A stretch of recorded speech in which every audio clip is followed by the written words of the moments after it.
Good morning, everyone. I am Bulani Mulukwani. I'm going to be the coordinator for this session, and welcome to our planning summit. To the cold Northern Cape, I guess as Gautengers, we are not used to this weather. I'm going to request that we get a video or the national anthem played. Can we all rise?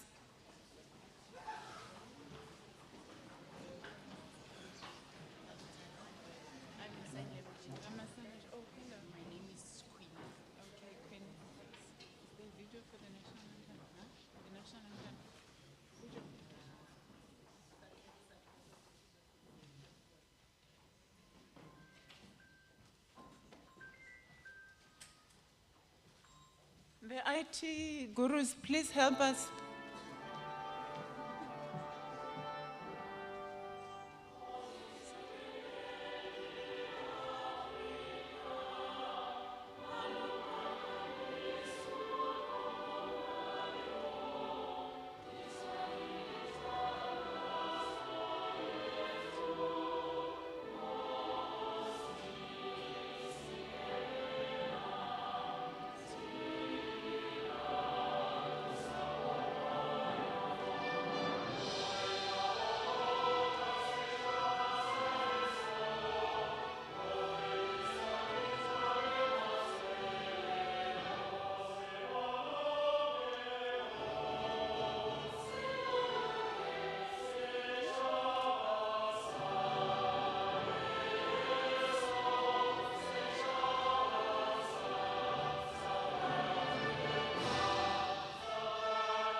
Thank you. You may be seated. We are now going to have a safety brief from Yanit Anderson. Please come over.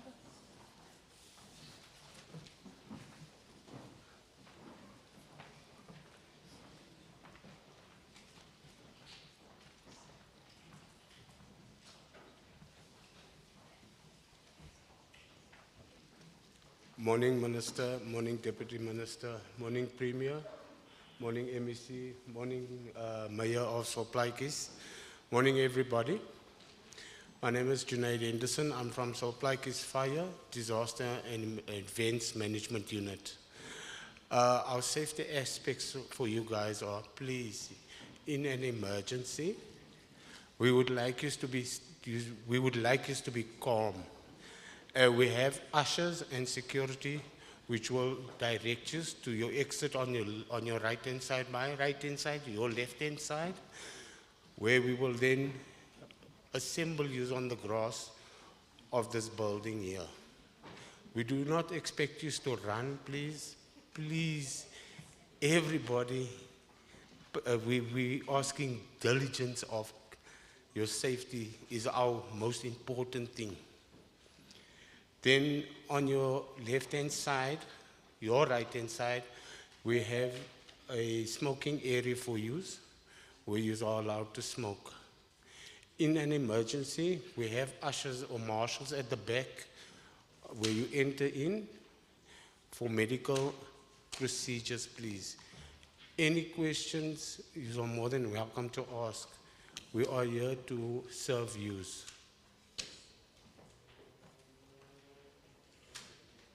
Thank you. Thank you very much, sir. Now that we know where the smoking area is and we can start. Again, good morning.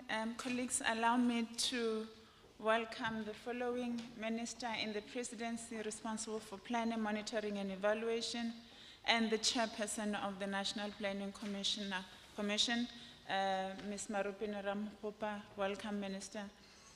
The Premier of the Northern Cape, Dr. Zamani Sol. Welcome, Premier. The Deputy Minister of Planning, Monitoring and Evaluation, Mr. Seiso Mohai. Welcome, GM.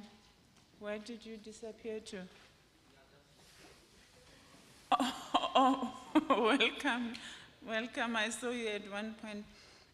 Members of the Executive Council of the Northern Cape, executive mayors, deputy mayors, and the deputy mayor of Mangaung Metro in particular, and all councillors present here today.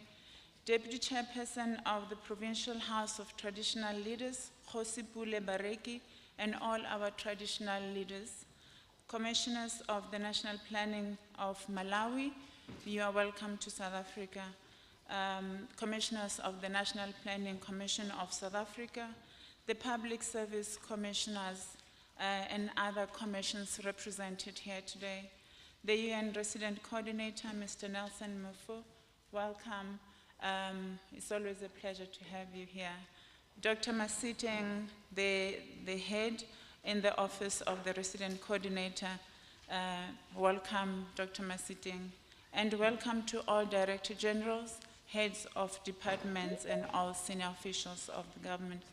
CEOs of all state entities and non-state entities and all organizations represented here, boards of entities and other organizations represented here, and all government entities that are represented today, municipal managers, leaders of organized labor and civil society, organized business, government representative, distinguished guests, members of the media, ladies and gentlemen, good morning and welcome to our planning summit.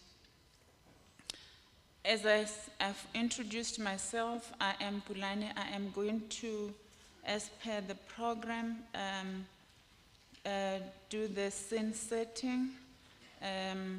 If you allow me to get my notes.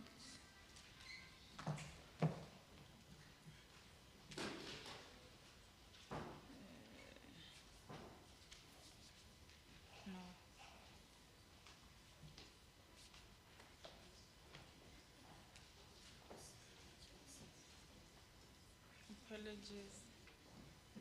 No, I'm not finding my notes.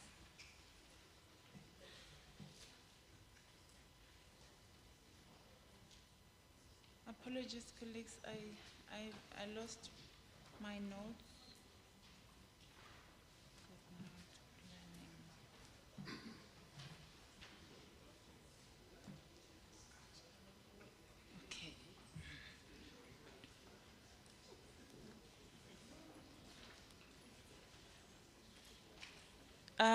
Today we are here to look at matters related to planning. I am going to give the background of the concept note that bring us here today.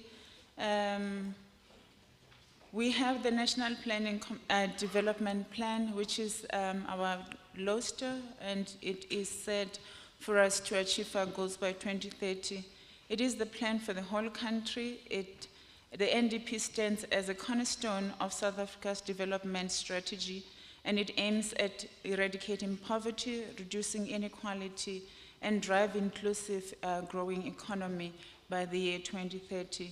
We may be short a bit, but that's still what we're aiming for. The plan is comprehensive with its structures around 6 development goals, which is the SDGs and the Regional Africa Agenda 2063, to ensure that South Africa's development trajectory resonate with the broader international and regional development goals. As you also may know, we have the MTDP, which is a guide that the government actions in the 7th administration in pursuing the NDP 2030 goals.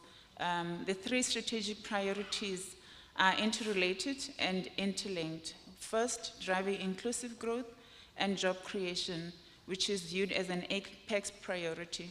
All spheres of government clusters and sectors with priorities relevant economic interventions, which the second one is the social protection, which is a key instrument for poverty reduction, and it's a safety net for the vulnerables. The third one is a capable state that plays a key role, direct and indirect, within the economy through regulation, network, industries, and by creating an enabling environment where law and order is maintained.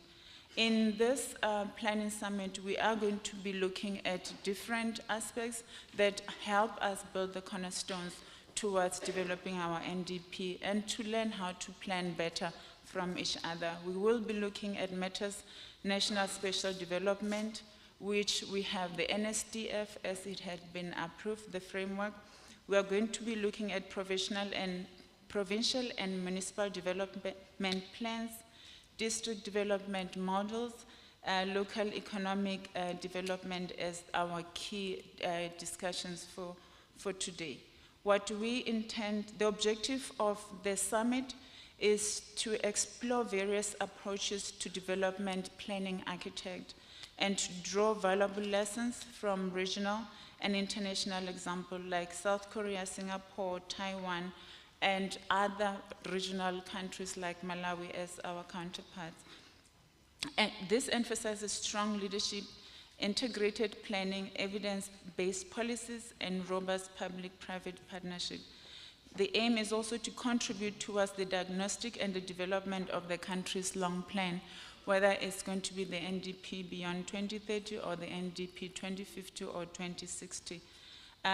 What do we expect to get from this outcome is to enhance South Africa's development planning system. The expected outcomes of the planning summit are as follows: strengthening centralized planning, a cohesive framework ensuring alignment across government levels and sectors, which is essential, institutionalization of planning and a strategic approach to long-term planning, that is moving beyond structures and rules towards ensuring the structures and the systems that are in place to serve our developmental objective. The second outcome that we expect is to enhance capacity and collaboration, building institutional capacity and fostering effective collaboration between government, the private sector, and civil society and citizens at large, to get a data-driven decision-making, investing in robust data system to inform evidence-based planning and policy making, to get to a comprehensive monitoring and evaluation, implementation, and a strong M&E mechanism to track progress, assess impacts, and inform adjustments in planning and implementation. To incorporating global best practices, learning from international experiences to adopt innovative and effective planning, monitoring, and evaluation methodologies, and to develop a comprehensive roadmap for enhancing the system's efficiency and the impact. One of the outcomes also that maybe I may not have talked to it is that this summit is meant to contribute some roadmap towards, and to contribute, that will be our contribution as a collective towards the national dialogue and towards the G-20 developmental activities.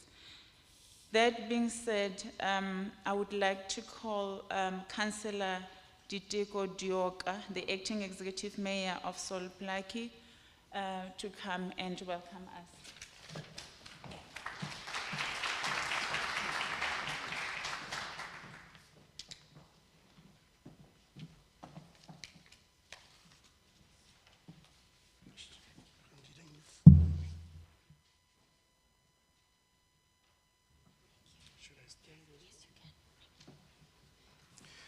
Thanks very much, Program Director. Dumelang,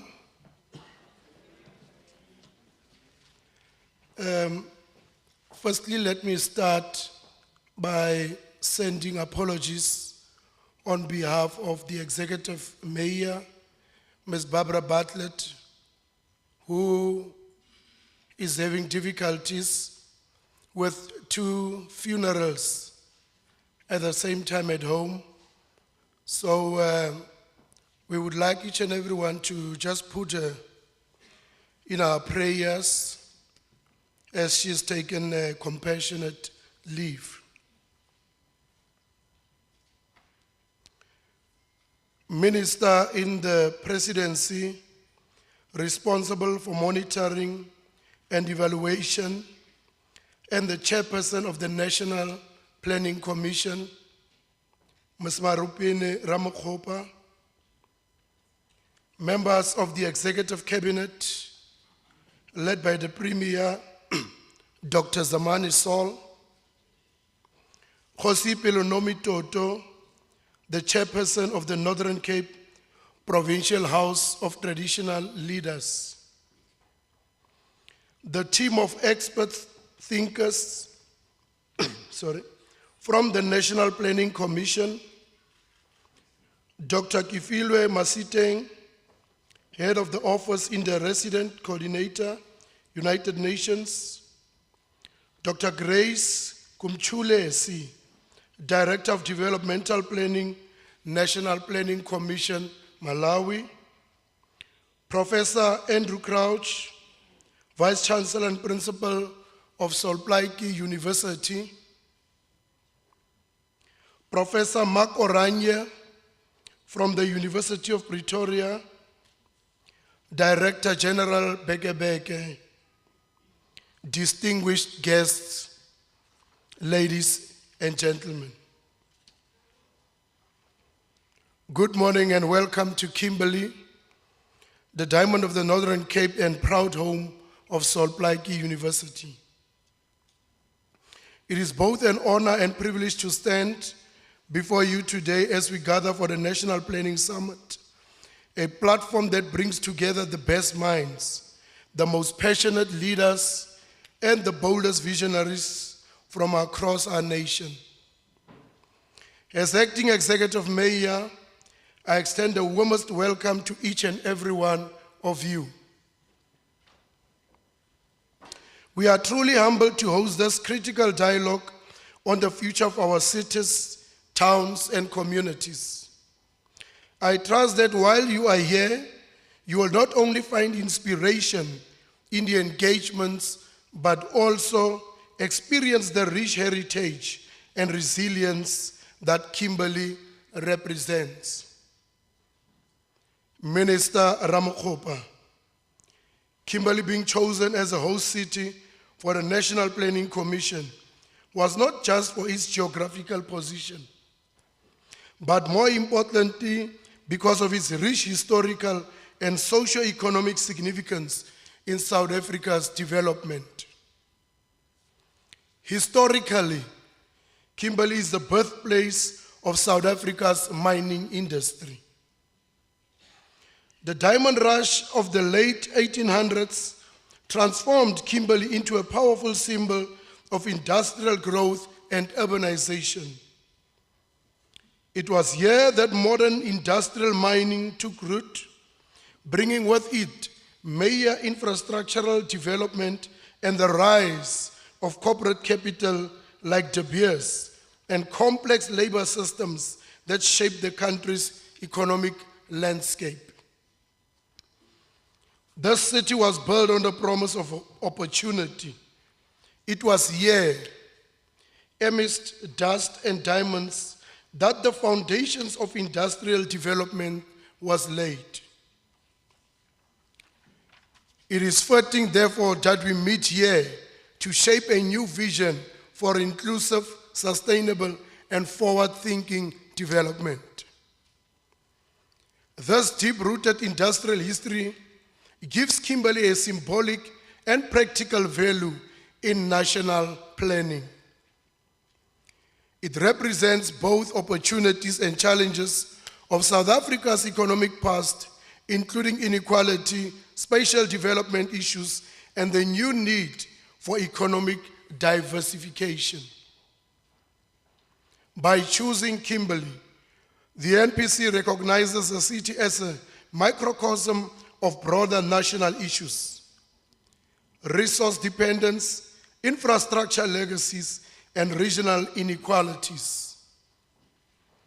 Kimberley represents real potential with its established infrastructure, historical significance, and proximity to new economic frontiers such as renewable energy in the Northern Cape. Therefore, placing national planning efforts in Kimberley is not only about addressing local needs, but also about using its past to inform a more inclusive, diversified, and sustainable future for South Africa as a whole. Minister Ramokgopa, today tourism remains one of the most vital economic sectors of our municipality. Therefore, in the post-COVID era, it's crucial that we realign our tourism efforts with current realities and opportunities. Accordingly, we will be undertaking a comprehensive review of our tourism master plan. This will ensure that our strategies are responsive, inclusive, and positioned to reclaim Kimberley's rightful place in the national and global tourism map. In line with this, I'm proud to announce that we will be revamping and restoring the iconic vintage tram and putting it back into operation. The tram is more than a mode of transport. It's a heritage attraction, a draw card for visitors, and a powerful symbol of our city's rich history. Minister, we are gathered here not just to plan, but to act. Our city continues to face deep-seated challenges of unemployment, spatial inequality, infrastructure backlogs, and climate vulnerabilities. Yet within these challenges lie enormous opportunities to reclaim our urban and rural spaces, to build trust between communities and government, and to unlock the full potential of our people. Therefore, I'm pleased to share with you that as part of the implementation of our growth and development strategy, Salt Lake Municipality will be hosting an investment summit in the upcoming financial year. This summit will serve as a platform to showcase our city's potential and engage with domestic and international investors and unlock opportunities for industrial, commercial, and infrastructural investment that will inject much needed capital into our economy. Planning is not merely a technical exercise. It is a strategic responsibility. It must be rooted in the lived realities of our citizens, informed by data, driven by equality, and guided by a clear sense of urgency. It must speak to the aspirations of a young girl in Galeshewe, the ambitious farmer in the Karoo, and the dreams of every South African seeking dignity and opportunity. As local government leaders, we are the sphere closest to the people, and it is here, as the coalface of service delivery, that planning must become action. Minister, I want to assure you that the Salt Lake Municipality is committed to working this journey with our national and provincial partners. We are already implementing reform to improve spatial planning, strengthen service delivery, and build municipality that is responsive, transparent, and development focused. It is my honor to inform you that the budget facility of infrastructure program, which is funded by National Treasury to the tune of 2.5 billion, is well underway. The funding rolled out started in the year 2023-24 and will conclude in the financial year 2027-2028. Major projects to be implemented include the following amongst others. The installation of bulk water supply pipeline from Riverton to mid-station with a value of 240 million rand. The refurbishment and upgrading of the Richie water treatment plant with a project valued at 160 million rand. The Riverton new water treatment plant, filter refurbishment and backwash system upgrade. The project has a budget of 68 million in this current financial year. Minister, Solplaiki is under construction.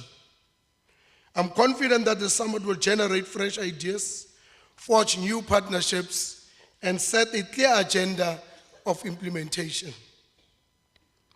In conclusion, let us approach our deliberations with open minds, collaborative spirits, and unwavering focus on impact.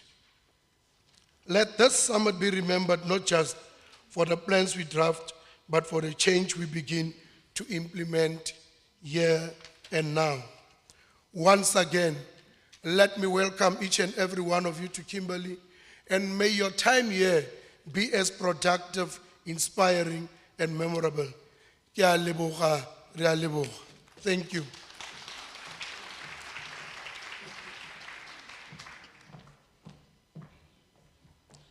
Thank you, Executive Mayor of Solplaiki. There is a request from the security cluster that may we please remove our bags from the chairs so that we can afford other colleagues' seats to sit. Some people are standing at the back. Thank you very much for your cooperation. I'm going to call Professor Paul Green, the Deputy Vice Chancellor, Teaching and Learning, Solplaiki University, with a message of support and as our host.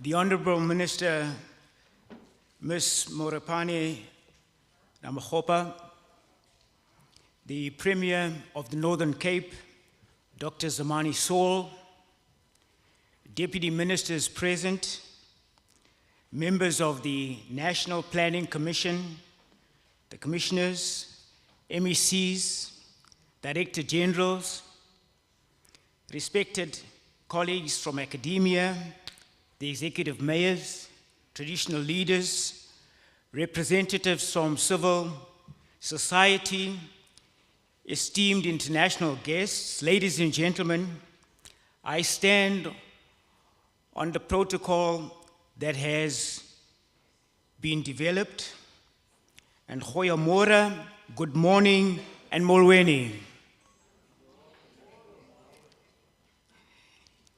It is both an honor as well as a privilege to welcome you to Solplaiki University, here in the heart of Kimberley, a university that proudly stands as one of only 2 institutions of higher learning established during South Africa's democratic era.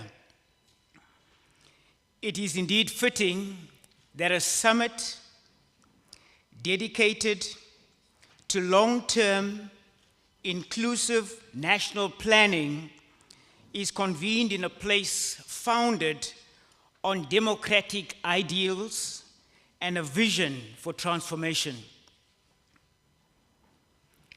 The theme of this summit, Charting South Africa's Future, a call for collaborative long-term planning as a foundation for solidarity, equality, and sustainability, could not be more timely, nor more aligned with Solplaiki University's own vision, and that is to be a university critically engaged in learning, in research and development, while enhancing democratic practice and social justice in society. So long-term planning rooted in inclusion, foresight, and integration is not only vital for our collective progress, but it is indeed essential for our survival. The challenges we face, from socio-economic inequality to climate change, demands cohesive thinking and bold, united action. Universities such as ours are more than centers of learning. We are generators of knowledge, drivers of innovation, and enablers of change. At Salt Lake University, we understand this responsibility deeply. Our strategic plan for the period 2025 through to 2029, aptly titled Changing Lives and Enabling Brighter Futures, is our commitment to developing a new generation of South Africans, individuals who are academically proficient, socially conscious, environmentally responsible, economically enabled, and technologically empowered. We believe in evidence-based policymaking, planning that is informed by rigorous research, thoughtful analysis, and the lived realities of our people. Salt Lake University is committed to advancing this approach through inclusive dialogue, critical research, and the cultivation of civic-minded graduates. We are helping to shape a future that is equitable as well as just. As an anchor institution in the Northern Cape, Salt Lake University is playing a visible role in spatial transformation, innovation, job creation, and GDP growth within the province. Since our establishment, Kimberley's landscape has evolved with 3 dynamic campuses that not only serve our growing student body, but contributes to the broader urban regeneration of this historic city. We, as Salt Lake University, wholeheartedly support multi-stakeholder collaboration. Development is a shared task, and as Salt Lake University, we stand ready to work hand in hand with government, with civil society, the private sector, and the international community. We are indeed proud of our recent formal partnership through a memorandum of understanding with the Office of the Premier, which positions us to contribute meaningfully to the provincial developmental priorities. Whether through research, community engagement, or education, we are open and willing to partner in progress. It is indeed no coincidence that this important summit is hosted in the Northern Cape, a province that is increasingly occupying a central place both in national and global conversations. From its unparalleled potential in renewable energy, it is key to a role in just energy transition, as well as to the global significance of the Square Kilometre Array project. The Northern Cape is not on the periphery. It is at the forefront of innovation and opportunity. Salt Lake University is proud to be part of this evolving story. In line with national and global priorities, Salt Lake University is in the process of establishing a Center for Sustainable Energy, which will serve as a platform for interdisciplinary research, capacity development, and policy engagement in support of a greener and more inclusive future. Esteemed guests, this summit must be more than dialogue. It must be a catalyst for action. Let us use this platform not only to envision our future, but to co-create practical, measurable pathways towards vision. Universities are ready. Universities are ready to support implementation and to play a monitoring role in the years ahead.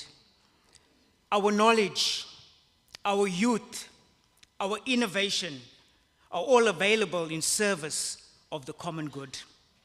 So in closing, I wish to reiterate South Plaiki University's full support for the objectives of this planning summit. We commit our intellectual resources, our partnerships, and our institutional will to the development of a shared national future. One of our SPU's core missions is to produce graduates equipped for social transformation, a mission that echoes the summit's developmental goals of no poverty, quality education, gender equality, decent work, and economic growth, reducing inequalities, peace, justice, and strong institutions. Let the summit not be a mere conversation, but a deeper partnership between thought and action, policy and practice, and vision and reality. I thank you, and let us build the future together. Thank you.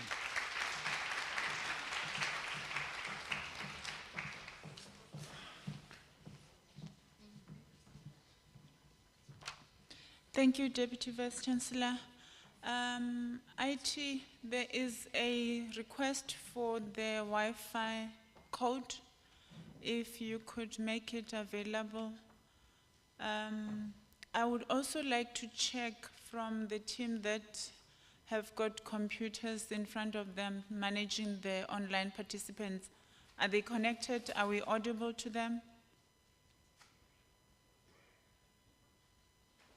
We are okay? Okay, thank you. I just wanted to make sure that we don't continue and leave the other participants behind.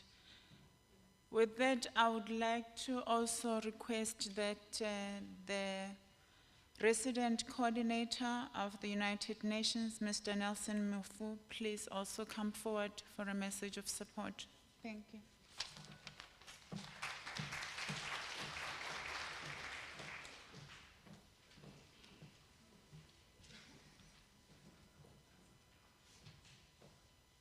Permit me to start by thanking the program director for introducing me and to stand on existing protocol. But of course, I need to acknowledge Honorable Minister in the presidency and chair of the National Planning Commission, as well as the Premier and the Vice Chancellor who are hosting us. It's my first time in the Free State, Northwest Province.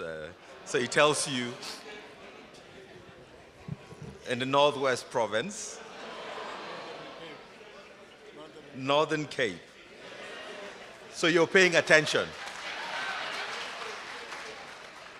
We're on this journey together. Yes. But certainly, and I was just telling the Premier, it's a pleasure to be here and also to join the National Planning Commissioners at this very important gathering. And I promise that by the time I leave, I will be an expert on everything that the province has to offer and to come back as well to be able to partake in all of this. But thank you so much for this opportunity to really join on behalf of the United Nations family, a reflection that is not only timely, but very necessary. 30 years after democracy and on this pathway of inclusive progress, there's much more that can and should be achieved. And I think this provides an opportunity to think about that as South Africa also is leading the G-20 process. It is a relevant voice in the multilateral space and also is embarking on a national dialogue process. And so it is always really meaningful to gather the bright minds to think through what could be done, not differently, but better. The National Development Plan, Vision 2030 for South Africa, as well as the 2030 Agenda for Sustainable Development, are blueprints that remain quite relevant. Policy interventions that need to be advanced are clear. what we need to work collectively better on is implementation. And I think thinking about beyond 2030, what should be done to meet the aspirations of millions of South Africans and to position South Africa to continue to be this beacon in the multilateral system is how South Africa thinks about catalyzing interventions that will meaningfully deliver on the aspirations of millions of people. And this also includes the avoidance of things that typically hold developing countries behind. Developing countries needing to take ownership of their development trajectories, looking at how to generate and retain their resources and use them efficiently. And the minister and I were just talking about this earlier, the whole importance of tax cooperation, of avoiding illicit financial flows, of avoiding tax evasion. All of these really important. I mention this because financing strategies for development as you plan are at the heart of what needs to be looked at. And we've heard about the importance of really looking at how we cooperate to make this happen. And at the UN, one of the main things that is really providing itself as an opportunity this year is the Financing for Development Conference in Seville, which is coming up. We also recently had the Pact for the Future that emerged from the Summit of the Future, which really showcases the pathways that international cooperation for development planning is important. And I am really gratified that this summit or conference will provide an opportunity to look at examples in the sub-region and around the world where it has worked and where South Africa could benefit from leveraging. But also South Africa has a proud history of effective planning that can be showcased around the world. And as the UN, that's one of the things we constantly seek to do. You can clap. And I think over the last few years working with the minister, one of the things we've been looking at is how to accompany the process of improved coordination, improved monitoring and evaluation, improved data systems and reporting. And as the UN also now looks at its next cooperation framework over the next 5 years, we will be looking at how we accompany South Africa in the appropriate financing strategies for development. Because again, for me, the theme of financing that aligns with proper planning and monitoring and evaluation is crucial. So as my boss, one of my bosses at the UN, the Deputy Secretary General, always says, development planning is crucial and is the foundation for better delivery and achievements. And I remember working with her on the post-2015 development process, which came up with the SDGs. And it started in a room and a space like this, bringing people together to think through what should be envisioned, but also how to deliver on what is being envisioned, and how to do that in a collaborative manner, this whole of society, whole of economy, across government approach to planning and delivery. So you can count in the United Nations family a willing partner to continue to accompany you, Minister, and the commissioners in this process. And we look forward to the outcomes from these deliberations, which we can work together also to implement. Because as an actor in development and a partner in development for South Africa, the work we do depends on what you do and what comes out from these deliberations. It has to be informed by the country's priorities. So thank you again once more, and I wish you fruitful deliberations, and I promise to come back and visit Premier. Thank you.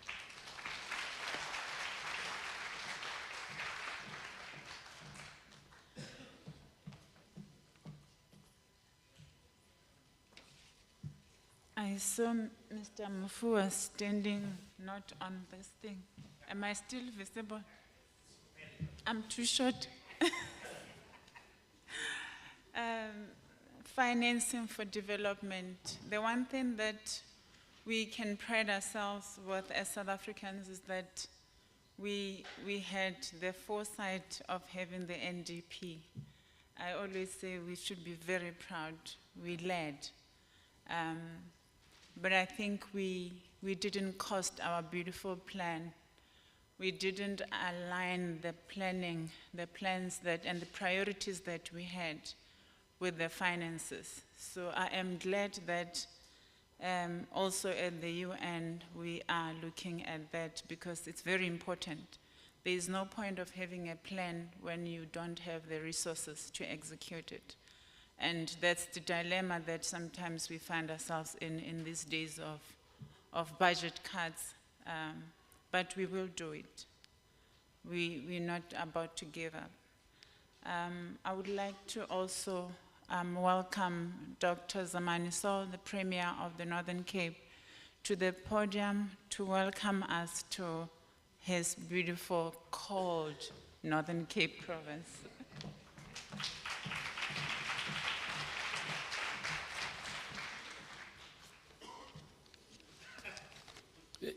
I must understand.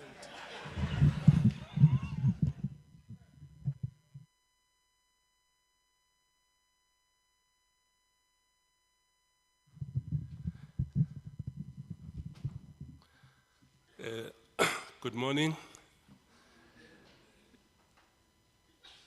I must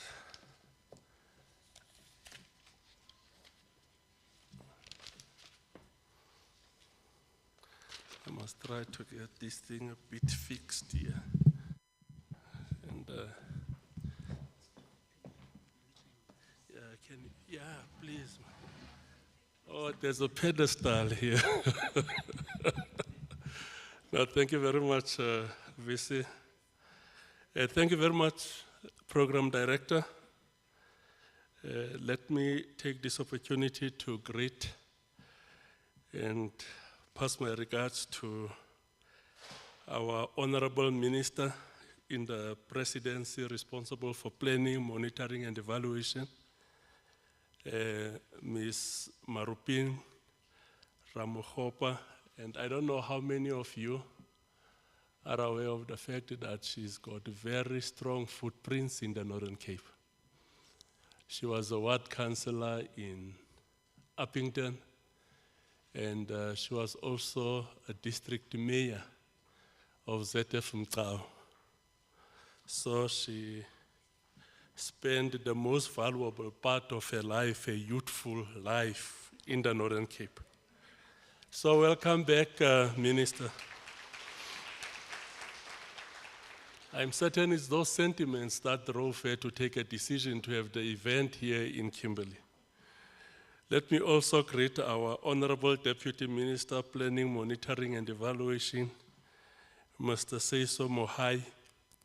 He's seated somewhere there. Welcome to the province of extremes. I heard the program director complaining about the cold weather.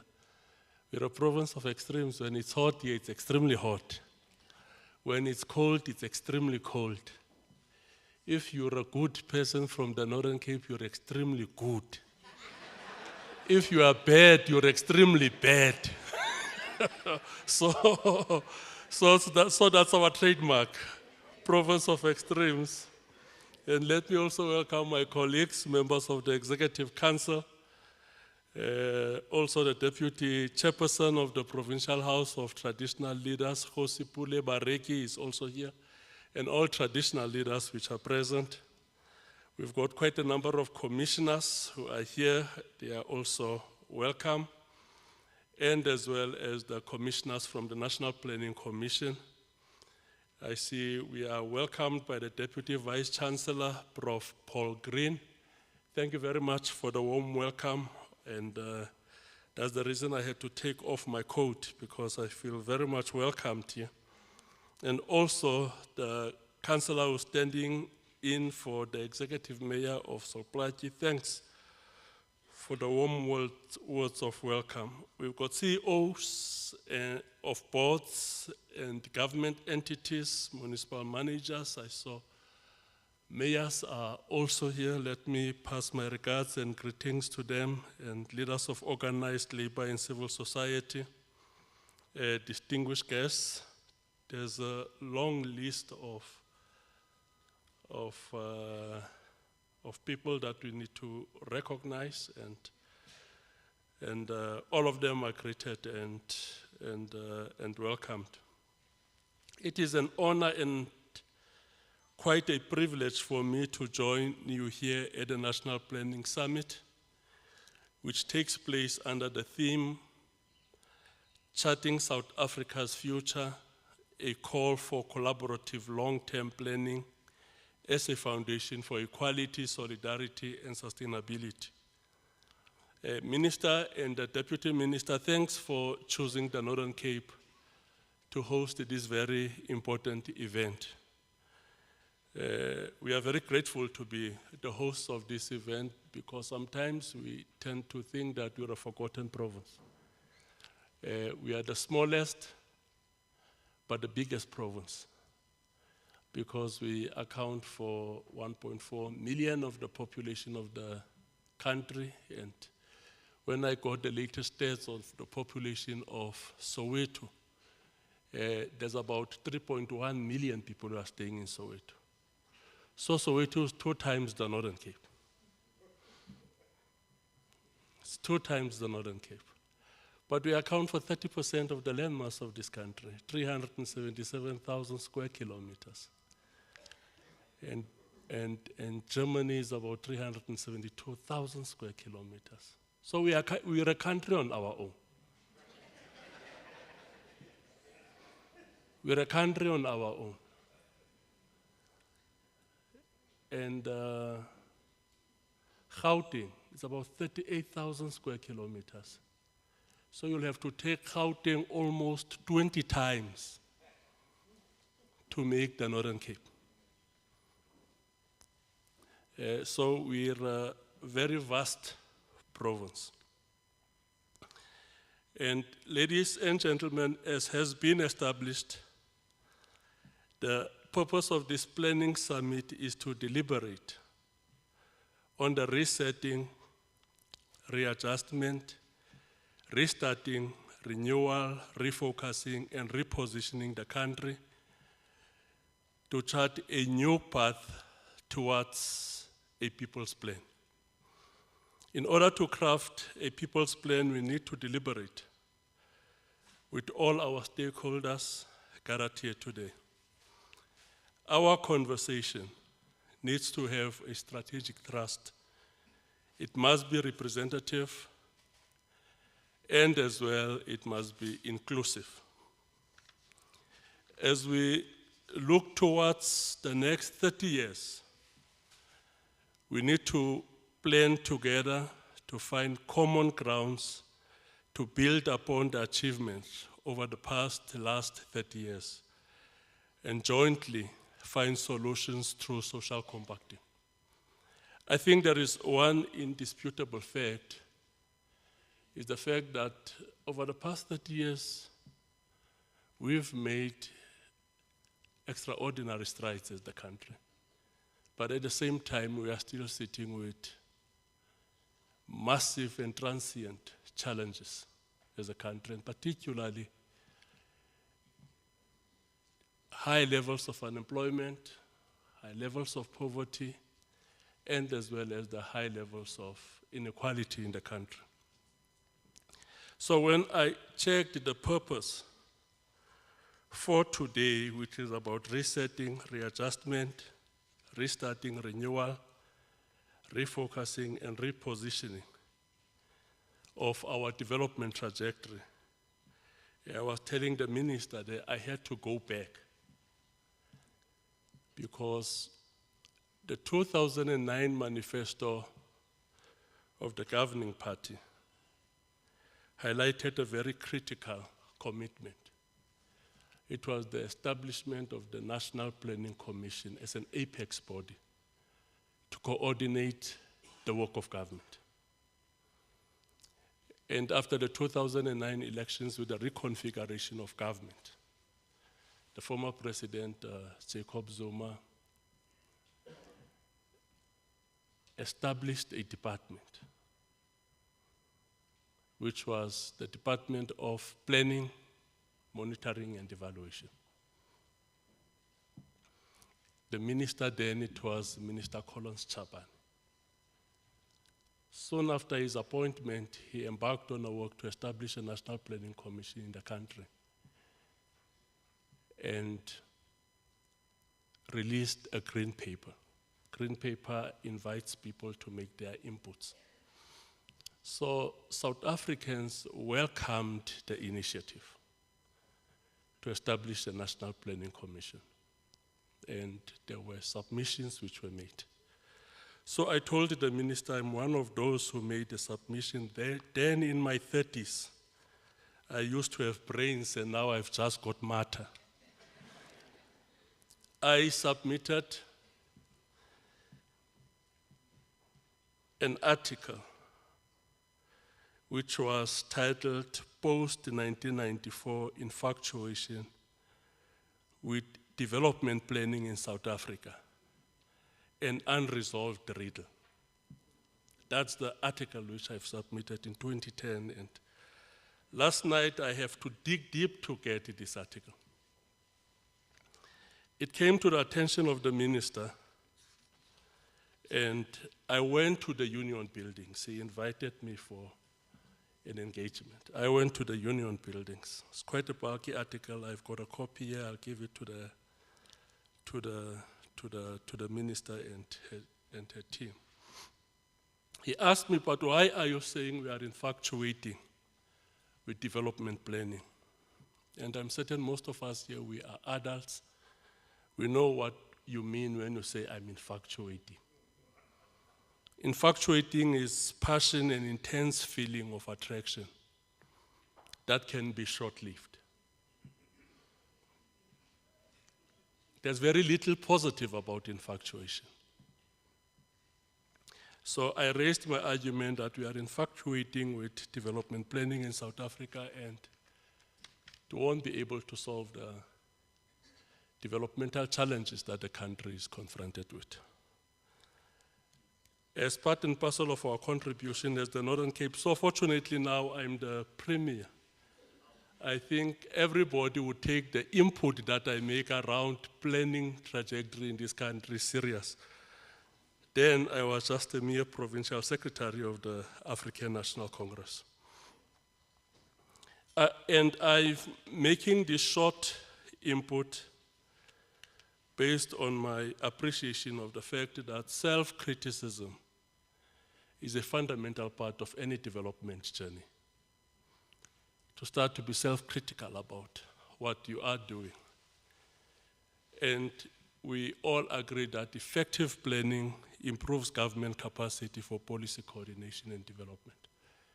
So it's been proven in history, and particularly the latter half of the 20th century, that in order for you to embark on a life-changing development journey, you need to have effective planning. And when the Green Paper was then released, as I have already mentioned, everybody welcomed the initiative, but there were serious questions over the suitability of the organizational design of the Commission to foster coordination and development planning in South Africa. That was the key area of contestation. Do we have a suitable planning commission to embark on this gigantic task of development planning in the country? And one of the responsibilities of the Planning Commission is to come up with a long-haul plan, long-term plan, and to foster cohesion within the state for the achievement of that plan. So the question was, whether do we have a suitable organizational design of this Planning Commission? And that was a valid concern, because our state apparatus is based on the British Westminster model. And this British Westminster model is based on having departments and ministries which are semi-autonomous. You appoint a minister, that minister becomes a gatekeeper about what is happening in his and her department. You appoint an MEC becomes a gatekeeper about his or her department. And that fuels fragmentation in the work of government. What we normally speak about as silos. You look at the State of the Province address, the concern which was raised in 1994 by Nelson Mandela at the State of the Nation's address, the fragmentation and the silo attitude in the work of government. It's still raised now after more than 30 years. And the National Planning Commission was established in order to break down that silo mentality and have the state working as a corporate body towards achievement of the development objectives. And we've not been able to do that. That's the reason why then the question was asked, do we have a suitable organizational design for the Planning Commission? Let me just quickly, before I leave, take you through some of the arguments which I've advanced in the discussion document. And for the first time, I think I was prophetic. That's the reason why we're here. Basically, if you look at the nature of the functioning of nodal planning bodies, what we call as the National Planning Commission, you've got three different types. You have advisory planning commissions, you have prescriptive planning commissions, and you have got hybrid planning commissions. So the advisory planning commissions, one example is with the Indian model. When the Indian started post-independence, 1951, they established a National Planning Commission, and it was an advisory body. It was just this body of clever people who meets and define what's the long-term vision of the country and what are the goals that must be achieved in order to reach that objective. Very advisory, with part-time commissioners and the secretariat. That's what we have now in our current National Planning Commission, part-time commissioners and the secretariat. That was the Indian model. And you've got the model of the South Koreans, which was called the Economic Planning Board, which is a National Planning Commission, which was prescriptive, chaired by the Prime Minister, which had extensive powers. I just want to take you through the powers of the Planning Commission of South Korea in order for you to be able to find what was the difference between the advisory body of the Indians and the South Koreans' prescriptive body. It had authority within the state. The EPB was not grafted onto the existing state apparatus and had to adjust itself to the existing distribution of power. But interstate power relations were fundamentally transformed to accommodate the mandate given to the Planning Commission. Ministries were made responsible and accountable for implementation of the national plans by the Planning Commission. That was its responsibility. It had authority to allocate resources.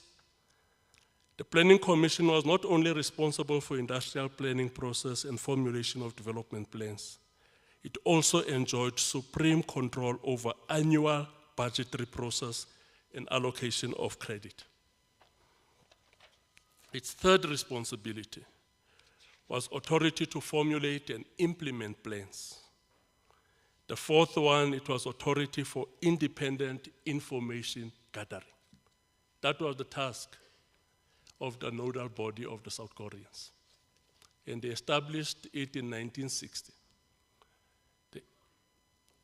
The Indians established theirs in 1951. Advisory and prescriptive. And then you had a hybrid system of the Malaysians. They established a hybrid system, which is a mixture between the two. It's both advisory and as well as and as well as prescriptive. I don't know how many of you had an opportunity to read a book which was based on groundbreaking research by Vivek Scheiber. The title of the book is Why India is Locked in Place. That's the title of the book, Locked in Place. He tries to establish what led to India lagging behind its peers. Why is India lagging behind Malaysia? Why is India lagging behind South Korea? And I'm certain you all know that South Korea is one of the world's most developed countries, as we are speaking now. And you can actually attribute that directly to the work of the National Planning Commission. Attribute it directly, looking at the goals, the different plans that were produced by the National Planning Commission, and today can even define what could have led to certain capabilities within the South Korean society. Isn't it South Korea, they are the ITC giants today? I was listening at a debate which was taking place between the US and China on the issue of semiconductors, which will define the future trajectory of the economy. South Koreans are far ahead of anybody with regard to that. But if you push it back, the Planning Commission in 1985 took a decision that the education system in South Korea should focus on developing ICT capabilities, which will be key in defining the economy of the country. Do you know what happened? Universities were called in by the Planning Commission. What's your plans? That forced university to go out to schools to start recruiting children from grade 10 to prepare them for entrance to universities in order for them to take up courses on ICT. That's the reason today we are all using Samsung, isn't it? Most of us are using Samsung, isn't it? They are leaders of semiconductor in the world. And that's all because of that. You've got an economy that is ICT driven because of the plan which was put up in 1985. And today, that outcomes of that plan is defining the fabric of the economy of South Korea. Because it was prescriptive. We are at a university here. What's the injunction of the Planning Commission in terms of what this university should produce? And what obligation does it put on this university in terms of what it should do? The only time when we know who will be a student here is when students have submitted an application. But there is no active effort to go and look for students because there are certain areas that we need to develop for the future economy of this country. So that's what prescriptive planning means. If you then read the research, which is empirical research, Malaysia and the impact of the hybrid system. So we took an option of having a commission with a secretariat. I don't know whether you understand what a secretariat is.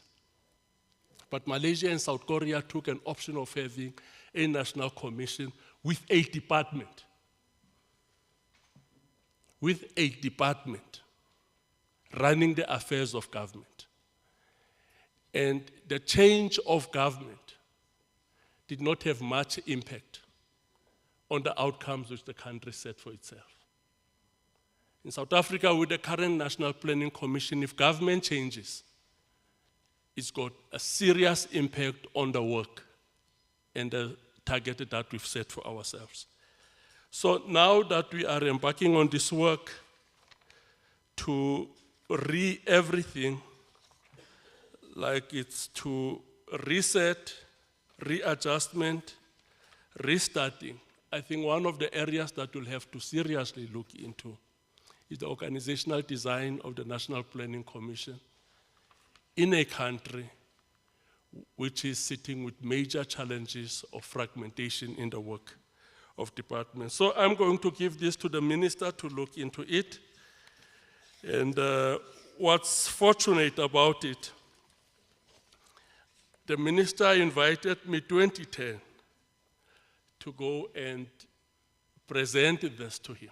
And what I was raising as concerns on the organizational design of the Planning Commission, I think it's something that we'll have to seriously look into it. But what led to the failure of this advisory body of the Indians, it's basically 5 things, which I think we are currently sitting with in the work of the Planning Commission. Is the lack of incorporation, is the lack of the plan in the actual government decisions, and the lack of their plans in the specification of governments and the nature of instruments in government, and its issues of lack of implementation and the lack of capacity to explore alternatives, and the lack of flexibility, which creates a great deal of uncertainty. So those are some of the challenges which confronted and which I think are challenges that we are confronted with. So with that brief input, as I would want to welcome the minister, the child of the Northern Cape, to come and give us the keynote address. And I've already pumped her up during the, what do you call this thing? In the holding room. I pumped her up with some of the views which I had, and he said, Zamani, please give me that article of yours because I want to respond to you before the end of June. So I said, Minister, you're highly welcome to do that, but thank you very much for having this event in the Northern Cape. As a province, we highly appreciate it. Thank you very much. Thank you, Dr. Saul, for welcoming us. I guess the minister is at home. We are the strangers here. Colleagues, allow me to introduce Minister Marupini Lydia Ramokgopa, the minister in the presidency responsible for planning, monitoring and evaluation, and more importantly, the chairperson of the National Planning Commission. I'm sure, Minister, what Dr. Saul spoke about resonates with you. We've been working on the planning framework bill. We know the challenges. We have seen our shortcomings, and we are working on it. And I guess we can also learn from the article. Some of us are researchers, so we like reading articles. We could learn. The minister in the presidency for planning, monitoring, and evaluation is a seasoned politician with extensive experience in diplomacy, governance, and administration. She was first appointed in March 2023 by President Cyril Ramaphosa to serve as the minister in the presidency for planning, monitoring, and evaluation under the 6th administration, and was reappointed to the 7th administration again under the current GNU. She was born on the 31st of December, a fellow Capricorn, 1979 in Polokwane in Limpopo province. She grew up in Leboa-Khomo Township, just outside Polokwane. She is a mother of 3 and the second born in a family of 4 daughters. Ms. Ramokgopa holds several qualifications in commercial and administration, business management, and municipal finance, and is currently completing her master's in public administration. As an experienced South African policymaker and diplomat, she honed her skills in economic diplomacy and multilateral diplomacy, and served in various diplomatic advisory roles. She served as the stakeholder manager in the Office of the Minister of International Relations and Cooperation from 2014 to 2016. She was the Consul General in Mumbai between 2016 and 2019 and served as a Treasurer Consular Corps in Mumbai for 2 consecutive terms. She became the Chief Advisor to the African Union Chairperson in 2020 to 2021 and the Special Advisor on International Relations to His Excellency President Cyril Ramaphosa. Ms. Ramokgopa has extensive experience in public governance and policy development in local government, having served as a ward councillor in the Kgatelopele municipality from 2005 to 2006, and the executive mayor of the Sianda district municipality from 2006 to 2009. Between 2009 and 2013, she managed the Northern Cape Premier's Office of the Status of Women. She has served on several boards, including the Kalahari Caves in Uppington in the Northern Cape, the Northern Cape Tourism Board, and the National Youth Development Agency, where she contributed immensely to the development of the youth focusing on youth women.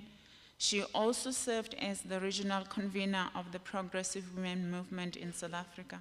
For over 20 years, she has served in various structures within the African National Congress and its leagues, the Youth League and the Women's League, but are not limited to the Deputy Regional. Is it too much? Minister, I'm the Program Director, so I know you are my chair, but I'm in charge of this session now.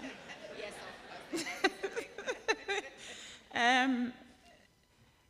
the Minister Marupini brings to the presidency and government more broadly electric and experience and outcome-based approach to the leadership and the zeal to inspire active citizenry to move towards the developmental state.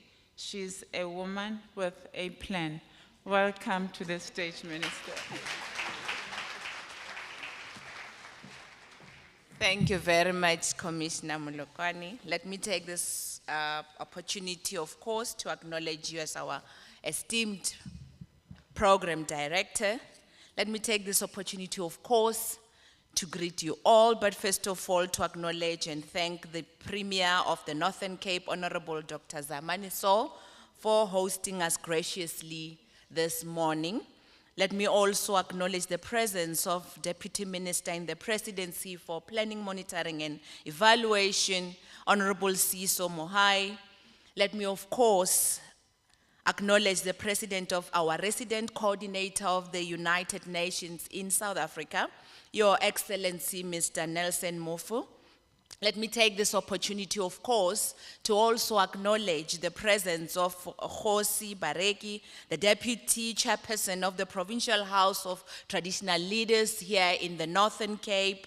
Let me, of course, thank the welcoming remarks that were made by our councillor, the Acting Executive Mayor of Sol Plaatje Local Municipality, Mr. Dioka.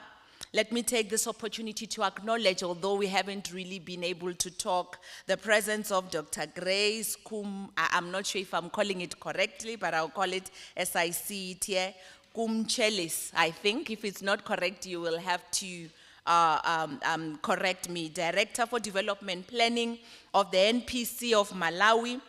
Let me also acknowledge the presence of Dr. Masiteng, Head of Office of the Resident Coordinator of the United Nations. In fact, she was the head of the Secretariat Premier of the NPC. We still don't have one, but she did exactly what you were saying in terms of leading the Secretariat of the National Planning Commission of South Africa. The wonderful and esteemed commissioners of the National Planning Commission of South Africa that are here today. I've seen most of you. The Deputy Vice Chancellor, of course, and Principal of Sol Plaatje University, Professor Paul Green. Thank you so much for the wonderful remarks that you have given. I've seen a number of councillors that are here, the Director General of Northern Cape and the Director General, of course, of the Department of Planning, Monitoring and Evaluation. I've also seen the Deputy Executive Mayor of Mangaung City. I saw her sitting there, and all the other mayors and executive mayors that are here today, and all the other distinguished guests, most especially the senior officials of DPME and senior officials of the entire government that are here today. Of course, the Premier have already alluded to the fact that I literally grew up here in the Northern Cape. So if I'm very good, it is because of the Northern Cape. If I'm very bad, it's also because of the Northern Cape. I'm not so sure. Or if I'm very bad, it's because of Levoago. But my formative years in politics and in governance, I got them here in the Northern Cape.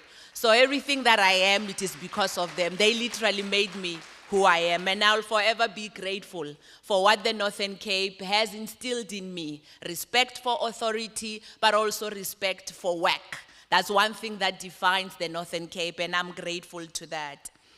Of course, this event, as Commissioner Molokwane already alluded to, it seeks to achieve many things, but in the main, two things. This will lay the platform for us to be able to give an input into the national dialogue that the President have already spoken about. We are all aware, of course, that the national dialogue will then now guide us in terms of what is to be done to prepare and plan for the next coming 30 years as it relates to the new national development plan that we should then now be able to come up with. We're only left with 6 years now to actually reach the end of the national plan that we have, or the national development plan that was adopted in 2012, and of course it took a process from 2009 for it to be what it is. But equally so, we are also going to come up with, and I think our DG said that it will be an accord, or it will be, I'm not sure, a statement that we should then now be able to give to the President and the Deputy President as it relates to our view and what we think needs to happen as it relates to the national dialogue. But equally so also to be able to contribute to the development working group that is actually being chaired by DPME in the G-20. So what will be discussed here is going to be quite important. It will serve for the nation, but it will also serve for the G-20, which is now on a global platform. Of course, ladies and gentlemen, we gather in a university and municipality named after a titan of the struggle for equality and the liberation of African people. Sol Plaatje was one of the foremost activists against discrimination and a proponent, of course, of knowledge and community engagement, whose work and ideas continue to motivate us here today. We remember the tour of observation that Sol Plaatje led with other activists and writers, where they took a train from Kimberley to the then Transvaal and engaged with marginalized communities on how they were affected by the devastating Native Land Act of 1913, which was made into law by the Union of South Africa. This undertaking, ladies and gentlemen, which Sol Plaatje documented in his book, Native Life in South Africa, was one of the earliest evidence-based accounts of systematic oppression and the majority of South Africans experienced at the time and would continue to experience in generations to come during apartheid time. 31 years into democracy, and since the ending of one of the most oppressive and racist systems in the history of the humanity, we continue to work of undoing the legacy of apartheid and foster a cohesive and inclusive nation which works for all. Dr. Sol have just spoken about the development planning that we are still struggling to actually put in place, but I do believe that there is progress. Our commissioner here, of course, was actually alluding to it. Since 2018, you will be surprised, Dr. Sol, that we have been trying to actually put a legislation in place. We still have a bill, but I really do believe that with the contribution of the article that you have written and the contribution of what will be discussed here, we will then now be able to come up with a legislation that would be fit for purpose, that will not just be a legislation that will be ticking the box to say that we've got a legislation. So we're really looking forward to actually making sure that whatever it is that we'll be putting in place as it relates to the planning system of South Africa speaks to what we need. Because most of the time when you speak about development and development planning, but development in particular, people always think about social issues. They forget that development is actually an investment into making sure that the economy becomes sustainable, but also social issues are also adhered to. So as a result, it becomes important that when we speak of development planning, we then now speak on what will be the ingredients that would assist us to be able to move forward and chart the way forward to the South Africa that we want to live in. You will be glad to know, and maybe I'll also be alluding to it in the speech later on. When we actually, in fact, I must say the DG, and I must make you stand up. Please stand up, Lindsay, if you don't mind. One of our acting DDGs, of course, under the leadership of our DG here, they were able to take 10 political parties' manifestos and make them into one.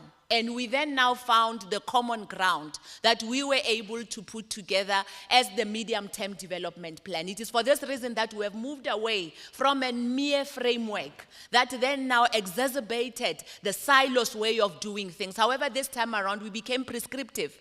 Of course, it was a negotiations, and the DG would remember a lot of fights, sleepless nights, where we were saying to departments, this is what we believe you need to do. We are not going to be told by you to say that this is what you are going to do. We believe that you as this department, these are some of the things that us as the department, we believe South Africa need, if we have to then now stick to the national development plan that have been put in place and adopted for us to be able to take forward.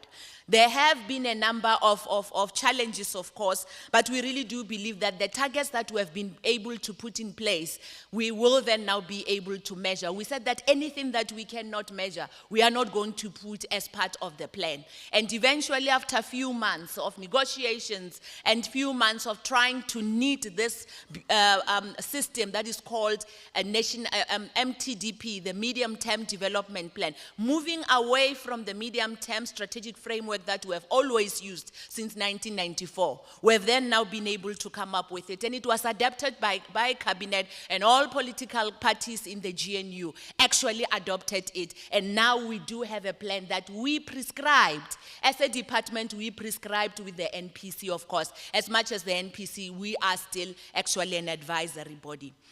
The National Planning Commission, as we are all aware, is made out of 26 individuals appointed by the president who are experts in their field and bring a wide range of experience to bear as they undertake their mandate of advising government, cabinet in particular, and all of society on the implementation of the National Development Plan, which is the Vision 2030, the South Africa we want to live in. I do believe that it was a big vision that we had, but I also believe that, yes, we may not be able to achieve everything else that is there, because some of the things that we have put in place as it relates to the plan may not be measurable based on the current global imperatives that we find ourselves, of course, operating under. As a custodian, of course, of the NDP, and recognizing that the 2030 deadline of the current plan is only 5 years, actually 6 years away, the Commission decided that the work on the next long-term plan needs to be initiated now. It is for this reason that we are agreeing that indeed what we will be agreeing on here, which is the first step as it relates to the national dialogue, therefore giving ourselves time to actually go through what we will need to do as it relates to the new national development plan. This summit is a result, of course, as I've already said, of that decision of the NPC. The NPC recognizes that all our actions must be aligned with other role players in the country's development to ensure we can take the country forward in an effective and inclusive manner. We understand that we must proceed as a collective and as well as building on the current NDP and all the other detailed plans. This is why the NDP and the Medium-Term Development Plan of 2024 to 2029 emphasizes the importance of partnerships and collective action in implementing plans to accelerate development in our country. We cannot do it alone, and one of the things that the NPC have brought in place as one of the work streams is to actually initiate something that is called active citizenry, because government can be able to create an enabling environment. But for example, if you are going to expect that the sitters would be able to train people, directly to what the industry need, that may not necessarily be the case. What we probably have to do is to say, what are the industries that we need for the development of this country, in particular for the economy to be in a certain way? Bring them on board as active citizenry as we build this capable state. So there is a work stream that deals with that, and we really do believe that it will help us to be able to achieve a number of things that are necessary, most especially as we now come up with the new NDP, and probably we do hope that by the end of this year, the bill that we are still working on will be signed into law. Therefore, I want to use this opportunity to stress the importance of these 2 days and the discussions that will follow. When the NPC decided to convene this summit, we were very clear that this is a continuation of the approach that this country has taken since we became a democratic nation in 1994. Right from the inception, we understood that any action we take must be well considered, properly debated, and this is why we welcome the submission that will be made by our Premier, and must grow the economy and improve the lives of our people. Program Director, when South Africa's first democratically elected government took office in 1994, we understood the importance of planning for a public service that would serve all people and the entire country in a manner that took our history and culture into account. We started to make these necessary changes when we introduced the white paper on the transformation of public service in 1995. We understood equally so that not only did we need to undo the legislative framework of apartheid in those early years, but we also needed to plan appropriately to ensure that we rebuild the country as we did. This was done by improving accountability through budgeting as we adopted the Public Finance Management Act. We went further and adopted the National Planning Framework in 2001, which provided the basis for the Integrated Sustainable Rural Development Strategy and the National Spatial Development Perspective. I was actually very excited to hear you say that you are actually dealing with your Spatial Development Plan in Sol Plaatje, because that will then now speak to the national agenda that we are trying to build as it relates to spatial development. Having said that, it signaled the start of an integrated and coordinated approach that linked economic, spatial, and social strategies to promote sustainable growth and reduce inequality through the introduction of the 5 years medium-term strategic framework. In fact, the National Planning Framework was the basis of the NDP, which remains our long and a term lodestar. The MTSF, of course, has now also evolved to become the medium-term development plan that I've just spoken about, which is further aligned to the NDP.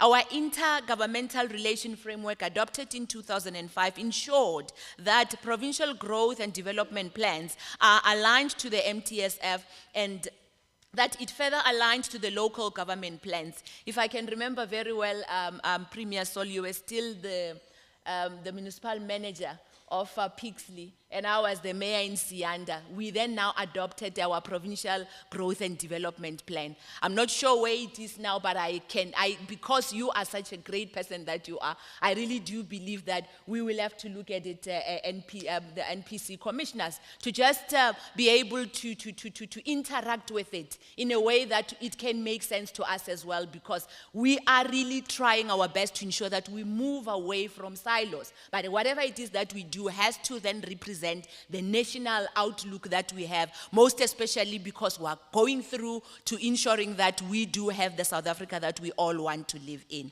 More recently, we have then now been able to see some other plans that provide further impetus to the integrated planning process. We introduced the district development model that provides a stronger framework to ensure that priorities are aligned across the spheres of government and includes coherent one plans, which are the long-term and collaborative plans developed under the DDM. We already have systems that are in place. What is needed now is implementation, because it doesn't help that we refer to all these plans, we refer to all these structures, however, the implementation can't be seen. That's what we need to master, and I really do believe through interactions such as this one, including the article that you have written, as we then now finalize the legislation framework that we'll be working under, we would be able to deal directly with implementation. This integration is a defining feature for the success of our planning system. This was evident in 2013 when we introduced legislation to deal with the legacy of apartheid, spatial planning through the Spatial Planning and Land Use Management Act. In addition, the Expropriation Act, signed into law this year by His Excellency President Ramaphosa, gives further impetus to transforming spatial planning in our country, as it will assist us with the implementation of spatial development framework. Ladies and gentlemen, although government has been tabling strategic and annual performance plans for a long time, in 2010 we institutionalized it through the framework for strategic plans and annual performance plans, which has then further refined and was updated in 2019. As with all planning systems in South Africa since 1994, this revised framework also took a result-based approach that promoted, prioritized, and needs of the vulnerable groups in society, such as women, youth, and people with disabilities, in plans for public institutions. And I must say, happy Youth Month, because we'll be celebrating Youth Day on Monday. South Africa is clearly committed towards the path of institutionalizing planning to achieve inclusive economic growth, create jobs and tackle unemployment, and to strengthen the state's capacity as well. We have put in place transformative frameworks, but we also acknowledge that we have to still continue to face the question of why are we struggling to achieve most of the goals that we have planned for ourselves. Although the adoption of the National Development Plan marked a shift of national planning by introducing a commitment to long-term planning, weaknesses in the planning system continue to hamper the state's capacity to improve those outcomes. For example, there is still a lack of adequate, coordinated, and integrated approach to planning between the top-down to bottom-up approaches. But equally so, linkages between developmental and institutional plans and budgets do not adequately address the resources needed to ensure actual change, and Commissioner Mulkwane have actually spoken to that. We are addressing these challenges through entrenching the alignment of all departments and spheres of government to the MTDP, yet there is still more to be done. Ladies and gentlemen, as you embark on discussions over the next 2 days, it is important that you not only bear in mind the challenges faced by the detailed planning frameworks that align across the spheres of government and the result-based approach, but that you also consider the global context with its geopolitical shifts and realignments and the potential changes that we are likely to experience in the long term. And I do know that the RC spoke to that as well, and we continue to speak about this because it is important for us to be able to place ourselves and our thinking and our planning system with the global systems that are already in place. South Africa, as you are all aware, currently holds the G-20 presidency under the overarching theme of solidarity, equality, and sustainability. This theme is drawn from the values that defines us as a nation and gives expression on how we believe multilateralism can build a better world. It is crucial that your discussions or our discussions incorporate these themes into everything going forward. Solidarity, equality, and sustainability should not be seen as a current buzzword, but must remind us of who we are and how we should be able to move forward as a nation. Of course, ourselves as a development working group, we fall under the financial track. We also have 3 priorities that we are discussing with all the other members of the G20, and one of it it, the RC have spoken about it, which is tackling the illicit financial flow.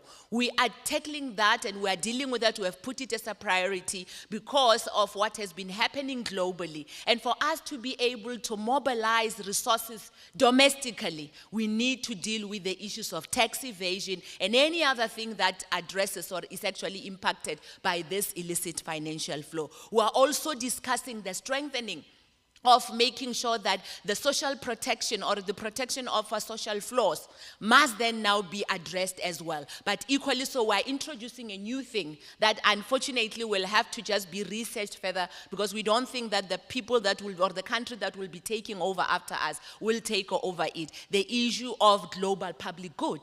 We have seen what has happened during the pandemic. The COVID-19 pandemic. People hoarded the vaccines and what have you. And also with the climate change issues, we do believe that the global public good is something that we need to introduce, agree upon, but be able to put systems in place globally that we can measure, precisely because us from the developing countries, in Africa in particular, we are at the receiving end of what is happening during this climate change. However, we are not the polluters. We actually pollute just a little bit, but we are at the receiving end. Therefore, how do we then now come up, not by going to beg, but actually coming up with global public good as it relates to things that affect all of us together as a globe, from the global south to the global north as well. In conclusion, ladies and gentlemen, I understand that the discussion that will take place during the course of the NPC summit will inform the national dialogue, as I've already said. On Tuesday this week, His Excellency President Cyril Ramaphosa announced that the first national convention, which will set the agenda for the national dialogue, will take place on 15th of August 2025. Over the past 31 years of democracy, South Africa has made significant strides towards building a united, non-racial, and non-sexist society and improving the lives of all its people. The national dialogue will seek to build on this achievement and strengthen our efforts to tackle poverty and inequality. The dialogue will also seek to address the challenges of low growth and job creation, corruption and fiscal constraints. It will also seek to find impactful solutions to gender-based violence and femicide, racism, sexism, and violent crimes, of course. The national dialogue will also look at forging a new social compact. We have just spoken about active citizenry. That will deepen social cohesion and also agree on the action acquired or required by all members of society, business, government, and civil society to overcome the country's challenges and achieve the objective of the National Development Plan, the vision of the kind of South Africa that we want to live in. While the national dialogue will be informed by an extensive public consultation process in localities facilitated by various sectors of society, such as the summit, the mechanisms will also be established to citizens to contribute directly to shaping its agenda and outcome. The NPC summit is therefore a timely and important intervention to put planning and development at the center of our efforts to build a nation that will work for all. The discussions, of course, that will be held at the summit will play an important role in setting the foundation that I've just spoken about. Having said that, thank you very much for listening to me. It is very good to be home, and I'm looking forward to the outcomes of this summit that we are having today. Thank you.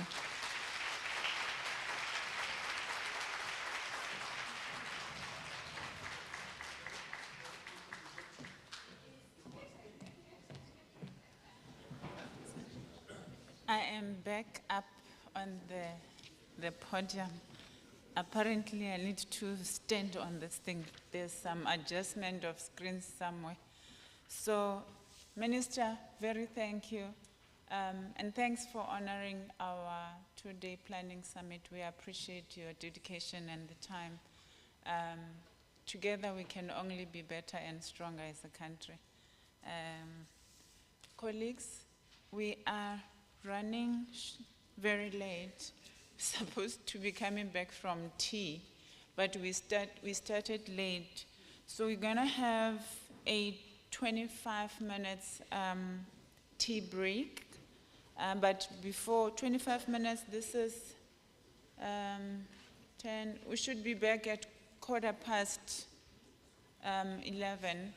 Before we go out for break, may I request all our VIP guests, those that were in the holding room, if you could come to the stage for a group picture, all the commissioners, all the DGs, commissioners, even the other commissions, not just the National Planning Commission. Could you please come up stage? If you were ushered to the holding room and the VIP room, please come up stage. Let's have a group picture. Okay, I want to give you the list. Traditional leaders and then leading MCs and mayors. They were in the holding room, so. Ne ba sa tle ke batlile light, sheba le Okay, ke tla ba di- sorry colleagues, I'm told that our traditional leaders were not in our holding room. Can you please also come up stage?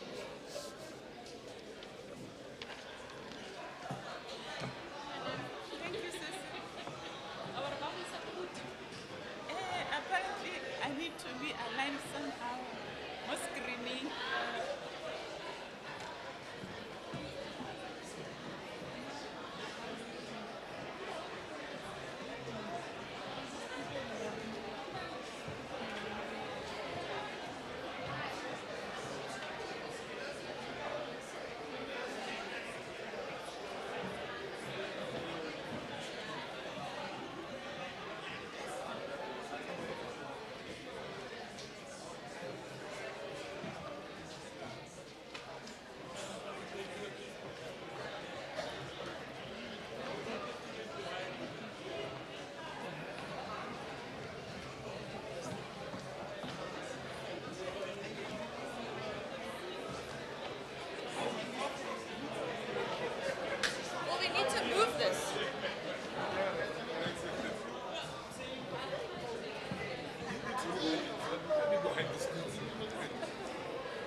And we're being attacked like on the base of this thing because people tell you things that we've got any power of some sort. We don't. You're pure advisor. Looking forward to the day. Yeah. Very important.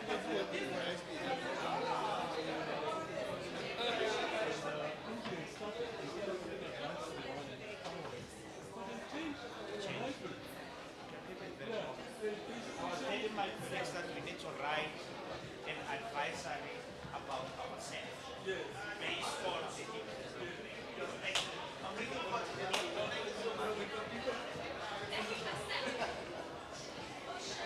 Can you share?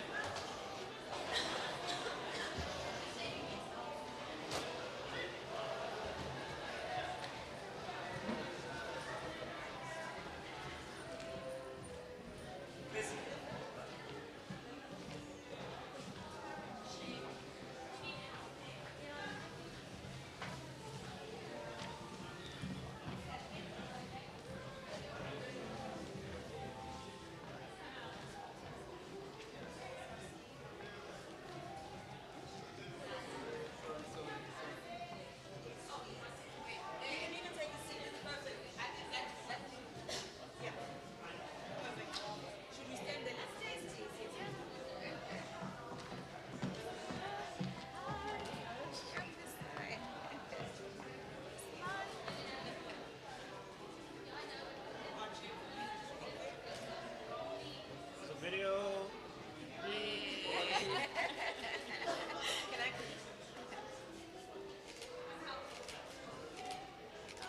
So what are you guys studying? Bachelor of Arts. So we are actually focused on research. Yeah, and especially now that we are focusing on the digitalization of the education system. Nice. So which year are you in? Final year. We are graduating. So I'm a Yes. Oh, yes. We'll be happy to start there. Okay, all right. Now I'll remember that. At least I know I've got 2 people already here. Yes.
Good morning, colleagues. Can we kindly make our way to our seats and begin the next session?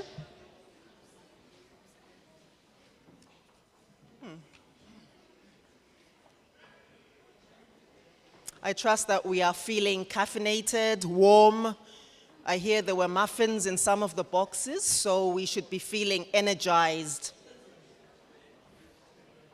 Let's make our way.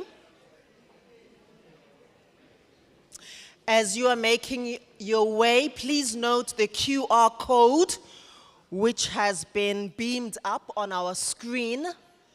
Kindly register if you have not already done so. Apparently, this is extremely important as part of the numbers and the record keeping of this institution. So please take time to register and use your technology. As we enter, can we begin to enter quietly, and can I please have your full attention? Your full attention. Ke a leboha. Mme wa ka ena le principal, so I feel the ke a di bona di jeans di a sebetsa. Good morning, good colleagues. My name is Commissioner Lebohang Peku. I'm going to be facilitating this next session, and it is entitled Charting South Africa's Future, a Call for a Collaborative Long-Term Planning. But before I say more about it, I'm advised by the technical team that there's a short promotional video, a welcome and information video on the Northern Cape, and I'm assuming it is ready for us. Please signal to me. Thank you. It's just about 5 minutes, and coming up now.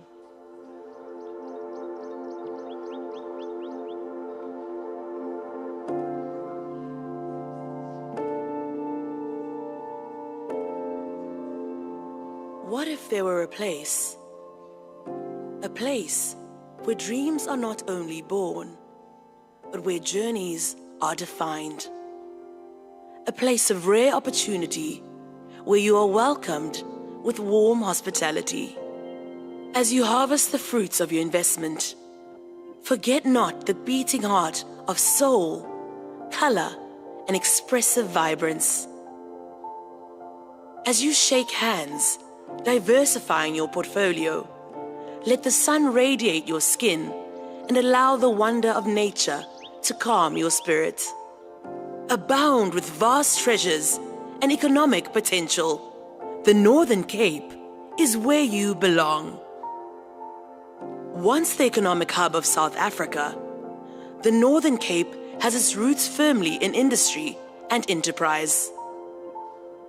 As the world continues to grow, we continue to think big, attracting global leaders with innovation in known sectors and pioneering strides in those yet discovered.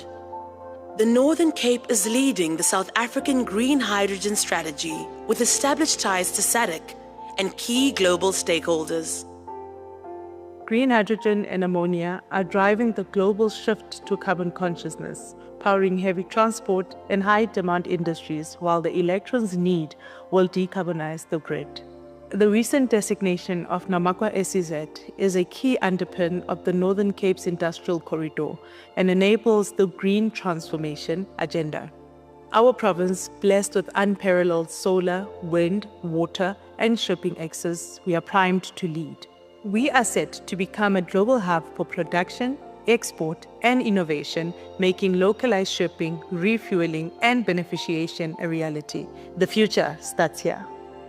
Among the biggest market forces driving growth is mining, with iron and manganese exports as strong as ever. The export of various metals to Europe and America has catalyzed the establishment of additional extraction and support infrastructure.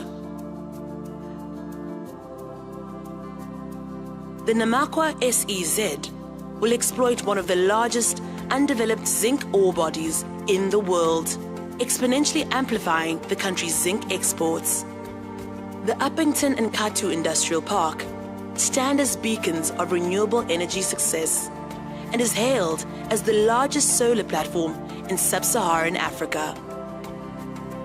The province is a thriving hub of knowledge and inspiration. Our university and schools are devoted to nurturing young minds into scientists, engineers, physicists, and vocational experts. The unprecedented SKA and Southern Africa Large Telescope will forever illuminate the path of scientists and inspire future seekers who thirst for discovery. Such innovation casts the province into the spotlight as an unparalleled investment destination for science and technology, powered by groundbreaking research and data generation. The fertile sun-kissed fields are a symphony of growth and bounty, crowning us as award-winning global producers of grapes, nuts, dates, citrus, and so much more.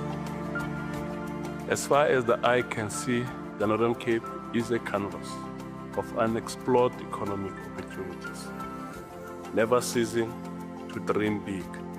We are always on the precipice of innovation and discovery. Our soil cradles the key of every future industry, a foundation upon which economic landscapes are shaped.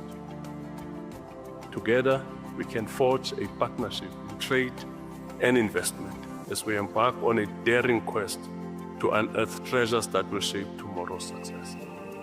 Beyond commerce, a world of magic and beauty reigns as majestic landscapes and natural attractions beacons with open arms. Invest, trade, and visit the Northern Cape Province. It's home to all of us.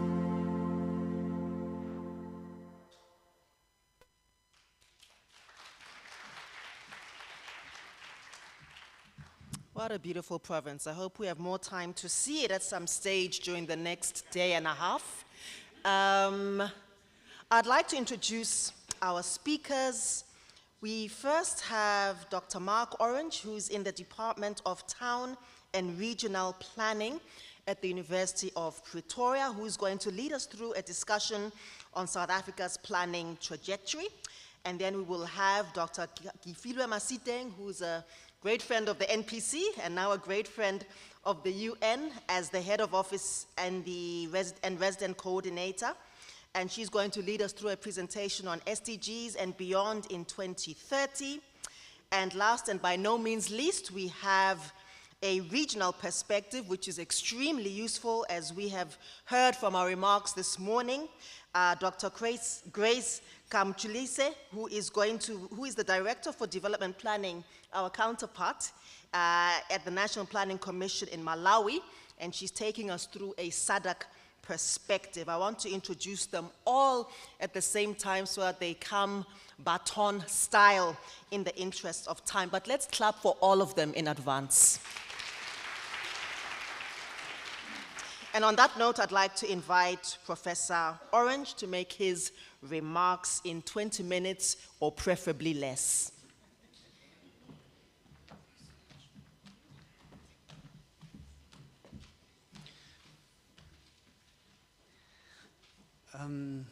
Good morning, and thank you for this opportunity. I was quite surprised to be asked to come and speak here, but thank you so much for that. And I think I'm allowed to say, I think everyone has been welcomed properly, and all the dignitaries have also been acknowledged, so I'm not going to do that again. So let me start right away. So thank you. I've changed it slightly because I've made it national development planning, and I hope no one takes offense to that. I would have added 2025 because I think we need to acknowledge the moment, but it was on the program. It was specified as 2024, so I stuck with that. I think before I start, maybe just something about the province, and again, I think I was really very moved by the Premier's input address this morning. And I think the one thing that has always surprised me about this province is what can be accomplished when small investments are made.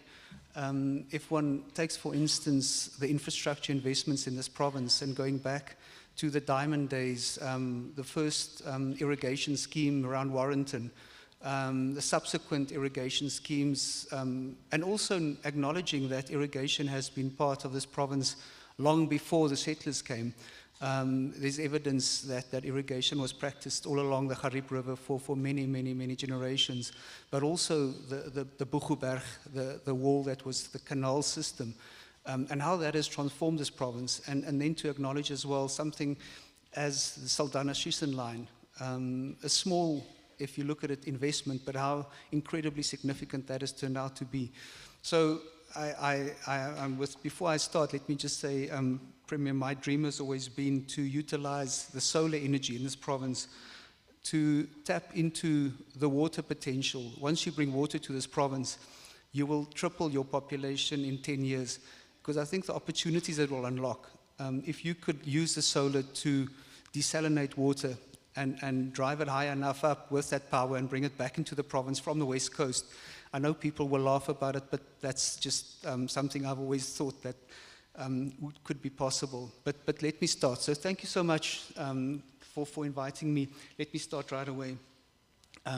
So just a quick structure. I am mindful of the time. I don't want to take time away from my esteemed colleagues, and also someone, Dr. Kafilwe, who I've known for many years. We established this morning, it's now 22 years that we've known each other. So, but yeah, so I'm going to quickly just go through what the objective of what I'm hoping to say today, something about initial conditions, and I think also we need to acknowledge the initial conditions we are in now. In preparation for today, I had a look at the medium-term expenditure, medium-term development plan, sorry. And I must say I was a little bit surprised by the lack of recognition. I would say maybe I misread it. And that's why I'm so glad that we've got a colleague here from Malawi, because I think what the initial conditions now teach us is that this is the moment to grab the SADC initiative, and if ever there were time, this is it. So I'm hoping that when the next, whatever we're going to call it, when the next National Development Initiative or instrument is launched, that it will actually speak a lot more about SADC than previous initiatives have done, and that it would be, maybe there would be an opportunity now to prepare a SADC development plan and to locate South Africa's contribution within such a plan, but okay. And then just something, I'm going to say something about national planning elements or aspects, something about the cycles, and then hopefully get to some conclusions, but maybe I'll do that as we go along. So firstly, just to use a kind of a schemata, and I drew the word from the National Development Plan, as those of us who've actually read, and then not most probably many of us, but who've read the National Development Plan, all of its 450 about pages. My students have to do it every year, and I'm sure none of them have done it either, but fine. But there's a reference to a schemata, so I just drew up a little schemata to use that and to provide a bit of an overview of where planning has been. And I think it's important to acknowledge where we've come from, because I think often people think that it starts with the National Development Plan, that it starts in 29 with the Green Paper. And obviously there's a lot that went before, and those are also important learnings. I also recognize another colleague of mine in the audience. I won't say names, but there's another colleague who's been involved in this work for a very long time in PCAS and the presidency. But so I think there are these learnings, and we need to learn from those colleagues that are in the room. Okay, let me then move on. So just something about the initial conditions, and I think it matters. So I think firstly, I differentiate between colonialism and apartheid, because I think we need to recognize how they operated differently in terms of national planning. Often also I think people look at that National Physical Development Plan of 1974 that was prepared by the apartheid government at its peak, so to speak. And I think people think that that plan was actually implemented, but very little of it was actually done. What was far more pervasive were the references made earlier today to the 2013 Land Act, to the reserves that were proclaimed during the colonial times, and how that started shaping the national footprint of this country. An act like the Group Areas Act of 1950 that had far more influence in terms of how the country was run than that national plan that was prepared. And I think it's important that we look at that, but also how the trajectory changed during apartheid times from the idea of creating a constellation of states, as it was referred to by the P.W. Botha government, to the end of it, where all of that was thrown out, and it became a simple case of totalitarian control, police state. And that is the tragedy one could face. If your ideas don't materialize, you turn to violence. And I think that always is something to think of it. But I think also that we haven't outgrown, in my book, a lot of what was. I often say to my students, I wish we didn't call this country South Africa anymore. I wish we had chosen a new name, that it was a different place. Because we talk about post-apartheid South Africa. We talk about something that is a reference to the past. It's not about the future. And I wish that young people would decide at some point that they want a new name for this country. Sorry, I hope no one takes offense. But I think that that would be far more preferred, so that we can design for that new country, and that we don't reference, as I say, in a binary way, all that went before. I think also the funding, Premier spoke about that as well. How did that country function? To a large extent, it still is a continuation. The structures, we've named them slightly differently. The institutional arrangements might be slightly different. But unfortunately, too much of it persists. And I think if we really want to make a break from the past, one needs to take that into consideration. The world we entered when national planning started, and I take the reference point as 1994. It starts there already. So that world was not a world in which planning was welcome. Very similar to today. This is not a world in which South Africa seems to be very welcome in certain areas. And exactly that opportunity it creates is one we must grab. So I think it is important that what was done in the mid-90s should not be repeated. I think the fear to plan, the fear to go big, the fear to want to really change things was what took us on that initial tentative journey up until the NDP, which I think started with a lot of promise, and unfortunately people may disagree, but I don't regard it as a high point, unfortunately, sorry to say. But the state of the country, and I think often people don't recognize that, South Africa was in deep debt. Apartheid had emptied the coffers of the country, had left this country with a debt burden. So a lot that was done in the beginning was a response to debt. So that initial national spatial development perspective was really one to get the country working again, to get us on an economic high road. And I think it's not recognized. People reflect on it and say it was all that was wrong and evil. But I think that initial perspective was born out of a poverty that had been left destituted in terms of its finances. Transfer of power, I'm not sure it happened. And I don't know if that initial condition of a government of so-called unity at that time was really something that worked out that well. And I think it's important that one looks at how and where that leaves the country. I'm going to reference another country, but if you take the Netherlands, for instance, Netherlands government crashed over the course of the last week. Because also, if you're trying to cook together a coalition that most probably doesn't work, you could end up, once you start doing your national plans, that doesn't work out. Objectives, how to achieve them, and I think that wasn't fully appreciated.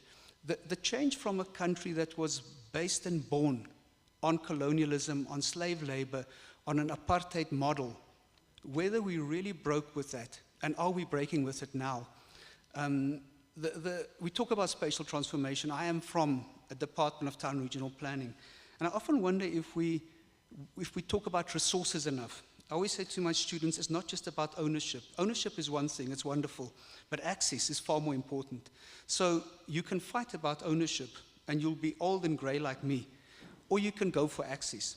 And I think the lack of enabling and opening access for young people, I'm not saying it's not a case of nationalize everything tomorrow. Maybe we should. Maybe that should be on the table as well. But what do we do with the resources we have is far more important than who owns them in the end. Because we'll all grow old and die. But what did we do with that period of time we had, the access to the resources we had or didn't have? And that is something to look at. Then the size and scale of the country, I think moving from a country of 5 million people, the privileged 5 million people, to one in which you acknowledge that you actually had a country then of 40, 50 million people already. Have we acknowledged that? Do we appreciate the size and scale of the challenge? When I looked at this medium-term development plan again, and no, as I say, nothing against those who prepared it, but when I look at the numbers and I look at the scale of the challenge, how many of our students finish every year without a job prospect? How many of our youngsters don't finish at university but also would like to work?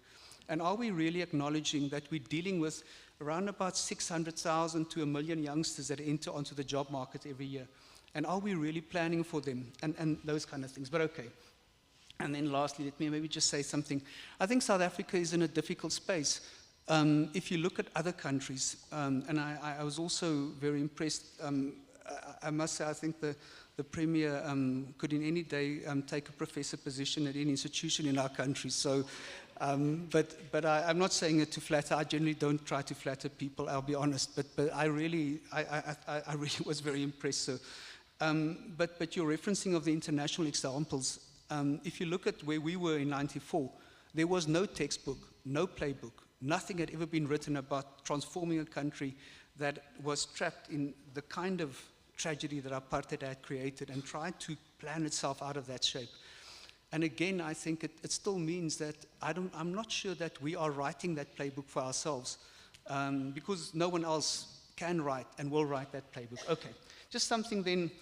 A couple of things that I do want to emphasize, and I am mindful of my time, Chair. Please let me know when I'm sort of running.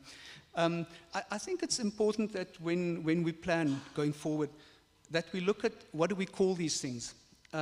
We have a tendency in South Africa to gravitate towards the word plan. We have a national development plan, we've got an integrated development plan, we've got a provincial growth and development plan, everything is a plan. And of course then we have the district development model 1 plan, one of my extreme favorites.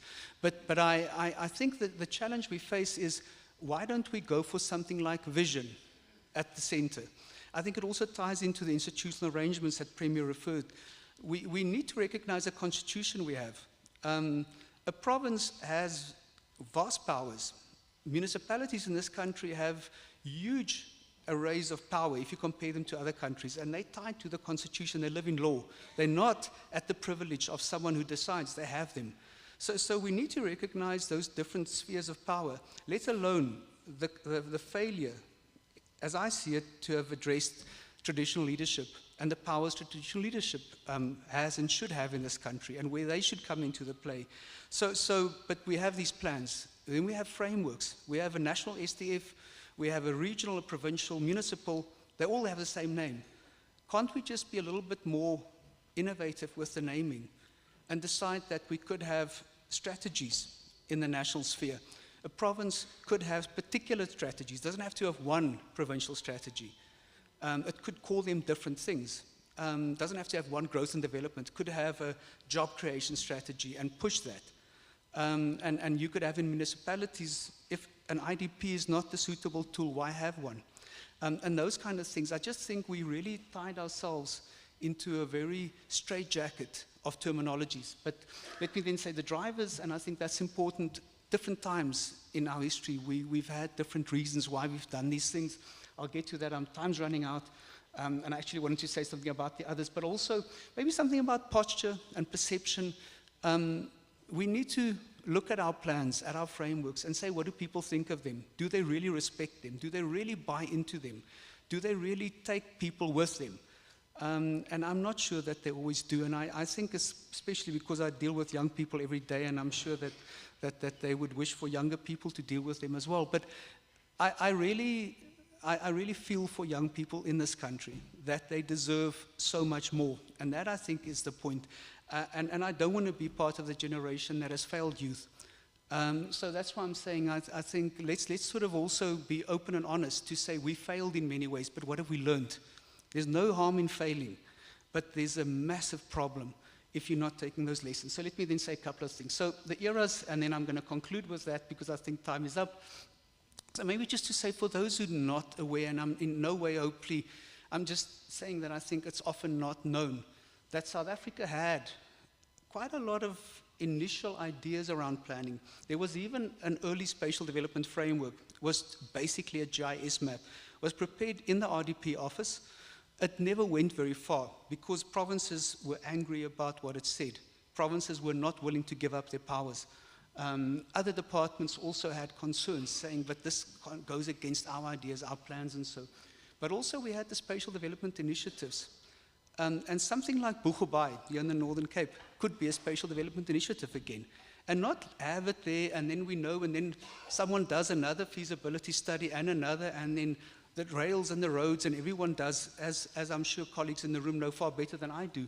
But those were there. And at least the Maputo corridor, which was an SDI, happened. It's there today. There were others, Lebombo, there were some around the Wild Coast, less successful, but they were there. Then we had the National Spatial Development Perspective, 3 versions of it. One at the end of the 90s, one 2001, and then one that was adopted by Cabinet in 2003, and I actually made a mistake. There's another one, the 2006-7 one. But important, that NSDP also had a district application component. It's often been highly misunderstood. And I think what people fail to understand is there were 2 components to that NSDP. One was about investing in places where the country could grow so that we could pay for people who needed that investment. So there was a basic income grant tied to that initial NSDP. And that has often not been recognized. People look at it and the perception they have, it's an urban bias. It's just about places of growth.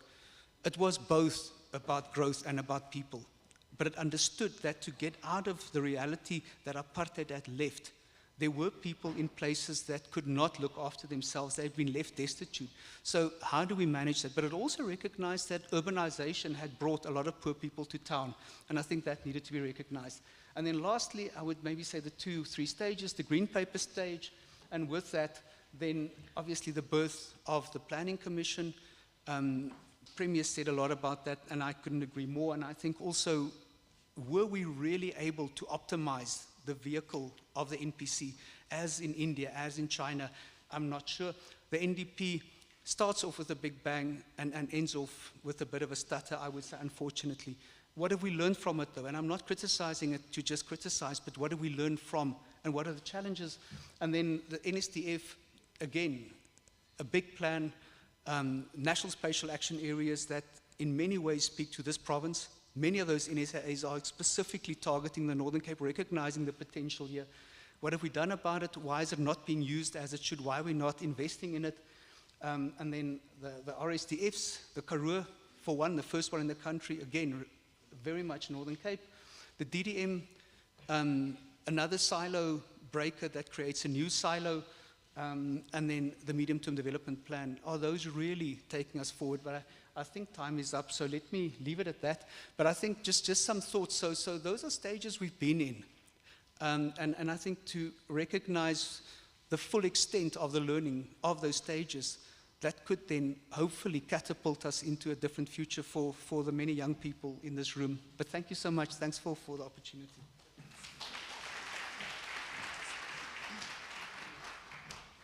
Can we clap again, please? Thanks, Professor Orange. And I think there's a lot that's come out of there. I mean, the legacies that we often speak about until they become trite. And yet we can see that there is an ontological, economic connection between our past and our present.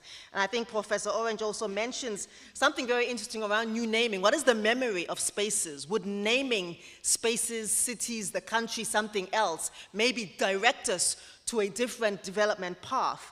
He also mentioned something around ownership versus access, which perhaps is something we can levitate over the next couple of days.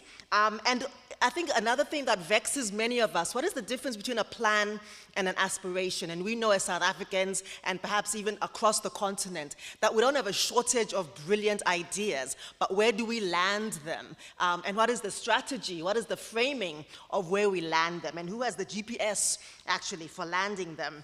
And I think all of those anagrams and abbreviations, NSAA, NSDF, RS Mangmang, there are a lot of alphabets going around in this country of ours. And how do we bring those alphabets into a coherent essay of action? So thank you very much. On that note, I would like to invite our old friend, Dr. Masiteng, to make her remarks. Thanks, Mme.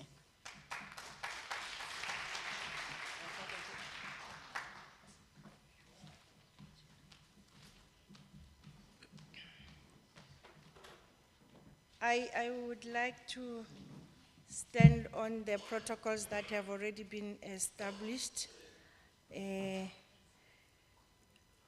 I just think we were asked to speak about the progress that has been made in terms of SDGs, and always when I argue, I say if you implement SDGs, you are implementing the NDP. They are all the aspirations, they are all the visions.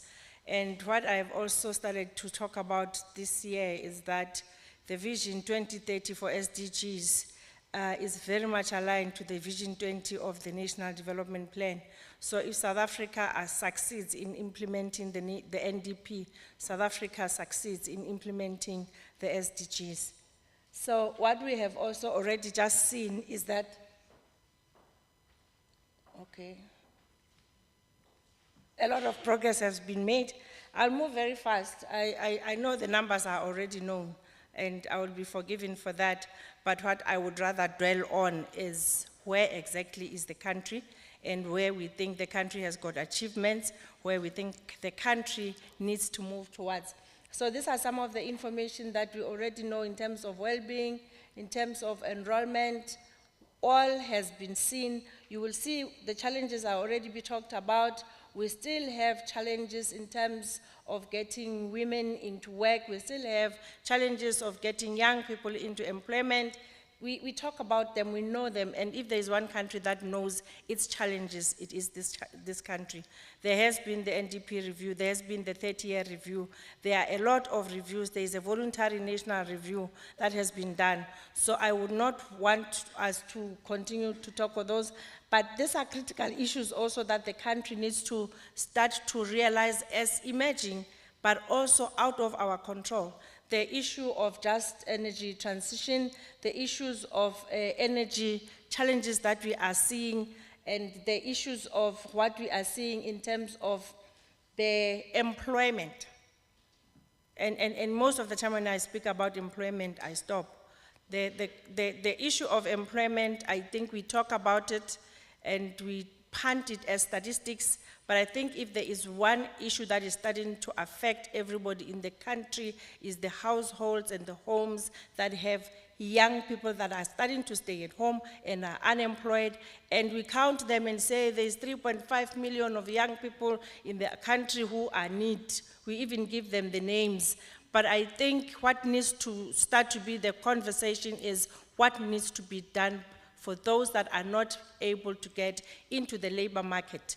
What needs to be done? It is also not a one size fits all. But we all have this information. One of the things that I think was in the NDP was also to say, how are we going to make sure that we get to create the jobs? So if one goes to the issues that we want to get to, wow. So the critical issue that I want to get to is, now that we have looked at the statistics, I want to go to where is the country right now in terms of the implementation of SDGs. This is where we are. When we talk about the country today, we will know that the country has done well. The country has got an alignment of the plans. And one of the things I say when I talk about NDP, SDGs and Agenda 2063, if you look at the years, the NDP was adopted between the Agenda 2063 and even before the SDGs. The NDP was 2012, Agenda 2063 was in 2013, and the SDGs were in 2015. But what we are looking at, the last 4 years of implementation, there has been increased access to education. Those are issues of attainment, access, that is even close to what we call universal. But the challenge is the quality of that education. There is an issue of social protection system. We talk about wanting to have a social protection that no one lives below. And we start to grapple even with issues of high standards of living. There has been accountability, institutions are built, and we are starting to see, and the critical issues of corruption are there. So with this, as it has been said, one of the things that I also want to talk to is How far have we come? If we look now, we have about 33% of the SDGs that have made progress. We also have about 23% that have just stalled, that have not shown progress over the years. But we also have 11% of the SDGs that have not moved, that have made no progress at all. And then there is about another 33% of the SDGs where there is no data. Having that said, we also know that we have seen the statistics. I will move beyond the statistics and then go to what next. Okay, this one is very interesting. Now we want to move towards acceleration. I guess the critical issue that needs to happen now is, having understood what has happened, there is statistics, there is data, there is evidence, but there needs to be better issues around coordination between public, private, and civil sectors, and need for more international collaboration. And how to do this is to make sure that there is acceleration, and this is about now dealing with the people and dealing with the SDGs themselves. The well-being of people, building capabilities, youth investment, energy security and just transition, infrastructure, institutions, and building trust amongst institutions, but also between people and the state or government. And one of the critical issues that needs to be taken forward is about financing. The discussion about financing for development, I wish, can be enhanced and made simpler to understand. That is about joint resource mobilization for making sure that the livelihoods of the people can be changed when resources are put together, but also more impact can be made. So in the UN, what has been put together has been moving forward towards acceleration of the SDGs, and maybe that can also be considered. Moving forward, there are certain critical issues that need to be taken into cognizance. The issue of hunger, the issue of poverty, the issue of people that go to bed without food. The critical issues of food systems, I think, should not be lost in the discussions. The energy access and affordability to deal with what we call energy or energy poverty. The critical emerging issue of digital connectivity, education, jobs and social protection, as well as the issue of climate change, biodiversity, and loss and pollution. Those are the 6, what we call the pathways that if they are looked into, not implemented as individual projects or programs, but in an interlinked manner. The interlinkages make the impact more and covers a bigger number of people or population. The engine rooms that we think already exist, it's about building on what exists, the policy and regulatory framework. It is not about every time there is a change of guard, let's go and write new rules, new regulations. It's about building on what exists, but improving on it so that it continues to change the lives of the people. Identification of bankable and market-ready national projects, they already exist.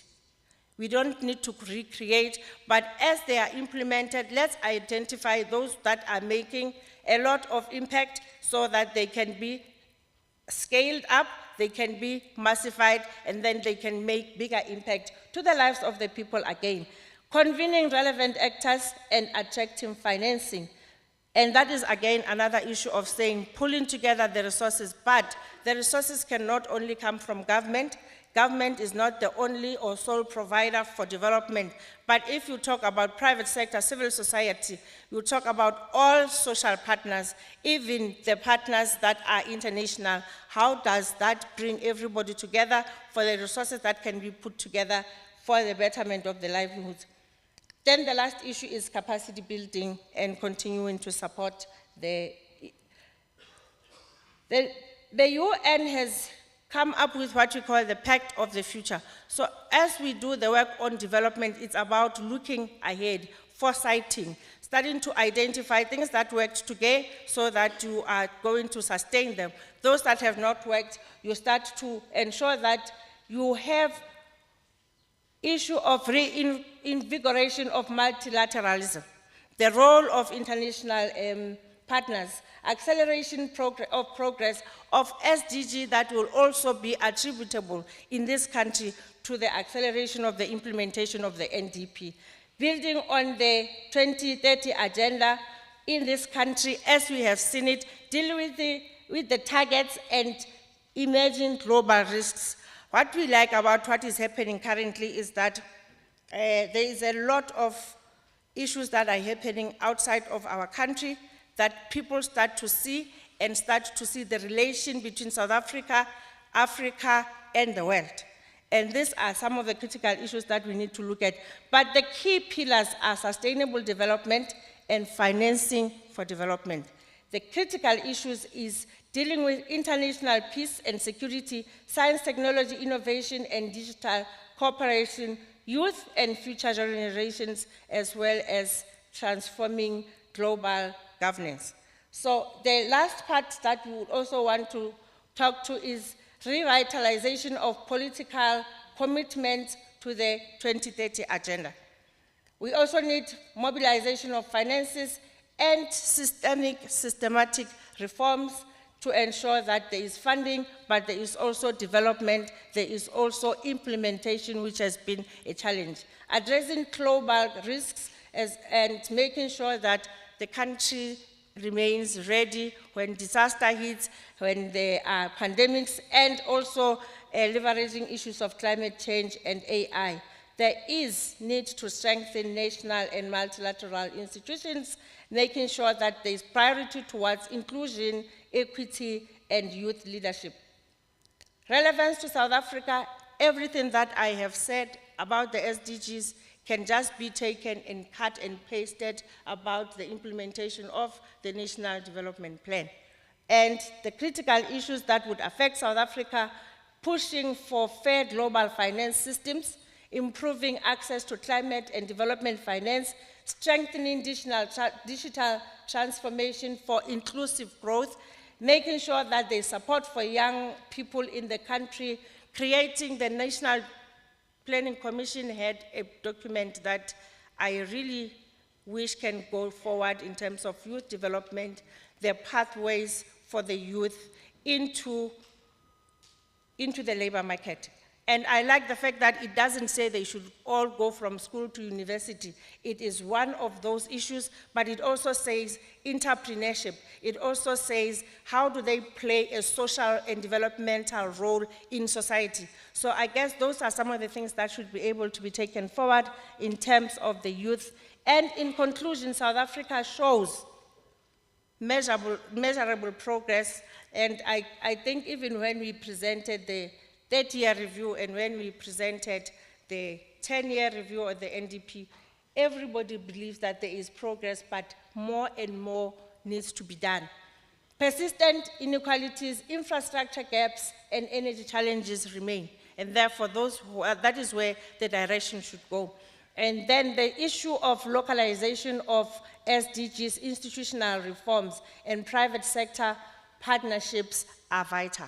So as this work continues in terms of development in the country, I think it's about bring one, bring all, partnerships, crowd in the private sector so that it plays what we call its developmental role as long as it continues to make profits. Then there is also the issue of inclusive action and targeted investment. South Africa can achieve many in the Agenda 2030 going forward. One of the last issues that I think we have added is institutionalization of planning.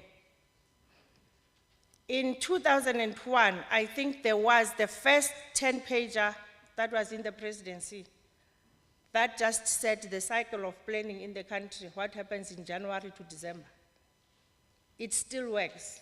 It is that plan that has informed that cabinet sits every 2 weeks.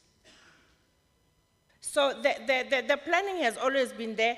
And if we move and say in 2015, the National Planning Commission had a document that was called Institutionalization of Planning. 2018, we wrote another document that talked about institutionalization of planning. And I would like to see if we can be able to take all those documents from the beginning and the ones that Prof has spoken about, pull them together, and take the document that the Premier has written. And there's a document that the UN in 2024 has written to advise South Africa again with the ECA, pulling all this together and saying, institutionalization of planning does not mean coming up with new means of planning. It has existed. There is a lot of building blocks of planning in this country. The issue is integration, pulling everything together, making sure that it is about the people, and making sure that when we plan, we bring everybody to be part of planning. Every other form of planning that exists today is correct. It's about how it works with other forms and means and ways of planning. And the only way is this discussion and discourse should be able to take us towards a plan that says, how do we organize, coordinate, integrate, and bring everyone to plan in what is called a whole of society approach. Yalebo.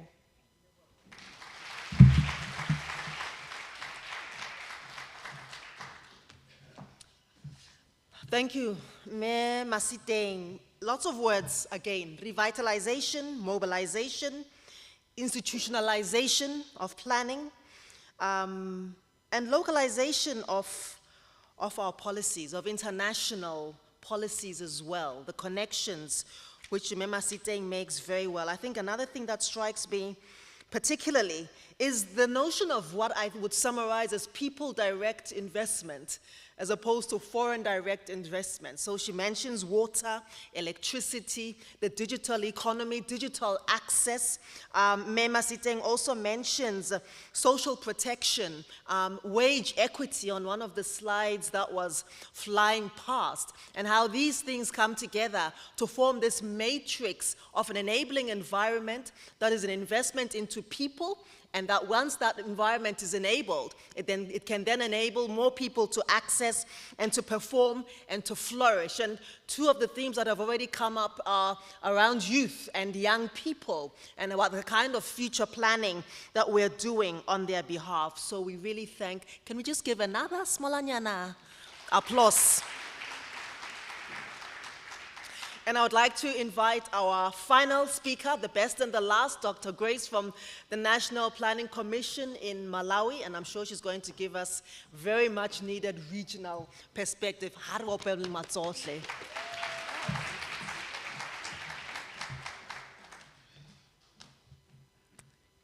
Thank you very much, Commissioner. Good afternoon. Thank you so much. So, I'd like to thank the National Planning Commission of South Africa for inviting the National Planning Commission of Malawi to come and share some experiences in terms of regional development planning. But I believe that even ourselves are also going to learn from you. We have already started learning, by the way, and I'm enjoying every moment that I have been here. I'd like to stand on the protocols that have already been mentioned. And again, once again, my name is Grace Kunchulesi. I am Director for Development Planning at the National Planning Commission of Malawi. So I'll be speaking to you about Malawi's experience in terms of stakeholder engagement in the regional perspective. The outline of my presentation is as shown on the screen. I'll give you a brief overview on our National Development Plan, and I'll also then share the experience in regional stakeholder engagement. I'll conclude with a few recommendations. But first of all, a point of reflection. So we are talking here about long-term development planning. And basically what that means is that we are looking beyond ourselves. We are looking at future generations as well. And that is the reason why I like this African proverb, more precious than our children are children of our children. And so I hope that we'll be having the future generations as we are discussing development in our various jurisdictions. In terms of the mandate of the National Planning Commission of Malawi, it is a fairly new institution. We were recently established in 2017 by an act of parliament with two key mandates. So the first one is to coordinate the development of medium and long-term development plans. And the second one is to oversee the implementation of those plans, especially looking at those 4 elements which are key in terms of implementation. Since morning, I think I have been hearing concerns about lack of effective implementation. We do have good plans, but implementation is always the challenge. And those aspects, coordination, financing, capacities, and M&E are some of the culprits. So we are mandated to also oversee implementation by taking care of those elements. So within our mandates, we have developed the Malawi 2063 vision and its medium-term plan, its first 10-year implementation plan.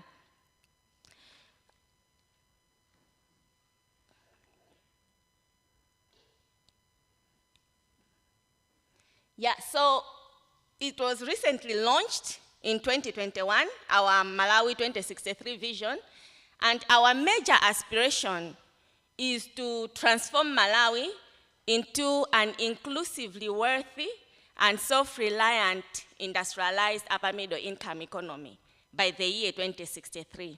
This is a very ambitious plan considering where we are today. We are a low income economy. Our GDP per capita is just over 500. It's about 640.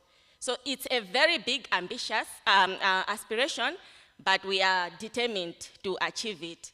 One of the things that is unique to our vision is that we have changed the narrative from poverty reduction to wealth creation, because we believe that any level of poverty is acceptable. That's number one. Number two is that wealth creation means that you are going to do something about your situation, whether it is at household level, individual level, or national level. So that's why we have changed our development narrative to wealth creation and not poverty reduction. So our aspiration is anchored on those 3 pillars of agriculture productivity and commercialization, industrialization. So under that, we have mining as a key component, and urbanization. And under that, we have tourism as a key sector.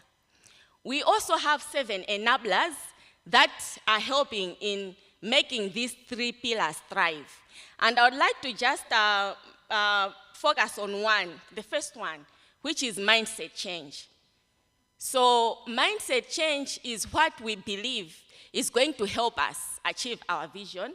And we are inculcating a mindset change in terms of how we do things. Because we have realized that we keep doing the same thing without seeing any traction, without seeing any transformation. And so that's the reason why we are saying that while agriculture will remain is a key component of our economy, and it will remain so for a long time, we have to approach agriculture differently. And that is the reason why we have productivity in there and commercialization in there, because we now want to go commercial.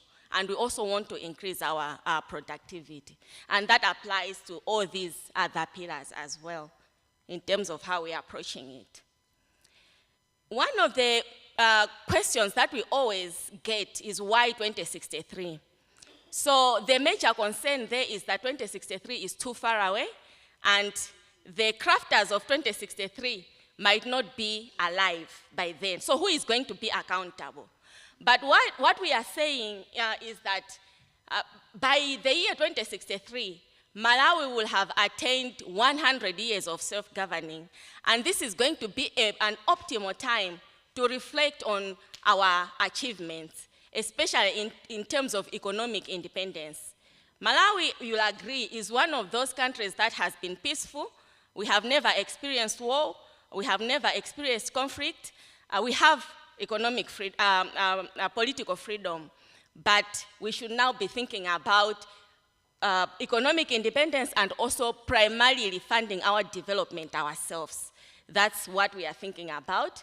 And the other thing is that Malawi is also a youth, has a youthful population. So our vision is very much youth-centric, making sure that our young people are taking part in the development processes. Then also, we are saying that if we are going to plan long enough, we are going to get things done. Because then we are going to stop asking, what is in it for me? But then we are going to think about what is in it for future generations as well. And that is why that point of reflection I shared with you is very key in terms of long-term development planning as well as in our vision. We are also have aligned the year to the African Union Agenda 2063, so that as we are implementing our own vision, we are also implementing Agenda 2063 for AU. So that's a vision, those are dreams. And we have developed the medium-term plans to help us operationalize those dreams. So the first one is, there are going to be 10-year phases, and the first one is going up to 2030. And we have two key milestones. The first one, to graduate to at least lower middle income economy. Remember, our target is upper middle income economy by 2063. So at least by 2030, we should graduate into the next income category, and then also meet most of the sustainable development goals.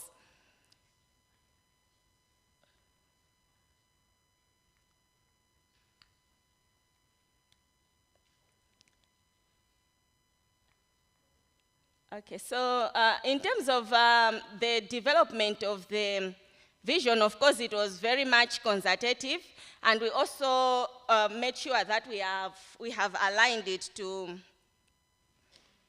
or should I be pointing this way? I don't know why it's not responding, but we have also made sure that it aligns to the regional as well as the global development frameworks. On this one, I have to mention UNECA, United Nations Economic Commission of Africa, which helped us with the tool that they developed, IPRT, International Integrated Planning Reporting Toolkit, to help us align our national development plans to both the SDGs as well as to the Agenda 2063. So this is a process that was done after we had already developed our plan, but I'm trying to get to the next slide, which is just showing the extent of alignment.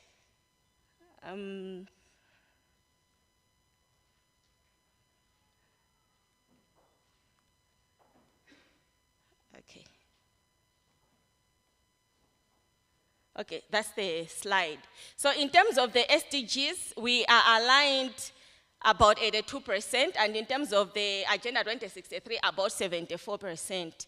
So this is something that was done after we had already developed the plan, which already indicates that as we were developing our own national development plan, we already had the perspectives at the regional as well as at the global level in the plan. So that's how it looks. And as we are reviewing, we are going to be doing a midterm review very soon of the National Development Plan. We should be able to improve these figures. Yeah, but in terms of the integration of, on the same, the regional and global perspectives, we have also made sure that we have aligned to the SADC Vision 2050 within the aspiration of the industrialization agenda, as well as also in the alignment with the implementation plan for the SADC Vision 2050. Including on the pillars as well. So our pillars, as you can see, they align also with the pillars of the RISDIP, the Regional Indicative Strategic Plan. This pointer is kind of letting me down.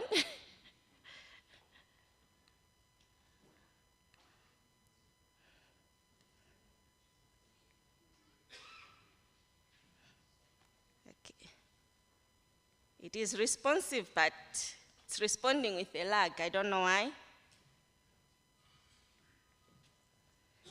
Okay, so in terms of, so these are the plans that we have, but then, I don't know why it's,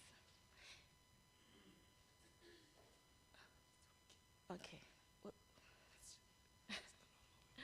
All right, so since we are saying that we really need to move beyond the planning and to making things happen. Some of the things that we have put in place to make sure that we achieve our aspirations is to make sure that we have amended our Political Parties Act. And what this does is that it makes it a requirement for every political party to align its manifesto to the National Development Plan. So this is something that has already started, and we are making very good progress around that.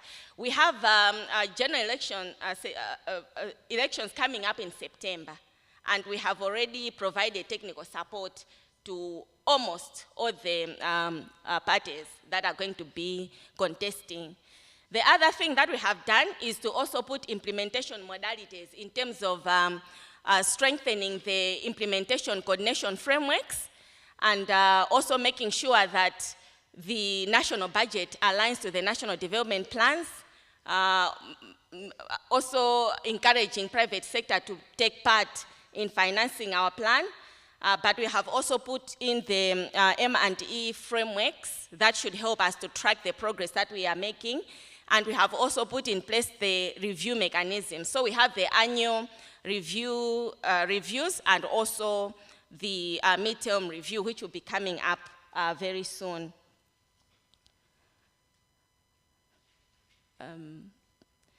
Okay, so I needed to share this slide, especially in terms of the title that was given to my presentation, whereby we are talking now about the SADC platform of national planning entities. So this is a body that was established in 2015 by SADC Secretariat. However, it became inactive for quite some time. And then there was a conversation that actually started right here in South Africa to reactivate this platform. And this was done in 2022. So the national planning entities from the SADC region came together in Malawi to just agree on how we should move forward in terms of making use of this platform. So mainly it is about sharing experiences, lessons, and also making sure that we are enhancing progress towards the agreed principles in national development. And what Malawi has, when it was rejuvenated in 2022, Malawi and Zambia were co-chairs, but now DRC, Democratic Republic of Congo, is now the one that is the chairing. But what it is doing is that it is providing seminars where the national planning entities can come and share lessons on programming and planning and things like those. So far, we have benefited from 2 sessions that were conducted on impacts of Russia-Ukraine war, and also on integrating sustainable peace and security in national development plans. They have also come up with a community of practice, which can be accessed on the link. I can share it later on with NPC. You can share it. You can access it from them. But what you can do is you can go to any country within the SADC region to get whatever lessons you can get from there. In addition to the SADC planning national planning entities platform, there is also the expert group meetings that Malawi has been participating. These are organized by UNECA and also ADB, African Union, as well as UNDP. So they bring together planning entities also from the African region, where they share lessons but also contribute to the Africa Sustainable Development Report. In terms of how Malawi has used all these lessons, we have been using them in our programming processes, but also as we are supporting the different ministries in developing or reviewing their plans. But most importantly, because I mentioned that our national development plans were launched in 2021, so this year marks the midterm in the implementation of those plans. So we'll be incorporating these lessons as well in our comprehensive medium-term review. So what we are trying to come up with the medium-term review is to come up with an accelerator plan. Because of all the shocks that we have been facing, and not just in Malawi, but in all our countries, we have not managed to achieve the targets as fast as we wanted to. So we are looking to coming up with a plan that is going to help in accelerating the achievement of our milestones. Okay. I'm remaining with one slide, just one slide, which has recommendations. So one of the major recommendations that we are making in terms of making the national planning entities for the SADC thrive is to come up with champions. That's the last one. So it really needs to be pushed in terms of making sure that it is, operating more effectively and efficiently. So we need national planning entities like National Planning Commission of South Africa, for example, or National Planning Commission of Malawi, or the Ministry of Planning and Development in Zambia to help in really championing the activities of the National Planning Entities platform. The other thing is really just to reinforce continuous engagements. These engagements, if we can make them to be more action-oriented, it is also going to be helpful. The other issue is to also incorporate accountability mechanisms, because there's quite a lot that needs to be done, but there is no mechanisms to follow up to make sure that things are being done as agreed. So if we can also incorporate that aspect into the National Planning Entities platform, that is going to help us in terms of making it more vibrant. There is also need to embrace innovation and digital tools, such as the community of practice that I talked about, or even just, Zoom meetings and things like those, to make sure that we are learning from each other. So at the end, I also want to leave you with this reflection. I don't know if you are able to see, but it is a quotation from Henry Ford, and it says, "Coming together is a beginning, staying together is progress, and working together is success." So I believe as a region, we are one region. We might be different countries, but we can take advantage of our different comparative advantages to progress together. So I'll leave you with this, and I wish you all the best. Thank you very much.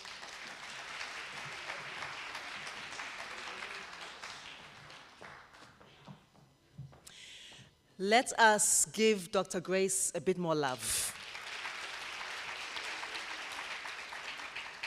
I think we can agree that was a fantastic close to those discussions, especially the aspects, they're myriad. I mean, the aspects sort of alignment with different instruments and the scientifically, statistically substantiated ways of measuring that alignment. I think the piece as well, when Dr. Grace mentioned moving away from a deficit target. So we're not talking about poverty reduction, we're talking about work creation. And we talk in this country, the often cited evil, matwinisi ale arona, poverty, inequality, our evil triplets. What if we talk about abundance, wealth, social equity, that is what we are working towards, rather than naming again and again what we know the challenges are. And I think also the thing that strikes one is the 100-year plan from 1963 to 2063, which is also very similar to the, if I'm not mistaken, Premier will correct me, the Korean model, which also is a very long-term, is it 150-year plan. So it's also impressive to hear that Honamona next door, our neighbors, are also adopting this approach. So I think that you come bearing much and that we learned much from you, and we accept your gifts with much appreciation. Zikomo kwambiri, I think, as you would say. And indeed, more precious than our children are the children of our children. What a beautiful way to end it. So I would like to open up, I would ask our technical team to advise. I think we have until 1 o'clock, if I may, for questions and discussions. I don't know if there's a roaming mic. Can I have a signal, a Winnie Mandela signal?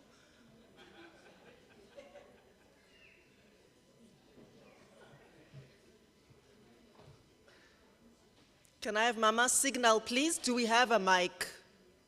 And can somebody kindly help us to person the floor?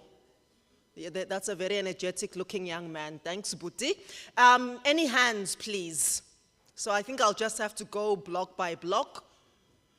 So 1, 2, 3, me with a beret, 4, and 5. I hope you remembered yourselves. And that's it, yes, in the interest of time. Excuse my Stalinist tendencies.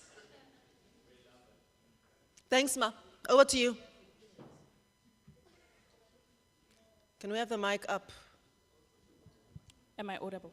You are now. Good day, everyone. My name is Kiabetsu Libudi. I'm part of the Student Representative Council for Salt Lake University. And myself and my colleagues would just like to make some few contributions and ask a few questions from the discussions that were made and contributions that we had.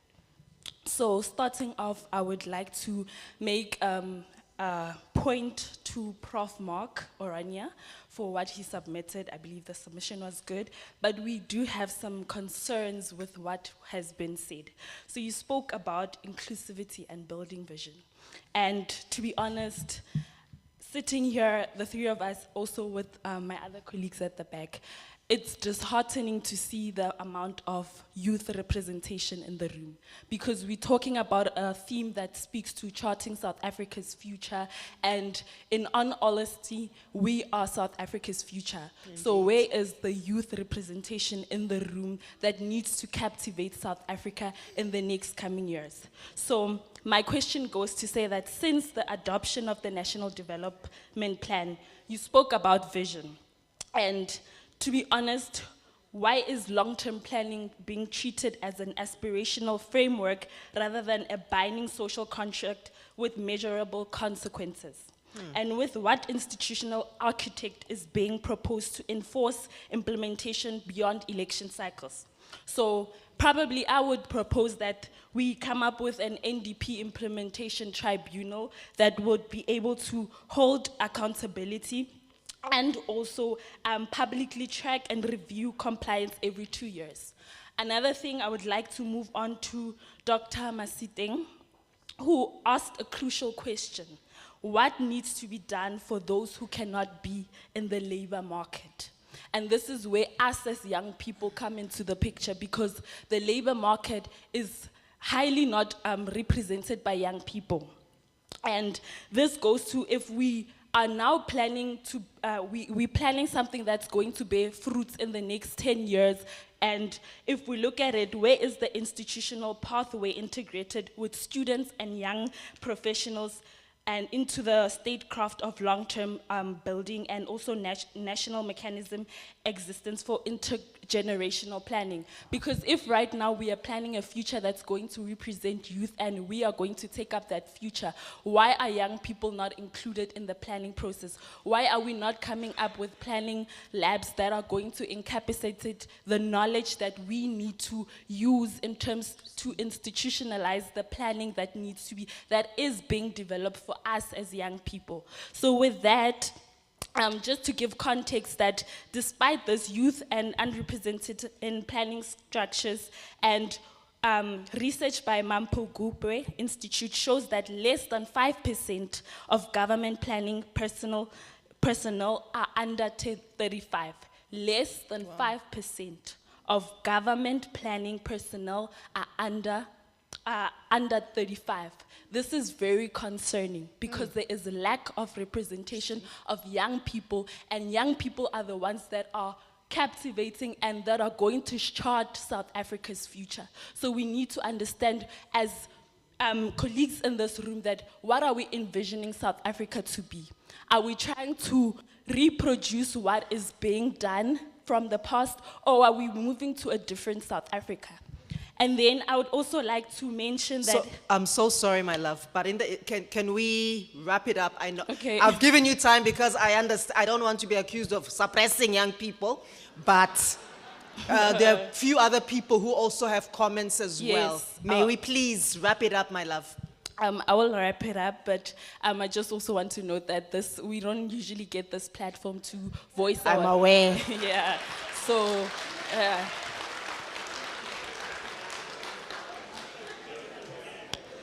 So the last point I will make, due to time constraints, which I respect, is that on the Northern Cape infrastructure, how will the long plan frameworks address the socio-economic impact of youth migration of the Northern Cape, linked to infrastructure decay and limited diversification?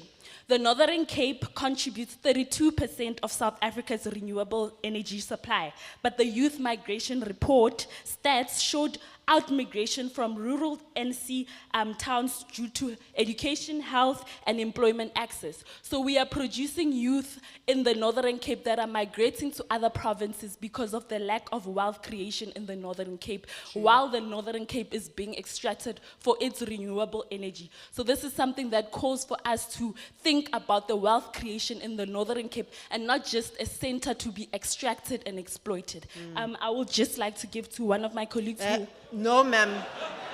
Now I'm done. Thank you. But thank you to our unofficial fourth panelist. Superb. Superb. There was somebody behind you, Abutwak. Yes, the gray. And then it's me in a pink beret. And then somebody at the back. And the final person is, I think, our DG here. Please go ahead. Good afternoon, everyone. My name is Sabatini Mutlobung. I am part of the Zabalaza Pathways Institute. I'm also representing the community-based organizations at large. So I'm not going to say much because she covered most of the things.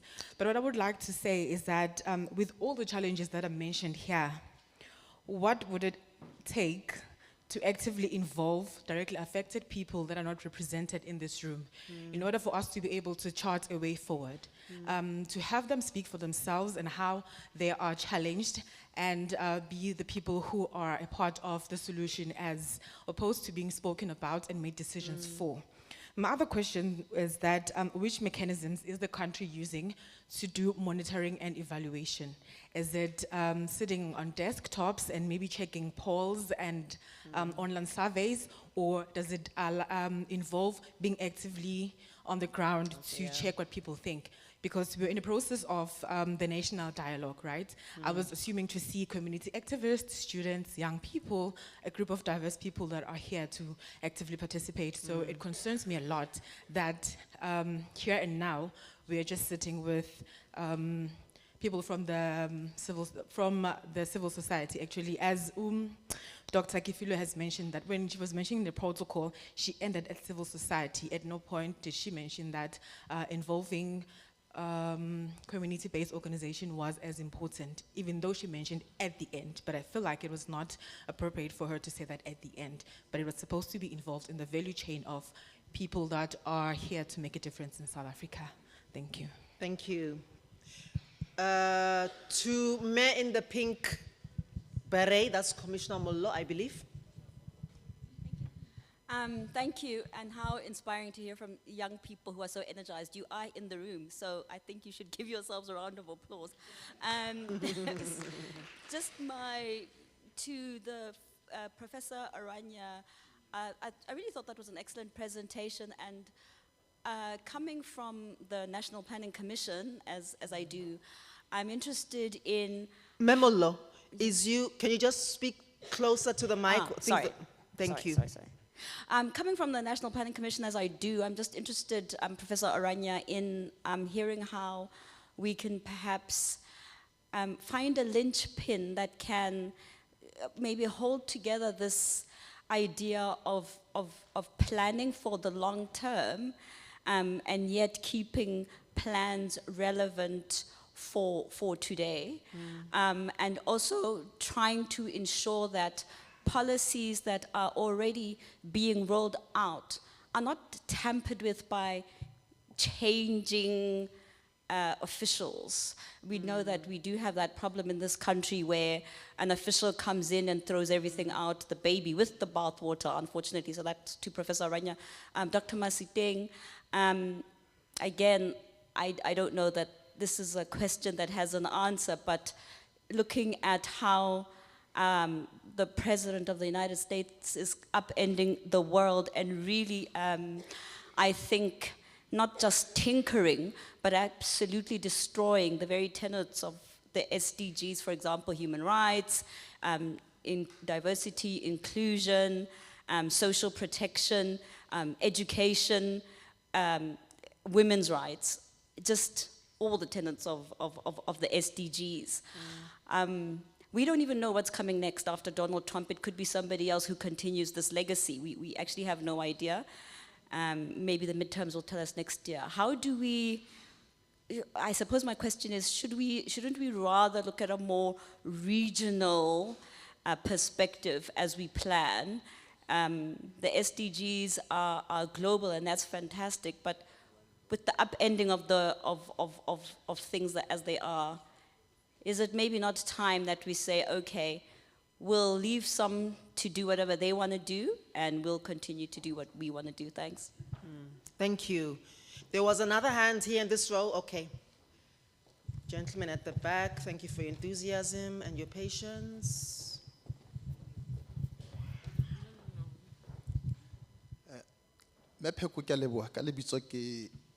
David Mohale. I'll just make three measured comments, because one leg, I'm from academia. The other leg, I'm part of the board that I know almost all of you do not like much, that is Municipal Demarcation Board. And perhaps as an entry level to say that part of the problems that that board deals with is because of the inability at the very basic level to follow at least the core principles of NSDF. Ndati, I'm not quite hearing you. I don't know if you speak, if the guy, maybe on stage the acoustics are not. Just all right. Try and kiss the mic. Okay, let me try to kiss the mic. I was saying, Chair, I've got three very brief comments. Okay. The first comment, let me make it from my full-time responsibility as being associated with institution of higher learning. I looked at the composition of what the president announced on Tuesday, and I noted with interest that there was no representation of higher education. And I'm bringing this up because I want to tie it to the earlier comment made by the Premier. I do think that moving forward, we need to place the role of education, in particular high universities, at the center of planning. Deeper conversations can happen there, but I do think that the higher education system in this country is complicit to many problems that we are having, because we are happy, DVC, on one part just to comply with enrollment plans, but we are unable to respond to to the key challenges that the country is facing. So I do think that we may want to sponsor consideration of representation from the sector in that composition as part of preparing for national dialogue. The second point which I want to just to echo for noting, I hope all of us have noted and appreciated the simplicity of planning coming out of the plan from Malawi. I do think that one of the problems we have in this country, we tend to think that sophistication is the best art instead of just being simple. The last point I want to make, and I'm not inviting problems for myself over lunch, because I'm part of the Municipal Demarcation Board. And I want to tie this to the point that was made by Prof. Orange. Part of the problems that that board has to deal with is because our approach to spatial planning and transformation is all over. And there's this assumption that we'll solve our problems by throwing borders that, okay, let's move this portion from this ward to that ward. Up until the executive does its part to implement plans that are there, just by following the minimum principles embedded in National Spatial Development Framework, we will get there. And I just want to pause it there, because I already know that there are a few people lining up to ask about why their awards have been tampered with or that. Thank you so much. Thank you so much. I have been belatedly asked to request that delegates introduce themselves before asking their questions, but since we are on to the last question asker, we will bear that in mind for future sessions. And I'm also reliably informed that lunch is in the foyer, so whoever is making the final points, DG, you stand between our stomachs and salvation, so please go ahead.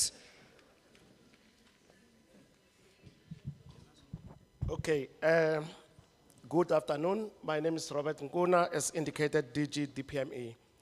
Just two issues before I make my own comment.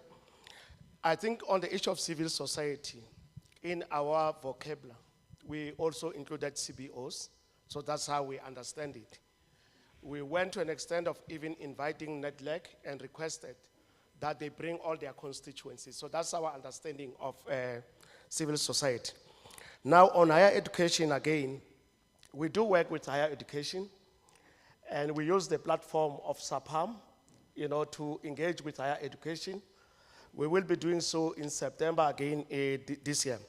But there's an issue around higher education, that the role of higher education when it comes to the NDP is not to critique government, because there are commitments in the NDP that focuses on what higher education must do.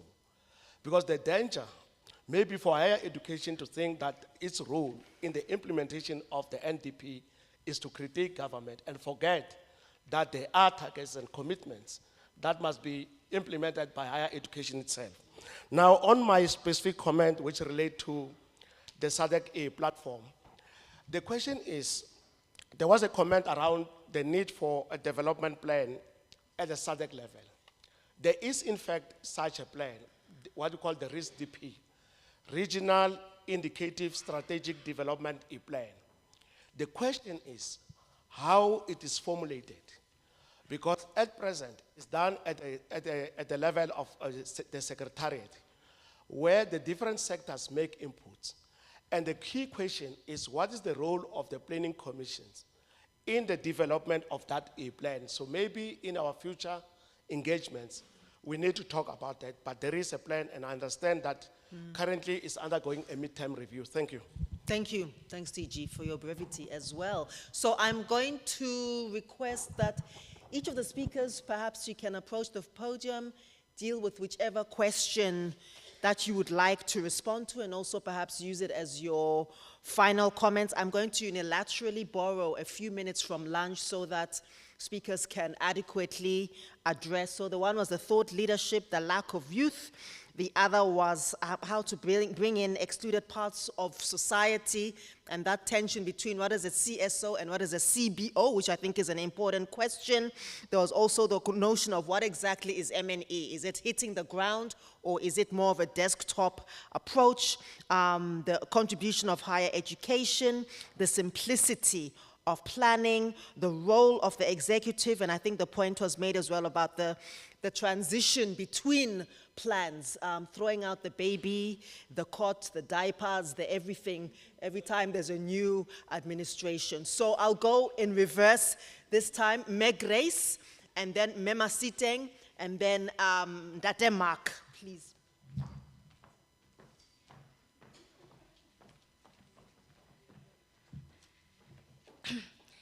Thank you very much. I'll start with the last comment, which was on throwing out the baby with the bathwater.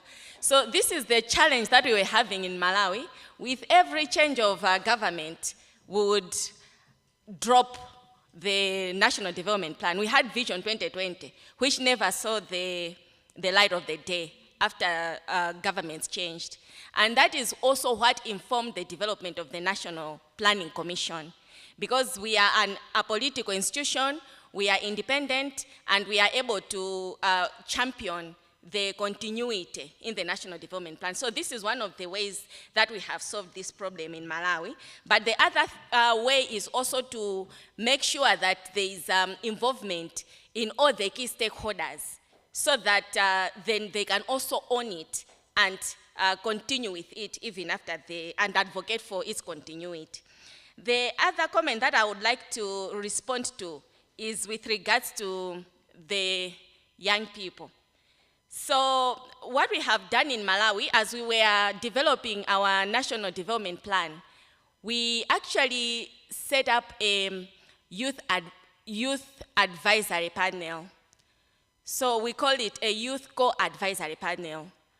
And they took part in terms of bringing in the views of the young people as well into these plans. So we did not stop their involvement at that point. We also have carried them through, even through the implementation phase. And we have developed what we call a youth engagement strategy for the Malawi 2063, so that we are able to involve them even in the implementation of the plan. So this is one of the things that we have done. In terms of making sure that while we are planning long-term, we are keeping, we are still relevant even today. We are keeping relevance of today's issues. So one of the ways that we have also gotten around that issue is, of course, the review mechanisms that I talked about. Yes, we have our 2063 plan, but in between, we have, of course, the implementation plan, the medium-term plan, which is going to be carried on for the 10-year periods that I talked about. But we also have the annual reviews, so that whatever, if there's any emerging issues, we are able to incorporate at least in the programming as we are implementing. And then finally, perspectives around the geopolitical shifts. So this is where our planning also needs to be foresighting. We should be able to foresee and incorporate what would be coming in the future. And one of the ways also to get around this problem is to make sure that we are at least moving towards achieving our targets. We are transforming. And one easy way is to really choose very few but impactful interventions that are going to help us. So in Malawi, we are talking about funding our development primarily by ourselves. So if we just choose 3 to 4 things that are going to help us towards achieving that self-reliance, then we should be able to cushion ourselves from whatever is happening on the global space. Thank you very much, and once again, thank you so much for inviting NPC Malawi. Thanks.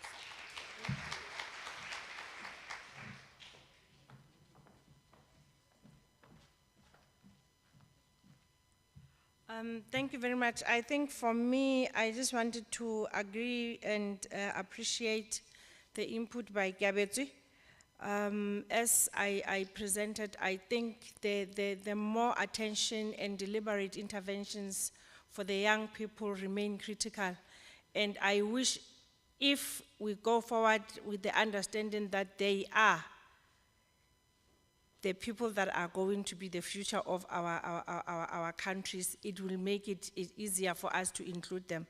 As the UN, we are doing our 5-year plan, which is moving us to the last years towards 2030.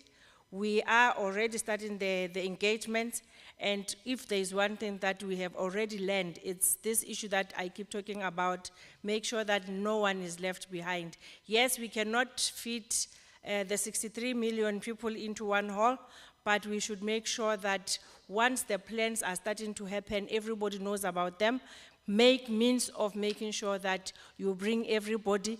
And yes, the issue of communities that, is it Sabatini, raises, it is starting to arise in the engagements that we are having, that it cannot be in halls, it cannot be in boardrooms, it has to go to the communities, because if we want to localize implementation, localize all the plans, they should be localized in the communities. And that is where the challenges and the livelihoods of the people are. So I want to agree, and I think the issue around civil society and community-based, the DG has answered. It is about the communities, and actually it is where it should start. So when sometimes we talk about them, I think just last week RC had convened the civil society and some of what are they called? Civil society people that came. We had a number of them, and I must say, when I looked, there was a good number of young people that are also growing and starting to be that active civil society that we used to have. I think the last time we had a very strong civil society that was organized was a bit of about 20 years ago, 2002. And we are starting to see the increasing role, the increasing organization of civil society. Difficult as it is, we know the difficulties that it faces. And as we sit with the youth, as we sit with civil society, as we sit with business, as we sit with private sector, as we sit with government, we start to pick up all these issues and start to understand what are the issues that, if they are all put together, will be able to make a better input for the country. Mayoral, hey, the issue around the US, I think, if we look at the work that we do, it's long-termism, it's about the people. We understand what we are meant to achieve in terms of being in development. So as the UN, we are an entity that will continue to do what it has been aimed to achieve. There is going to be changes of FOD every 5 years, every 4 years. All we need to do is focus on what we need to do. Development, sustainable development for the people, for the planet. But yes, we cannot run away from looking at and understanding that there are geopolitical issues that are there in the world. But I think focus, understanding the role of UN in the member states, and journeying and making sure that development happens in member states is more important. I think those were the...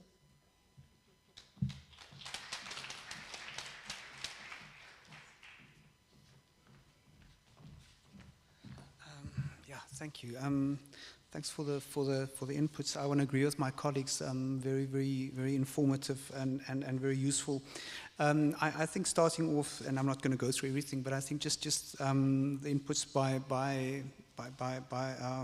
our small group of young people in the room, and I acknowledge your point. I think it's well made. I think also, if we look at the general age of politicians throughout the world, it's something to cry about. So I agree with you fully, and I think it is something that needs to be attended to urgently. It's also strange in a country where 50% of the population is below the age of 24 that this is the situation we are in. So incredibly well made, and I think you've also demonstrated that the country is in good hands, so thank you for speaking. I think the point, and maybe just about what planning seeks to do, I think planning has always been an opportunity for different views and opinions, and whether it is that people believe that academics are people who sit and do desktop work or sit in boardrooms or so, or whether some of us sit in boardrooms and do things, I think it is important that we recognize opportunity planning offers for views that oppose to come together. So instead of just having a national dialogue, one should have regular regional, and I think the point about the regions dialogues in which we argue about things, in which we explain how we see things, and we then reach a shared understanding of what the challenges are, but also what the solutions are. And I think we've lost a lot of that in planning, that there's too much that gets assumed and too much that gets done, and there are too many assumptions as well about things. So we only learn when we engage, and then we can take those understandings, and that should go into the plan. And the points made, and I think very, very well so by both my colleagues, but I do want to recognize as well, I was really very impressed. I think Malawi is showing us a few things. And well done on that. But I think the question of accountability and the point that was made as well by our youth, it is important that young people become the watchdogs of what is promised. A last thing maybe about planning in general, and I think we plan too much in South Africa, is my view. I think we should have more intensive, proper, well-budgeted planning sessions. So rather fewer but better, but preferably, as often is said or has been said, fewer but better, but that those sessions then have meaning, and that we don't have a situation where every so often, every year there's an IDP review, every 5 years there's this or that review, and it doesn't really move the dial in any way. So spend more money, do a proper plan, and implement, and use the money you would have used on the plan to then get the action on the ground. But thank you so much for those inputs from the floor. Thanks again, Chair. So before we go to lunch, I want us to do something. Are we together? Oh, are we together? Yeah. Hey. So let's clap with one finger. Do this for me. One finger. And it's not much, ne? Not much impact. 2 fingers. Alliances, allies, partnerships. 3 fingers. Bigger groups, formations. Maybe all the alphabets coming together, finally. 4 fingers. Maybe that's our SDGs now. Agenda 20 Mang Mang. MDP, SDG, ABC, XYZ, and then 5 fingers.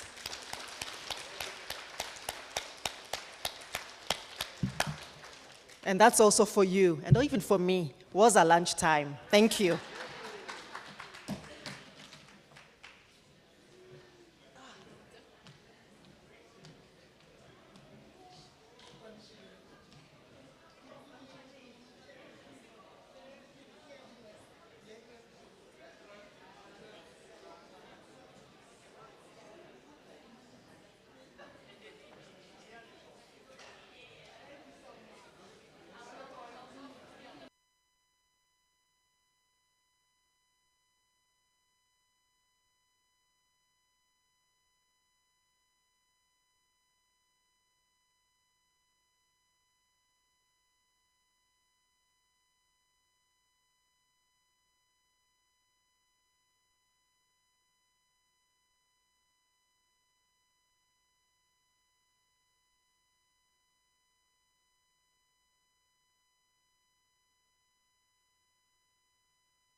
Okay, can we all start moving in and get seated? I know the last session was a difficult act to follow, but we're going to try our best. So if you know people that are outside, drag them in by the hair or any other painful part of their body. Feel free, you have my permission. Okay, we'll give colleagues a few more minutes to settle down then.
Okay, colleagues, I have a firm belief that you don't punish the people that are here on time.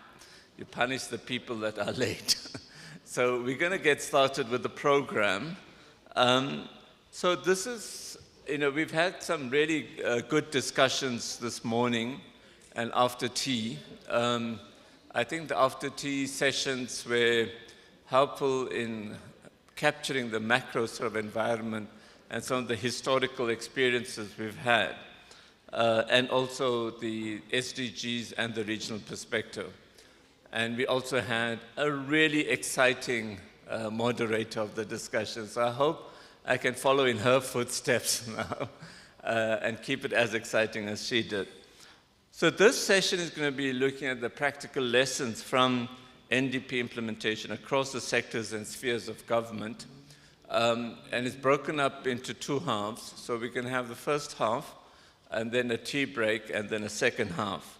So the good news is, well, not the good news, but it's a pity that DIRCO is not going to be here. As for whatever reason, they've decided not to join us.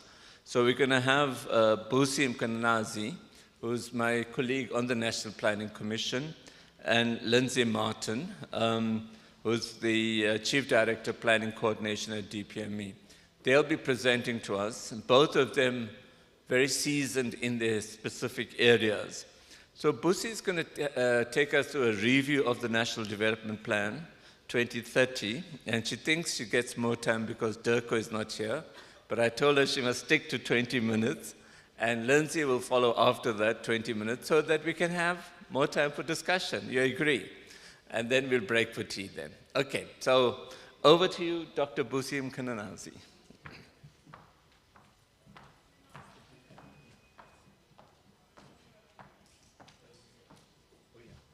Great. Thanks so much, Commissioner. So, good afternoon, ladies and gentlemen. I stand on the protocol that has already been established. I am Sibusiso Mkhwananzi, a commissioner in the National Planning Commission, and today I'm going to be presenting on a review of the National Development Plan 2030. So by way of introduction, I thought that it's important for me to clarify who we are as the National Planning Commission. So as you have a better understanding of why we are hosting this planning summit, and maybe also why it's important to then be the custodians of the people of who ends up reviewing the National Development Plan. So the National Planning Commission was established as a result of the Green Paper of 2010.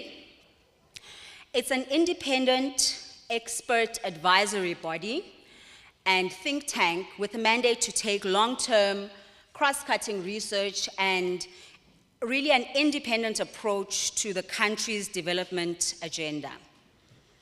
The first commission was established in 2010, and its mandate was to develop the National Development Plan that we are still to yet yield in 2030, and that we are still following until 2030. And the next NPC then happened in 2015. We are the third National Planning Commission, and our term began in 2021, and our mandate is until the end of 2026 next year.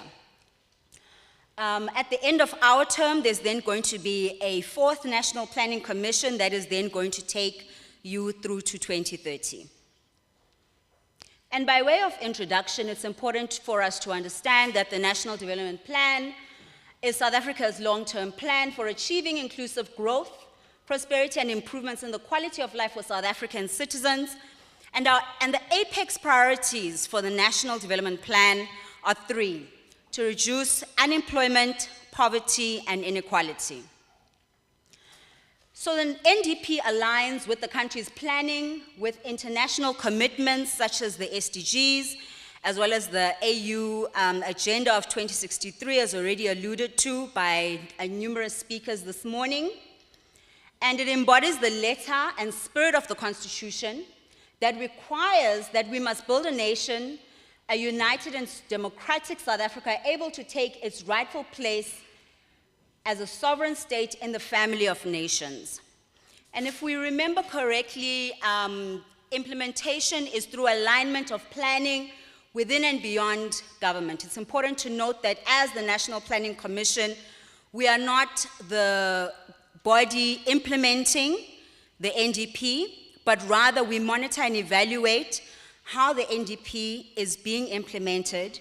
And our hope is that stakeholders who should be at the forefront of implementing the NDP, so government stakeholders, the private sector, and civil society, partner with us as the National Planning Commission to assist them, to advise them, to ensure that the targets and goals that were set by the NDP are realized by 2030. And so the NDP serves as an action plan for securing the future of South Africans. And if we remember correctly, in 2012, it was modeled around the life of Thandi. Everybody remember Thandi? Thandi, 18-year-old black young woman, had just finished matric in 2010. She had prospects, wanted to go to university, but because of the stats, etc., This was not going to be possible because of her matric results, as well as the ability to get into university in the first place as a poor black young woman in South Africa. And so if we are realistic, we should be following the trajectory of Tandi's life. Currently, Tandi would be 33 years old. And what I'm going to basically go through today is a reflection and reviewing where the state of South Africa of where Tandi was when she was 18, or around 18 in 2012, as opposed to where she is now, if she would be 33 now, and as opposed to where we would like South Africa to be in 2030, based on the goals that were set by the initial National Development Plan. So I'm going to go through 9 areas in particular as we review the NDP, specifically being the quality of healthcare, education, special effects of apartheid, reforming the public service, social protection, the economy, transition to a low-carbon economy, inclusive and integrated society, as well as building safer communities. So we start with our apex priorities: unemployment, poverty, and inequality. That's the basis of the whole plan, right? And at baseline in 2012, according to the Gini coefficient, South Africa was at 0.69 in terms of our inequality. Our target for 2030 is 0.60, and currently we are at 0.63. So we are doing well as a country.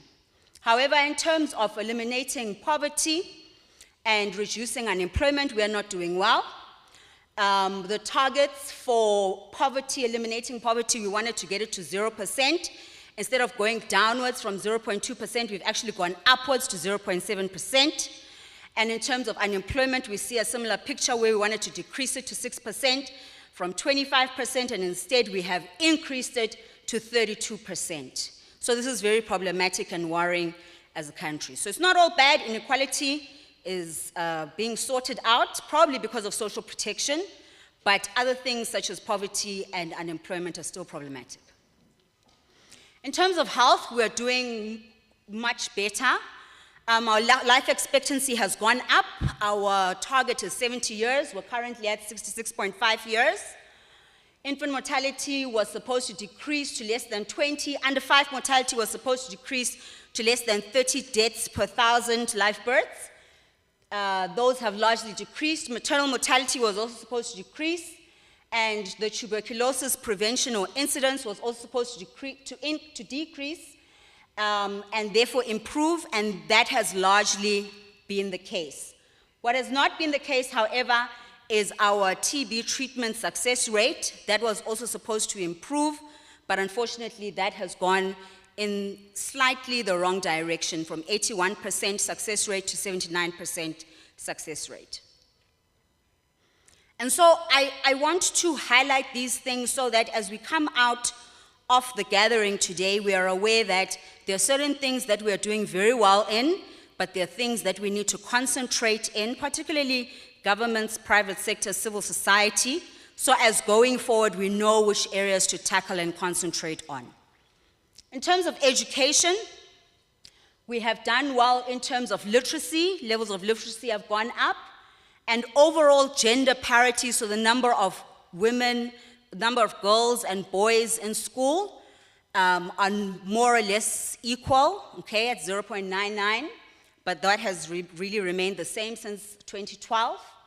What we're not doing so great in is the educator-learner ratio. Our target was to really end up being at the same level as international standards. At international standards, the learner-teacher ratio is 15. We are at 30, okay? Also, what is not so great is our higher education gender parity index, where we also would want 1, but we're sitting at 1.66, which has actually been an increase from 2012, where it was 1.42. Our national certificate passes, we wanted to increase those which have mathematics and physics in particular to 450,000 per year. And we have marginally, very, very small amounts increased. And then also what we wanted to improve is the number of PhD graduates per year. We wanted to get that to 5,000. We started at about 1,879, so just below 2,000. And currently we're just below 4,000 per year. So we might meet the target in 2030, was almost somewhere in between, okay, but not too bad. In terms of human settlements, the number of households, informal dwellings, we wanted this to increase. It has increased from 77% to about 84%. Access to clean water, access to sanitation, and access to electricity, we wanted all of those to increase. Particularly running water and sanitation, the target is 100% by 2030. We're sitting at around 87% for access to water and 83% for sanitation. We're doing better in electricity because the target is 90% in 2030, and we're currently at 89.6% households having access to electricity, of course, when there isn't load shedding. And then in terms of good governance, we wanted to ensure that the amount of income tax registrations increased. This has been the case from around 16 million people to 30.25 million people. That's just below half of the population, which is great. We also wanted a positive public opinion on delivery of basic services to improve, major service delivery protests to decrease, corruption perception to decrease. This has not been the case. We have gone in the opposite direction. And then in terms of our corruption ranking, we also wanted this to be a better ranking, and we're somewhere in the middle of improving, but not so much. Then in terms of social protection, we've done really well in terms of grants being paid. We wanted the number of grants being paid to increase. Initially, it was at around 16 million. We're currently at 19 million rands being given out as grants nationally. We also wanted hunger to decrease. This is where we have done badly, and hunger is also a reflection of the lower poverty line. We wanted hunger to decrease to 0%. Instead, from 0.2% in 2012, it has increased to 0.7%. In terms of the economy, we wanted GDP growth to increase from 3.3% in 2012 to 5.4% in 2030. We have gone in the opposite direction to 1.6%. We wanted to reduce income inequality.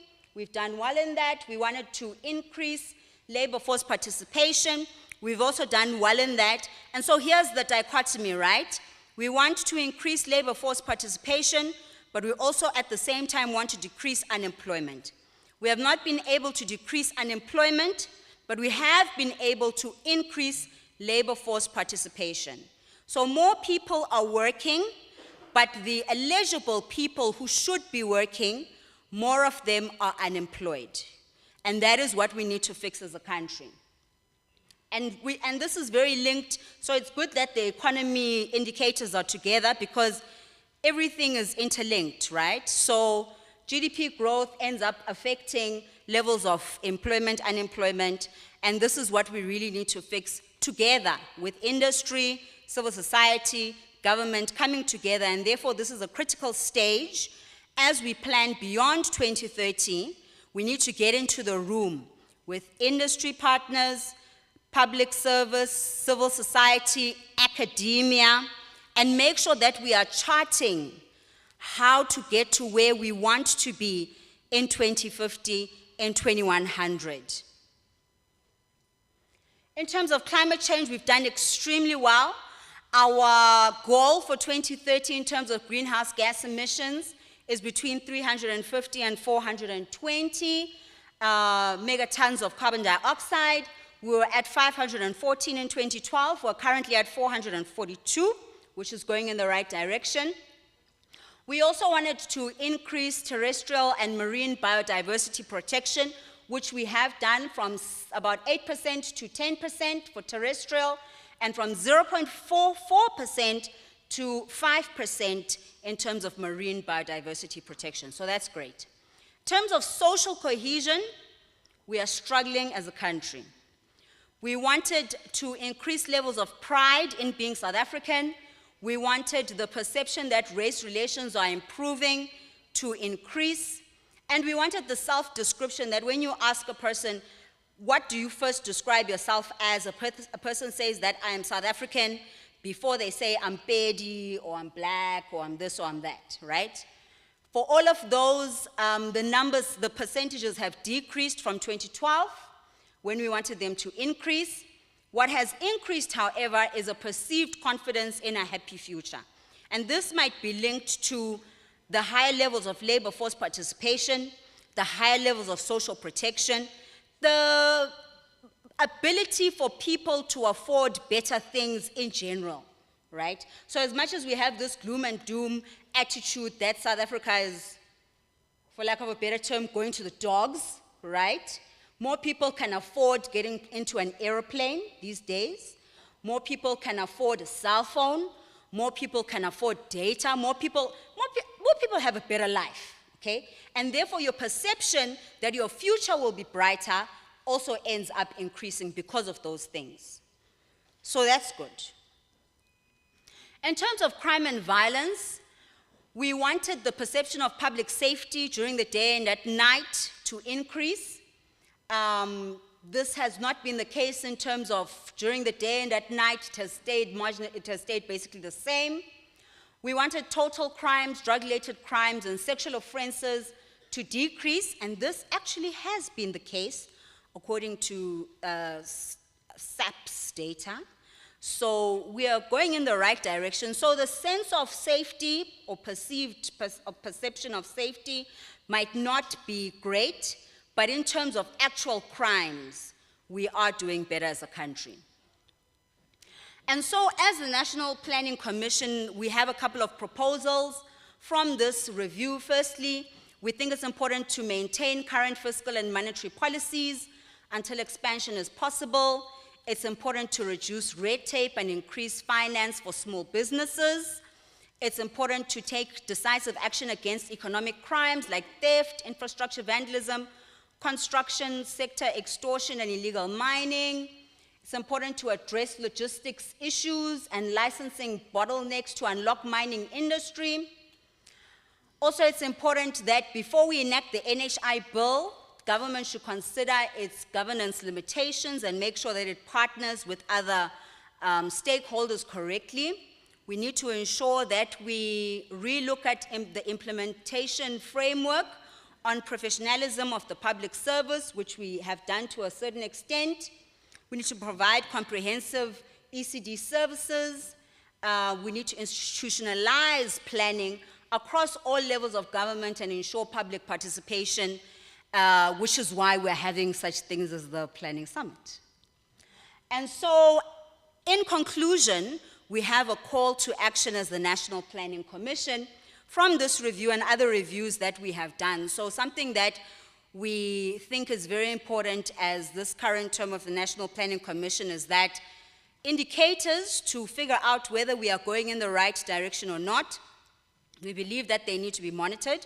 We believe that it's important for us to have evaluation on a regular basis. And so we have annual reviews of where we are in terms of all of these indicators as reports at the end of every year.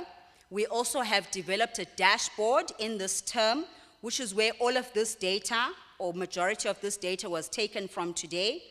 And you saw how, for all of the indicators, I had this red, green, or orange indication. We call it the robotic system, to end up knowing whether we are very close to the 2030 target, more or less in between, or very far from the 2030 target. And that's what we're currently trying to implement in our dashboard, which is going to be publicly available very soon. And so as we close off, it's very important to have a call to action as a strategy for going forward. We believe that the National Development Plan remains very relevant. It's our plan, it's our roadmap, at least to 2030, and at least we are starting the process of trying to figure out what we should do beyond 2030. We've started 5 years in advance, We're trying to make sure that we reach as many stakeholders as possible to make the process as inclusive as possible. So invite your friends, invite your colleagues, tell a friend, tell somebody, tell a family member that this is what we are doing. So as when we come to your province, to other provinces, to other stakeholder engagements, we engage with more and more people.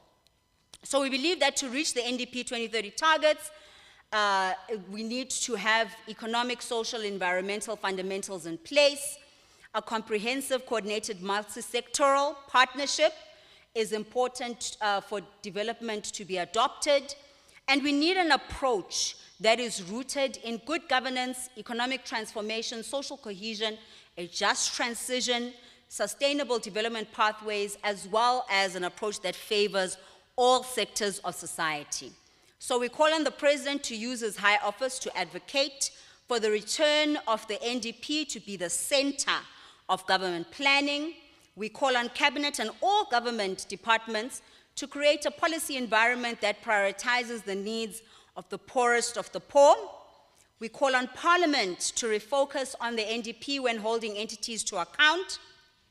We call on local government to focus on the core responsibilities of providing services, on the business sector to make its own contribution to the attainment of the NDP goals, and therefore to all South Africans, we call upon you to play your part in the restoration of hope and in a more vigorous pursuit of the goals of the NDP over the second decade of the NDP up to 2030 and as we plan beyond 2030.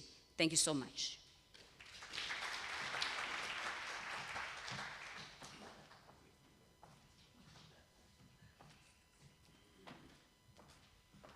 Okay, thank you very much, Pussy. I think that makes a lot of sense. And I think it's been a good way to just review progress against where we started from and where we are today. But also, importantly, what's going to be the baseline for moving into the future. Okay, having said that, I've been instructed by my bosses in the Secretariat that, oh, we shouldn't, okay. So I'm going to call on the next speaker, and that's Lindsay Martin. As you know, the Minister had indicated that Lindsay Martin was part of the team with the DG that led the whole MTDP process. So we're going to hear what has happened, what are the lessons therefrom, and the way forward. Over to you, Lindsay.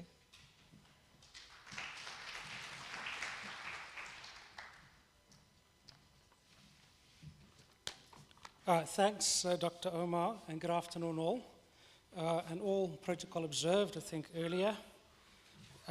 So for this session, I'm going to reflect, just briefly on the medium-term development process itself, for those who are not aware, and then focus a bit more detail on what are the lessons learned from that process, because it's still quite fresh. The plan was approved by Cabinet in Feb this year, and it's currently under implementation. I think as we're all aware, the elections last year resulted in the formation of a government of national unity, consisting of 10 parties, and then as part of that process, we started engaging on the next medium-term plan. A key milestone was the Cabinet Lekgotla engagement, which was a month after Cabinet was announced. At that point, we had agreement on what we called a minimum program of priorities. We also then had, quite quickly after that, the President announcing what are the 3 strategic priorities for this term of government, which was quite useful because that sort of sets the focus for the plan itself. What we've done since then, we've also conducted various what we call reviews or diagnostics. So one was done before the process, looking at the previous term, and then we completed one again in March this year, post the process, to say, how do we take future planning and planning reforms forward? So for those, I suppose, who've not been involved in the process, we thought it's useful to reflect just the roadmap of key engagements. In fact, there were a lot more engagements on the process. Some of these started as early as 2023, I think, some of the initial engagements. But within government, various engagements, so 3 extended cabinet lekgotlas. Those who are familiar with the government cluster system, that was vital. The Forum of South African DGs and the various planning workshops were there. And there was a lot of back and forth in terms of the process. Some disagreements, but ultimately we were able to find consensus and then move forward. So the MTDP was then formally adopted by Cabinet in February this year and is effective for implementation from April this year for the remainder of the term. The document is also accessible, if those who have not yet seen it, on the DPME website. You can download it from there. There's a lot of detail in there. There's about 280 odd targets between now and the end term. The mapping process, so the Minister spoke a bit about this earlier.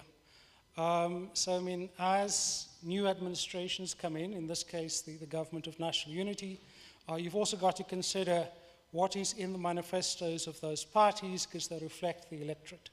So an analysis was done on the manifestos of the 10 parties in the GNU, where there's convergence and consensus on areas. This was partly framed by the Statement of Intent.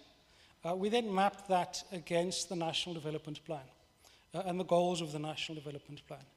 In fact, a lot of the recommendations that the Commissioner was talking about earlier then became part of the interventions in the plan itself. And then we mapped those to the 3 strategic priorities that the President announced: driving inclusive growth and job creation, which is the apex, reducing poverty, tackling the high cost of living, and then finally, you need a capable state to deliver on both of these as well, which is the 3rd priority. One issue which we've in fact brought back to the medium-term planning process is the issue on scenario analysis, or we call sort of strategic foresight. In this case, we actually worked with an independent body, the Ndrila Miti Trust, independent of government, which was useful because they had engagement across different components of society: business, labor, civil society, academia, as well as government. And then they identified key driving forces there, and that framed possible futures for South Africa. And they came up with 3 scenarios in this case. The preferred scenario, which was actually adopted as part of the medium-term development plan, is the one of Weaver Works. And that's essentially building cooperation across components of society, political parties, business, labor, civil society, to work towards the common goals of reducing unemployment, poverty, and inequality. Or if we frame it positively, to create essentially prosperity for society. So just getting to some of the detail on the lessons learned to take the process forward, to say what could be included in the next long-term planning process. In fact, we've been doing a few diagnostics. I mean, it's part of the work. As we plan, we implement, we review. Diagnostic work was done as early as 2002, where we did an assessment on the state of planning, national and provincial, the review of the previous, what we called medium-term strategic frameworks, which then has now become the medium-term development plan, and the latest closeout report on the medium-term planning process. Within those reviews, I mean, we didn't only look at things like the targets, have you achieved targets, etc. In fact, we were more interested in how do you make the process work better, more inclusive. So we looked at institutional factors, governance factors, methodology in terms of planning. How do you also innovate and improve the planning process itself to take it forward? So that's the logic behind some of the lessons learned. I've summarized on this slide, based on those 3 reviews or diagnostics, so to speak, just a summary of some of the key challenges. I mean, I won't go through all of these, but there is an issue which was picked up about complexity in the planning system. I mean, the Premier alluded to some of this in his earlier address. Maybe too many planning instruments, sometimes conflicting in terms of the objectives, and a lack of prioritization. So some of these issues we actually took into the MTDP to try and focus it a bit more, which we achieved to some extent. The previous medium-term strategic framework had over 500 targets. We've now been able to focus that a bit more. We now had 280 targets in the latest medium-term plan. There's issues on capacity, institutional coordination. The linkages within the intergovernmental system still remain poor. So how we link to provincial and local government planning.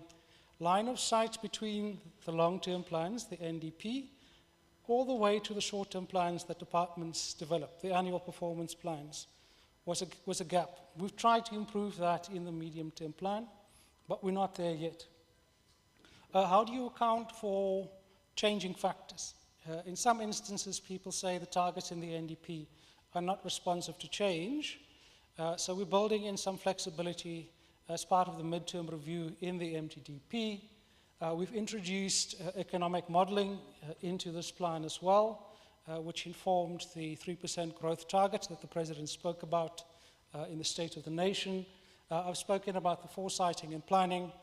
The issue of an integrated economic strategy to underpin this is in fact one of the interventions in the plan itself. And that work is now ongoing. I suppose the one key factor that we also picked up, using technology seems to be a challenge within government. So a lot of the processes are still paper-based, even the type of reporting structures. So that's something hopefully we can modernize as part of the longer-term process. And then, as was also flagged earlier, the issue of inadequate resourcing for the plans, linking budgets to plans to make sure you can actually implement these. So firstly, I'll just focus on some lessons learned from the institutional arrangements as part of the process. So a critical success factor for such a process, be it medium-term or long-term, is to make sure you have the appropriate capacity to get it done and the appropriate institutional arrangements. I suppose the Premier was asking some of these questions as part of his paper. What we found, internal capacity was a challenge when we started the process, so we're not there yet. But we had to supplement that with external capacity and different institutional forums, like the medium-term or MTDP steering committee, which helped guide the process and provide feedback. We also had reference groups that included non-state actors, so beyond government, academia, some civil society organizations, labor. I suppose it's not possible to include all citizens in society, just given the timelines, but we do then try to, as a proxy, use these. And then we also solicited expert inputs in the process, which I think is vital for supporting the evidence base of the plan. We had a number of sector workshops focusing on different components, both economic factors like infrastructure, industrial policy, agriculture, but also on some of the social aspects and social cohesion. There was, within the timelines available, extensive consultations in those forums. However, we thought there are still gaps. And that's maybe something to look at. Maybe that's something the national dialogue process can address in the lead up to a new national development plan. In terms of planning methodology itself, so in terms of the approach, we also picked up essentially that planning, long-term, medium-term planning, must be evidence-based, because that's what builds credibility and builds trust, both with politicians and society, for the plan. You need a multidisciplinary process as part of that, looking at all the aspects from both the social and the economic side, environmental factors in some cases as well. And that is what we try to do with the reference groups. A gap we thought that was part of the plan, and this came out in the review process, is a more concrete risk assessment framework. So thinking about how would risks materialize, or long-term risks, materialize in the short term, and how are interventions been crafted that are more responsive to mitigating those. The issue on stakeholder engagement, I've also spoken about that. Even though extensive within the structures we established, we thought was inadequate, and that's partly because of the timelines. Essentially, I mean, you had essentially since post the elections to get that work done. One thing which came up when we were trying to translate the long-term objectives into the medium-term objectives was the issue of a more explicit outcomes framework, which is not always there in the medium term, in the National Development Plan. So we thought something like the framework that the Sustainable Development Goals uses could add value to ensure line of sight throughout a new plan. And then finally, a more robust monitoring and evaluation framework would also be useful, and maybe also digitizing that is something that we're looking at, and DPME is doing some work there as well. In terms of political considerations, so I mean, this was a big factor for this medium-term development plan, because I mean, this was the first medium-term plan that dealt with the government of national unity, or that was prepared for a government of national unity, or coalition. So there are some lessons there. Firstly, collaboration is vital, both at a technical level, but also at a political level. We found out in some cases there was disagreements, which required then a different process in terms of consensus making to ultimately build trust across different political parties. So something to think about in the new NDP. Political leadership is vital because ultimately, I mean, the politicians are what the citizens voted for. To make sure that will of the people is reflected within the plan is vital. Framing the strategic intent up front, which was helpful for us because, I mean, the President announced the 3 strategic priorities as early as July last year, which then focused the engagements on the plan so that you're not all over the place, and we crafted, therefore, the interventions aligned to that. And then building in within the process itself some agility. We found out as we went through the subsequent cabinet Lekgotla engagements, there was disagreement on some areas, not on all, but those disagreements meant that in some cases you had to go back to the targets and interventions and change and get consensus. So building in that agility will be vital.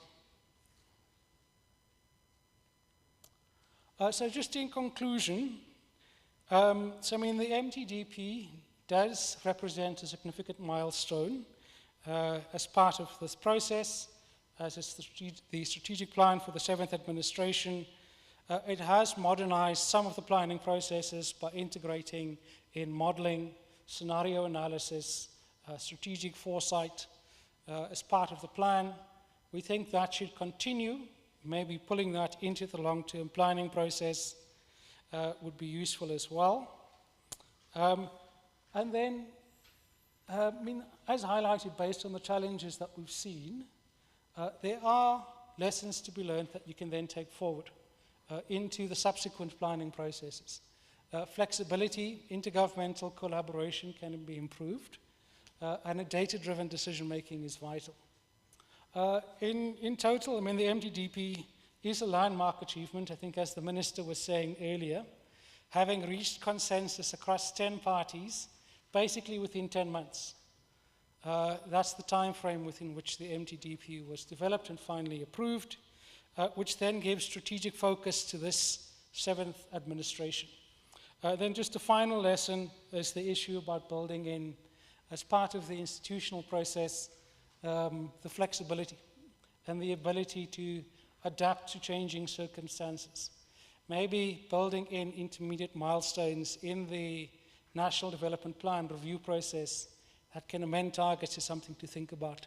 Because the current NDP still uses the 2012 targets, even though some of the circumstances have changed. Thank you.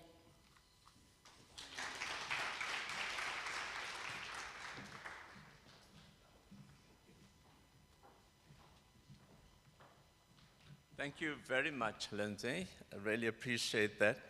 And I hope you're as excited as I am when it comes to the public service and the exciting stuff that we've seen being presented here and the possibility of what we can achieve.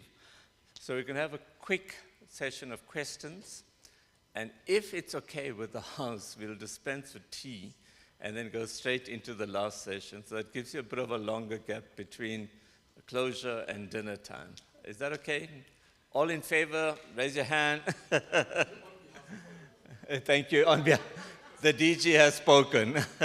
Thank you very much. So let's have a few quick questions. Let me start again with the young ones. So you will be number 1, DG number 2, the lady in the middle there, number 3, the gentleman with the yellow shirt, number 4, and another young one, number 5. And on this side, gentleman with the beard like me, number 6. Okay, so keep it quick, sharp questions, because I'm a Democrat. I believe in letting everyone have an equal chance. Sorry. Everyone must have an equal chance, and to do that, I'm going to say 3 minutes, that's it. Okay, over to you. And you'll have a chance to talk again later on and tomorrow, so don't think you only have one chance. Over to you. Greetings everyone, all protocols observed. My name is Aisha Vadboy. I'm currently the SRC Academic Affairs Officer of Salt Lake University. Now my questions is directed to Dr. Vusi. It is with regards to the review of the National Plan Development. Now, as you all know, currently the land distribution is still unequal within South Africa, where white people consist of 72% plus 72% according to the latest stats, 72% of land redistribution. So I'm asking, what are the key strategies that will be implemented to achieve land redistribution, the projected timeline to achieving this, and ensuring that land reform does indeed benefit the most vulnerable communities while promoting sustainable agriculture? The second question is, I see that on the plan there for 2030, the aim was to have 450 students who have physics and maths. Now, my question is, what are the necessary steps to be taken to decolonize the education system while keenly reflecting the curriculum development and highlighting the necessary support provided to educators to achieving this goal? And how will this progress be tracked and reported, and who will hold you accountable as the National Planning Commission to achieve this goal? Thank you very much. Thank you very much. Short and sweet. DG, follow that example. Hey, DG. Could we have more than one person bringing the mic around? Okay, there we go. The DG here in front, this DG.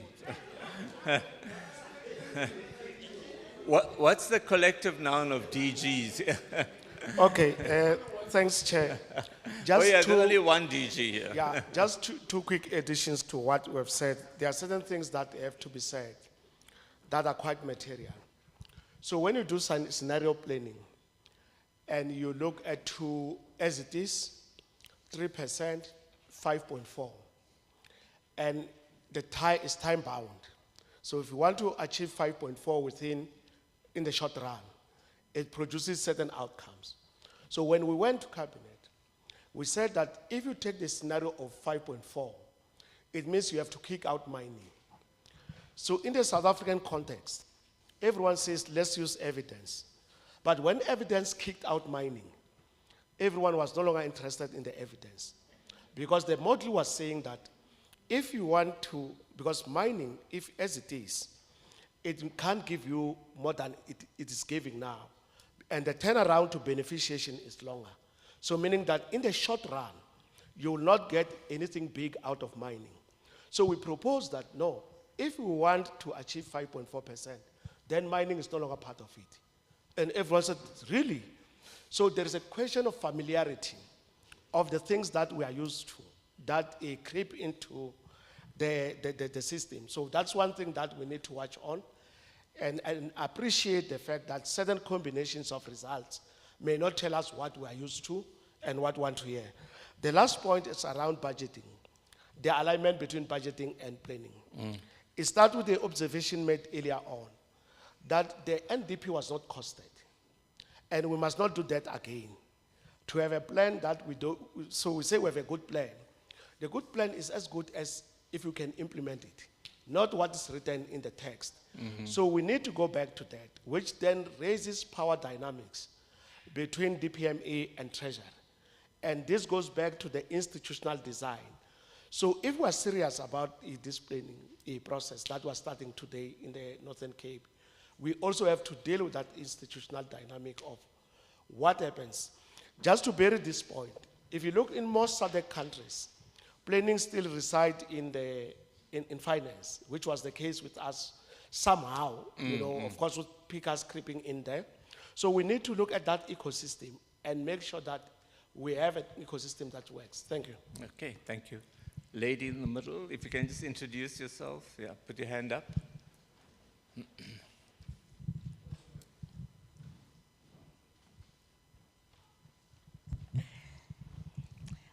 All protocols observed. Good afternoon, everyone. My name is Brenda Hake. I'm the director for Lifeline Northern Cape. And my question is also for Dr. Busi. You know, when we see stats up there about gender-based violence, we all get so icky because we know the stats reported by SAPS is not the truth.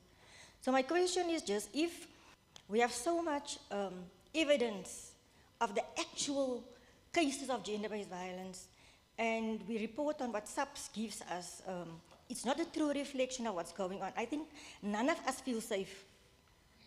Not our women, not our children, not our boy children, no one feels safe. And if the ballot brief tells us that 1 in 36 rape cases are reported, 1 in 36 are reported, why? Why? South Africa is dubbed as the rape capital of the world. Why is gender-based violence not a pandemic yet in South Africa? Shouldn't we focus on that and making all of us feel safe? So what are we doing about that? And reporting the actual fact and the actual stats and the crisis that we are in as a country and as women and as children, because no one is safe anymore. Thank you. Thank you. Okay, the young gentleman at the back, and then I'll come to you with the yellow shirt now. Yeah. It's me. Good afternoon, everyone. My name is Oba Kentau, the current deputy president of SRC. But since while the president is not here, constitutionally, so he gave me to be called president. Mine is not a question, but it's just a comment. It is important to carefully review our national development plan on education sector to ensure that it aligns with our country long-term and social and economic goals. We should focus on improving our school infrastructure and have access to education. The reason I'm saying access to education is that majority of young people here, they are at home due to lack of funding. We still not have free education. As young people, we demand free education. But while on the presentation, I didn't see free education. We demand free education. And also, we need to evaluate whether our current curricula effectively promote our critical thinking and technology. Point for reference, I'm a teacher, I'm a student teacher. If you check now, a grade 4 learner there at school there in South Africa, he's taught about Solomon Mahlangu, not about coding. And if you can compare a South African learner and Chinese learner, a Chinese learner is being taught how to code. And also investing in the ongoing training and professional development that is essential to improve the quality of instruction so that we can achieve economic freedom in our lifetime. Thank you. All right. Yes, sir.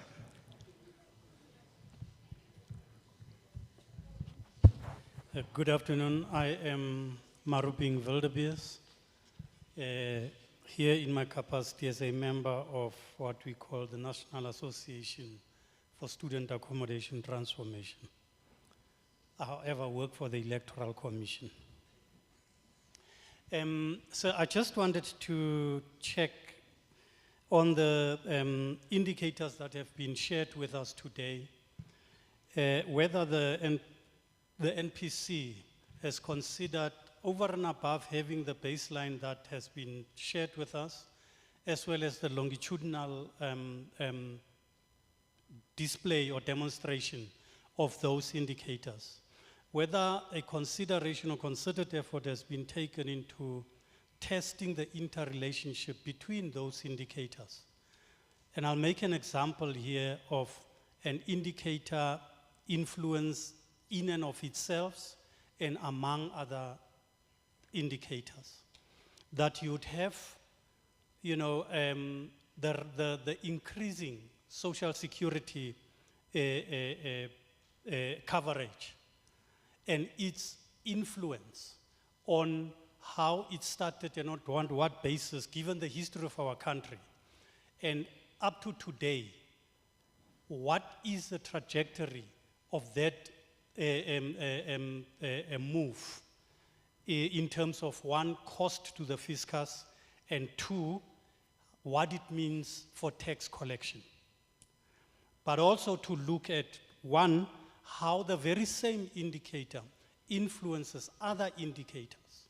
And amongst themselves, all of them, how do they influence each other to ensure that if we say we are 5 years from 2030, if we are at this point, would it be possible in the next 5 years, given all these trajectories that we have been presented, I'm sorry, is it possible that we will reach this? Or are we just, you know, saying we hope it will, when actually the drivers that causes all of this have not been given attention? So issues of governance and so on should be looked at, and we need to be assured as society that these issues, which are big drivers, are given attention. Thank you very much. Thank you. That's a really profound question. The speaker at the end, it's a really profound question you're raising, sir. So, you know, what's the causalities and the correlations between indicators and variables and factors and so forth? But we've got a wise panel here that will be responding to these issues. I'm glad I don't have to answer it. The last speaker, yeah. Okay, thanks, Dr. Facilitator, and thanks, colleagues. Yeah, first I'm representative of the old people, so, as you were saying. So, I'm affirming, you know. Yeah, thanks. And colleagues, I first sort of, so some people talked about, and also in the previous session, some people talked about we got good policies, we can't implement our policies. And I think Afiliwe also talked a lot about sort of institutionalization of planning and all of those things. And for me, so I'm Henk Serfontein from DPME, so I probably got to confess I was part of the MTDP and all of those things. But for me, it's about why do we have this implementation gap? And I think, you know, we sometimes think we're in China, where people do things because we tell them to do it. So, and then when I look at South African society, and I look at how we apply our good traffic rules, we don't have a compliance sort of culture in the country. So therefore, I do believe, and Lindsay sort of talked about, yes, we're having challenges integrating the plans into the provincial plans and into specifically local, and I think the Premier talked about the IDPs versus the one plans and how these things work. So I think what I'm saying is we got to stop trying to use the sort of rule-driven approach and say you will put the MTDP into your annual plan, because that actually is not going to happen. So I do think we need to look at this in a change management approach. So first question we need to ask is, do we need to change? Can we, as South Africa, continue doing what we've been doing all along and that? And unfortunately, if we look at the performance management ratings, the individual PMDS ratings, we're all doing good. I think 99% of public servants are fully effective and actually doing a good job. So if that's the case, then, you know, we're not going to change. And I truly believe the MTDP wants us to change the way we do the work, how we do things. So firstly, I think we need to convince everybody that we need to change. And then I think Dr. or Professor Urania talked about visions. So for change management, this common shared vision is crucial. So we need everybody, the youth, all the civil society, everybody, to buy in and agree with the whatchamacallit, the vision that we have. And I think I like the way where he said, maybe we should talk about visions and not plans. Right. So yeah, so all I'm saying is I think we got to, and I was glad to see the Malawian one. One of the first things they said they need to do is to change the culture. And how do we do that? So Right. I think I'm trying to say, let's spend our energy changing the culture of the public service as well as the whole country to go forward. Thank you. Thanks. Okay, thank you very much. From my side, before I call upon whoever wants to come in first, you know, you had the statement of intent that the GNU parties signed on for. A lot of countries around the world where there are coalition governments, it took them a long time to arrive at an agreement. We took a matter of weeks.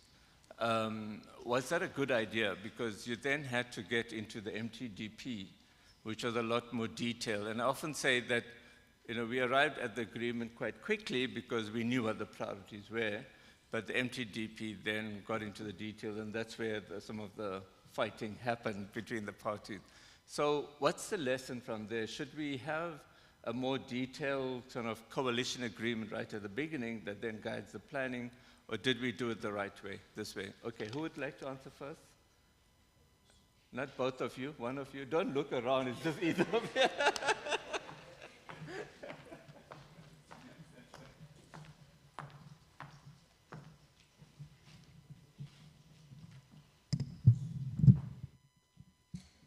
So thank you very much for the questions.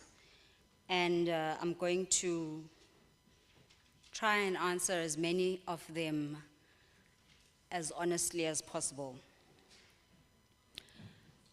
So the first question in terms of land redistribution, we're aware that there is still a problem regarding land redistribution.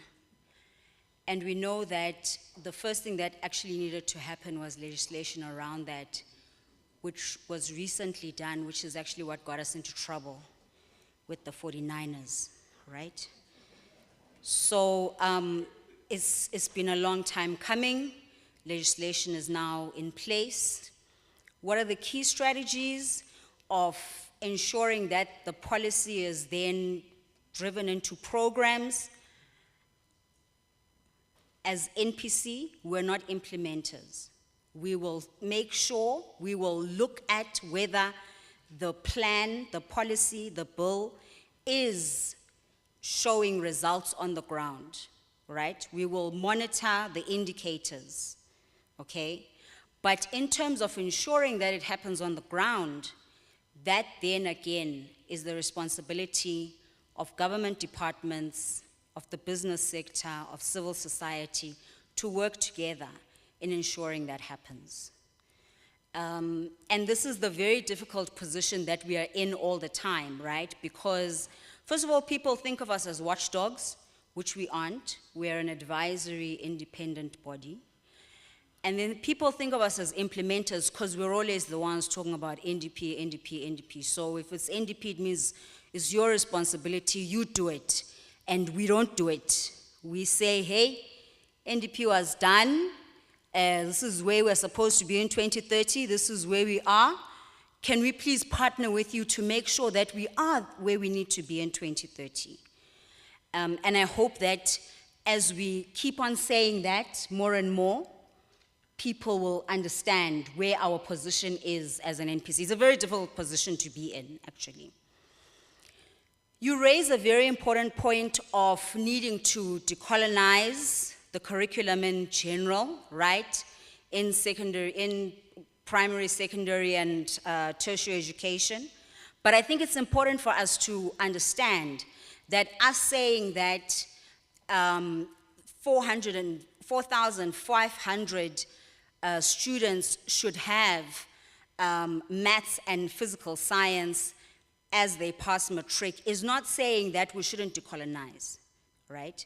We're saying that in the process of us decolonizing, right? Because decolonizing also means that there were ways of mathematics, of doing mathematics indigenously in Africa before, right? And let us be aware of those ways, go back to those ways, learn from those ways, appreciate those ways, acknowledge those ways, right? As we go forward, okay? So it's a balance of what can we take that is currently in place and what can we learn so that we do not undermine where we are coming from as Africans. And then, yes, I agree that the plan needs to be costed correctly for implementation to take place. There are power dynamics indeed, and we are hoping that those challenges will be overcome as we look beyond 2030. In terms of modeling and people having assumptions of what are the things that will work and what are the things that will not work, I think that's the whole point of evidence-based action, right? That we need to ensure that as we go forward, we do not make assumptions that are incorrect. And the only way that we're going to do that is if we track the indicators, first of all. And tracking the indicators is not a simple thing. We need to make sure that we have the correct indicators. We need to make sure that we don't end up having 500 plus indicators that has now been decreased to 200 plus indicators. Because if I had gone through 200 plus indicators today, we would be here until 5, right? So we need to make sure that we get the best indicators, the fewest indicators, but that still show us where we are in response and in comparison to where we want to be in 2030. And I think the first process is figuring out the indicators that we should be tracking. The second step is then looking at those correlations and associations to make sure that we start focusing on the right things, so that the things that we're doing well, we do more of. The things that are not working so well, we try and figure out what can they be replaced by. And then GBV data. Yes, so gender-based violence data is a very big problem in this country. And I think, to be honest, we use the SAPS data because that's the data that's there, right? It's flawed. We're aware that there's a very low percentage of reporting, which speaks to a large extent how much society has trust in the policing system as well, right? And that in itself, I do a lot of gender-based violence research myself, so I'm aware of the cracks of the problems. And I think it's in being honest with the data that we have that we then can propose to the people that collect data, because we know that also collecting data is a very difficult process in itself. I think the HSRC recently completed the survey last year, which took many, many years, which took a lot of millions, okay, to do in the first place, which found exactly the same result, that a third of women are affected by gender-based violence, which we already knew from 20 years ago. So we need to figure out a solution that will work, okay? And I think this will need, again, us to come together in a room, for us to use the structures that are already present, such as Status A, and how Status A can work with academia, with civil society, to make sure that we then are able to gather the correct data for difficult indicators such as gender-based violence. In terms of free education, so the goal of the National Development Plan was to ensure that we increase access for girls and boys to quality education. Indeed, that would include quality education at the tertiary level. But I think because the SDGs have an emphasis on primary education and less emphasis on secondary and tertiary education, our focus has rather been on that level as well. And I think that as a country, we've reached universal education at the primary level, primary school level, and I think it's important for us to also graduate to ensuring that at the secondary school level and tertiary education, we then increase access and we increase quality as well. So these are then indicators that we can propose and we can start monitoring going forward. So thank you very much for that. In terms of tracking these things longitudinally, 100%, in fact, that's what our dashboard does. Our dashboard tracks all of these indicators that I shared today from 2012 right through to others 2020, 2022, 2024, and periodically checks on the indicators over time. At times they increase, at times they decrease. But what I wanted to do is I wanted to give a snapshot of where we were in 2012 as opposed to where we were last year. And then in terms of the problem, again, in terms of policy not being the same as implementation and us needing to institutionalize planning, and why do we have the implementation gaps? This is when we started our term as the National Planning Commission in 2021, this was the exact question on our lips. We wanted to find out what is the problem? Why? Why do we keep on saying the same thing, that implementation is a problem, and we can't figure out why implementation is a problem? And because this was our main question, we sought to answer it by having numerous stakeholder engagements with departments to try and find out what is happening. And our approach is really wanting to find out what is happening so that we can then advise, we can then get assistance if it's needed, we can then bring people in a room and have round tables and find out and give solutions to departments. But we have not been met very positively by departments.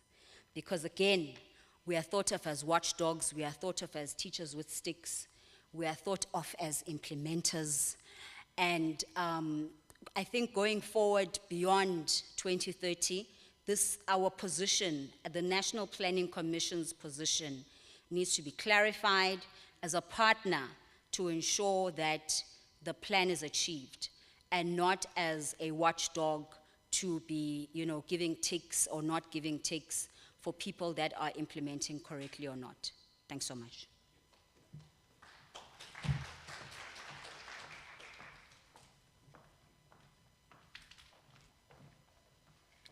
Thanks, Commissioner. I think she's dealt with quite a few issues. I'm going to start sort of in reverse. Firstly, starting just with the issues on the statement of intent. So when I think the reason why the current approach worked within the timelines, so when we did the analysis on the manifestos of the parties that became part of the GNU, we actually found on a lot of the areas there was actually consensus. In the manifestos, the way they were crafted is essentially visionary statements on what they think the party can bring to changing society. So there was lots of consensus. And then those informed those 9 sort of statements that informed the statement of intent. So you were able to map it at that level and get the agreement.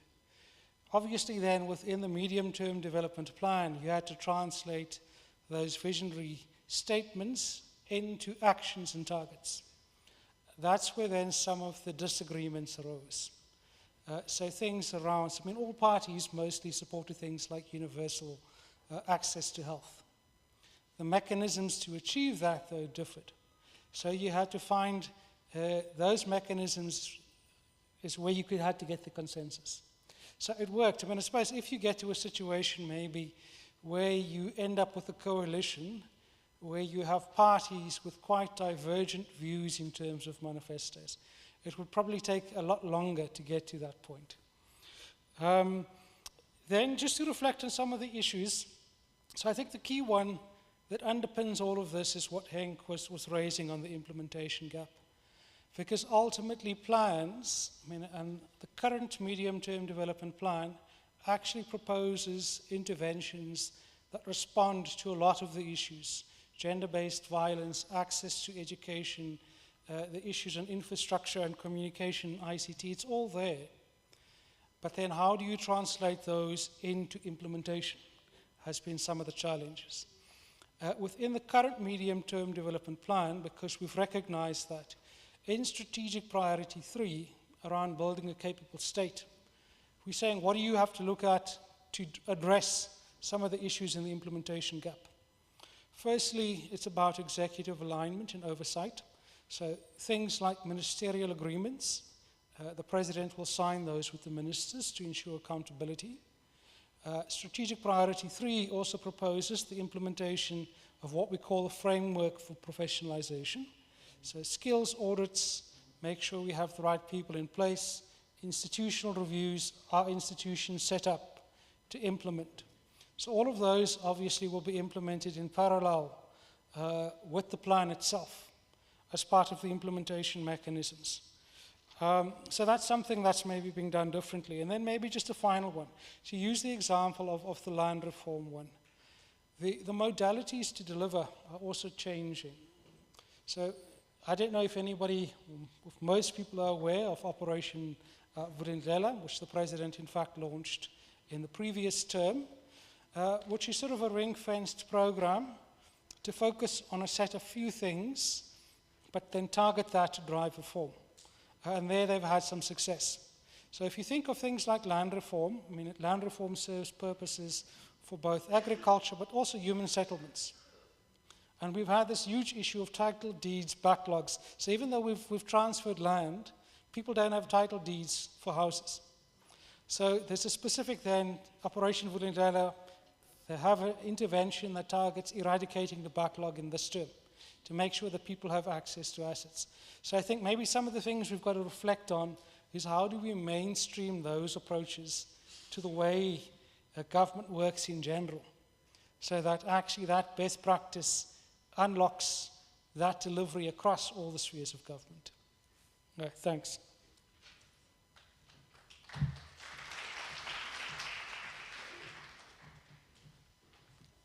Okay, let's give a warm applause of gratitude for Lindsay and Busi. Thank you very much for that. Now, as we said, we're not going to have tea, but I want you to just stand up for a moment. So stretch your leg a little bit, wake yourself up, and if your neighbor has fallen asleep, just shake them up. Just shake them up a bit, shake your legs and your hands a bit. There, look, the young people are showing us how to do it, you know. Shake it up. Okay. Now back to your seats before people start rushing off here. So we're into the last session, and as I promised, we're going to finish off quite early. And this is also an exciting part of the session. So we're going to be focusing, so, you know, we've taken the big sort of picture of the National Planning Commission. We then went into the MTDP. Now we're going to look at it at provincial and local government level.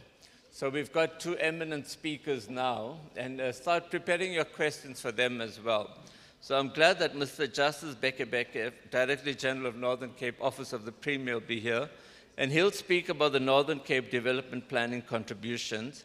And then Mr. Itumeleng Tatelo from Salga, Northern Cape, will speak on provincial and local government perspective towards long-term planning.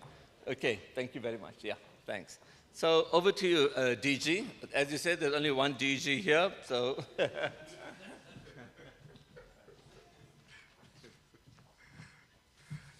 Good afternoon, Mr. Program Director, and good afternoon. Good afternoon. Yes, that is more lively. At least it assisted that they should be standing for a minute or two. Let me reiterate, Mr. Program Director, I am standing on the protocol that has been established earlier this morning.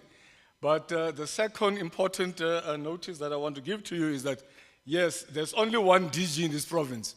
So when you say DG, they only look at me. When there's another DG from another province or another national department, it's DG so-and-so. Yeah, it always goes, and that's what MEC Maruping always says. There's one premier in this province and one DG. So when you go to PV and you say DG, they look at, where is Bege here? The next thing, where is Zamani Sol? Yes, thank you, colleagues. Let me start by saying, we are not where we thought we will be or planned to be. And that's what I normally tell my children at home when they start becoming South Africans. And to become a South African is when they start complaining about how bad things are. The first thing I do, I don't stay very far away from a former Model C school. What I'll tell them is that, where does your children go to school? Over here. And then my response will be to them, 30 years ago, your father could not go to that school. 30 years ago, your father could not be in the position that he currently is. 30 years ago, you could not stay where you currently stay. Yes, indeed, we are not where we ought to be as according to our plans. But the other side of it is, we are not where we were before. Things have changed. No matter how we want to look at it, things have changed, and they have changed for the better. Let us look at it with a positive lens. Yes, the challenges are there, they'll always be there. To our youth, I think there's one of our youth who raised an issue of being part and parcel of being consulted. Yes, during lunchtime, I had a chat with my colleagues here. The province is planning to have a dialogue of youth. Now, when you look at the length and breadth of this province, it becomes extremely difficult to have all our youth at one central point. We've got diverse youth. We've got educated youth, semi-skilled, semi-educated, uneducated youth. I imagine getting a youth member from Springbok here. The first challenge is, hulle praat Engels daar, ek verstaan absoluut niks wat hulle sê daar nie.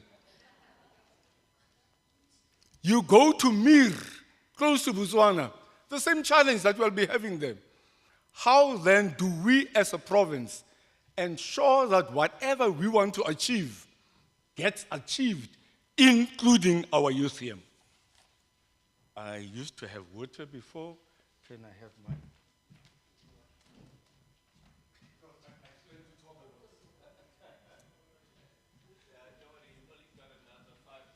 Oh, good Lord.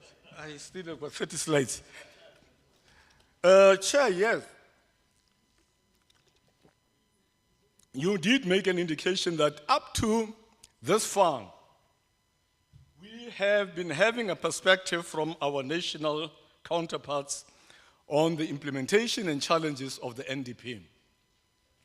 We've got 9 provinces with different challenges, different pros and cons. We have 257 municipalities, of which 31 are in this municipality, in this province. How then did we, as a province, retrospectively, had a look at the NDP, and how did we then implement it? Just to start, I used to have a presentation and I don't see it there.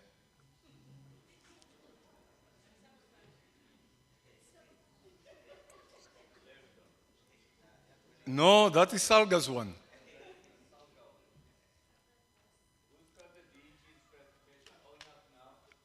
Otherwise, I'm not leaving this podium. No, I'll wait until it's there. 5 o'clock. But whilst you are looking for it, we in the province then said, let's have a look at, we have what we call our Provincial Growth and Development Program, our planning functionality. That is complemented by the PSDF, which complements the PGDP by providing a specially driven approach to achieve our objective in the province. Further than that, the PSD also aligns with the NSDF in the principles of ensuring that provincial spatial planning integrates with the broader national goals, and that is of our economic inclusion, poverty reduction, and spatial transformation. And this alignment ensures cohesive and integrated approach to development at both our national and provincial structures. We know now that we've got our national, provincial, and district levels and local level. The challenge that we are having, the cycles of planning. The province plans at its own time, and then we've got our municipalities having their own cycle of planning. And the two don't meet anywhere. But here is the other bigger challenge. We have the tenets of the NDP. And then when we go down to the municipality where some of these issues need to be implemented, we have the IDPs of the municipalities. Between the IDP of each municipalities, with their own different challenges, they might not be having the time to inculcate what the NDP wants them to achieve, given the current challenges that we have. So when you talk NDP at the municipality, it becomes, can you wait a bit? I have got challenges with water here. I've got challenges with housing here. I've got challenges with payment of so and so. So those items of our planning don't always find expression from the NDP to our IDPs. And that is one of the items that we think we need to find a seamless way of dealing with those. Our growth and development plan within the province, we have divided it into 4 sections. That is our economic transformation, growth and development, social equity and human welfare, environmental sustainability and resilience, and lastly, effective and efficient governance. Under those, for example, under economic transformation, growth and development, we have our agriculture and agro-processing, tourism, marketing development, developing energy and development of energy sector, manufacturing and trade, and under social equity, for example, we've got quality basic education, quality health, social cohesion, social protection, and safety. Under environmental sustainability, we are looking at improving our environmental sustainability and also sustainable human settlements. Under effective and efficient governance, we are looking at the development and developmental and democratic state, and also our international relations. On our provincial spatial development framework, as we've indicated, ladies and gentlemen, it serves as a strategic guiding document for our spatial development. That we know that spatially, some of us are still in Khalishiwe, far away from where the industries are. How then do we ensure spatially the new settlements that we are going to be building are closer to where the industries are? Secondly, the PSDF aims to promote our sustainable land use, balanced socio-economic development, and our environmental stewardship across the province and including our municipalities.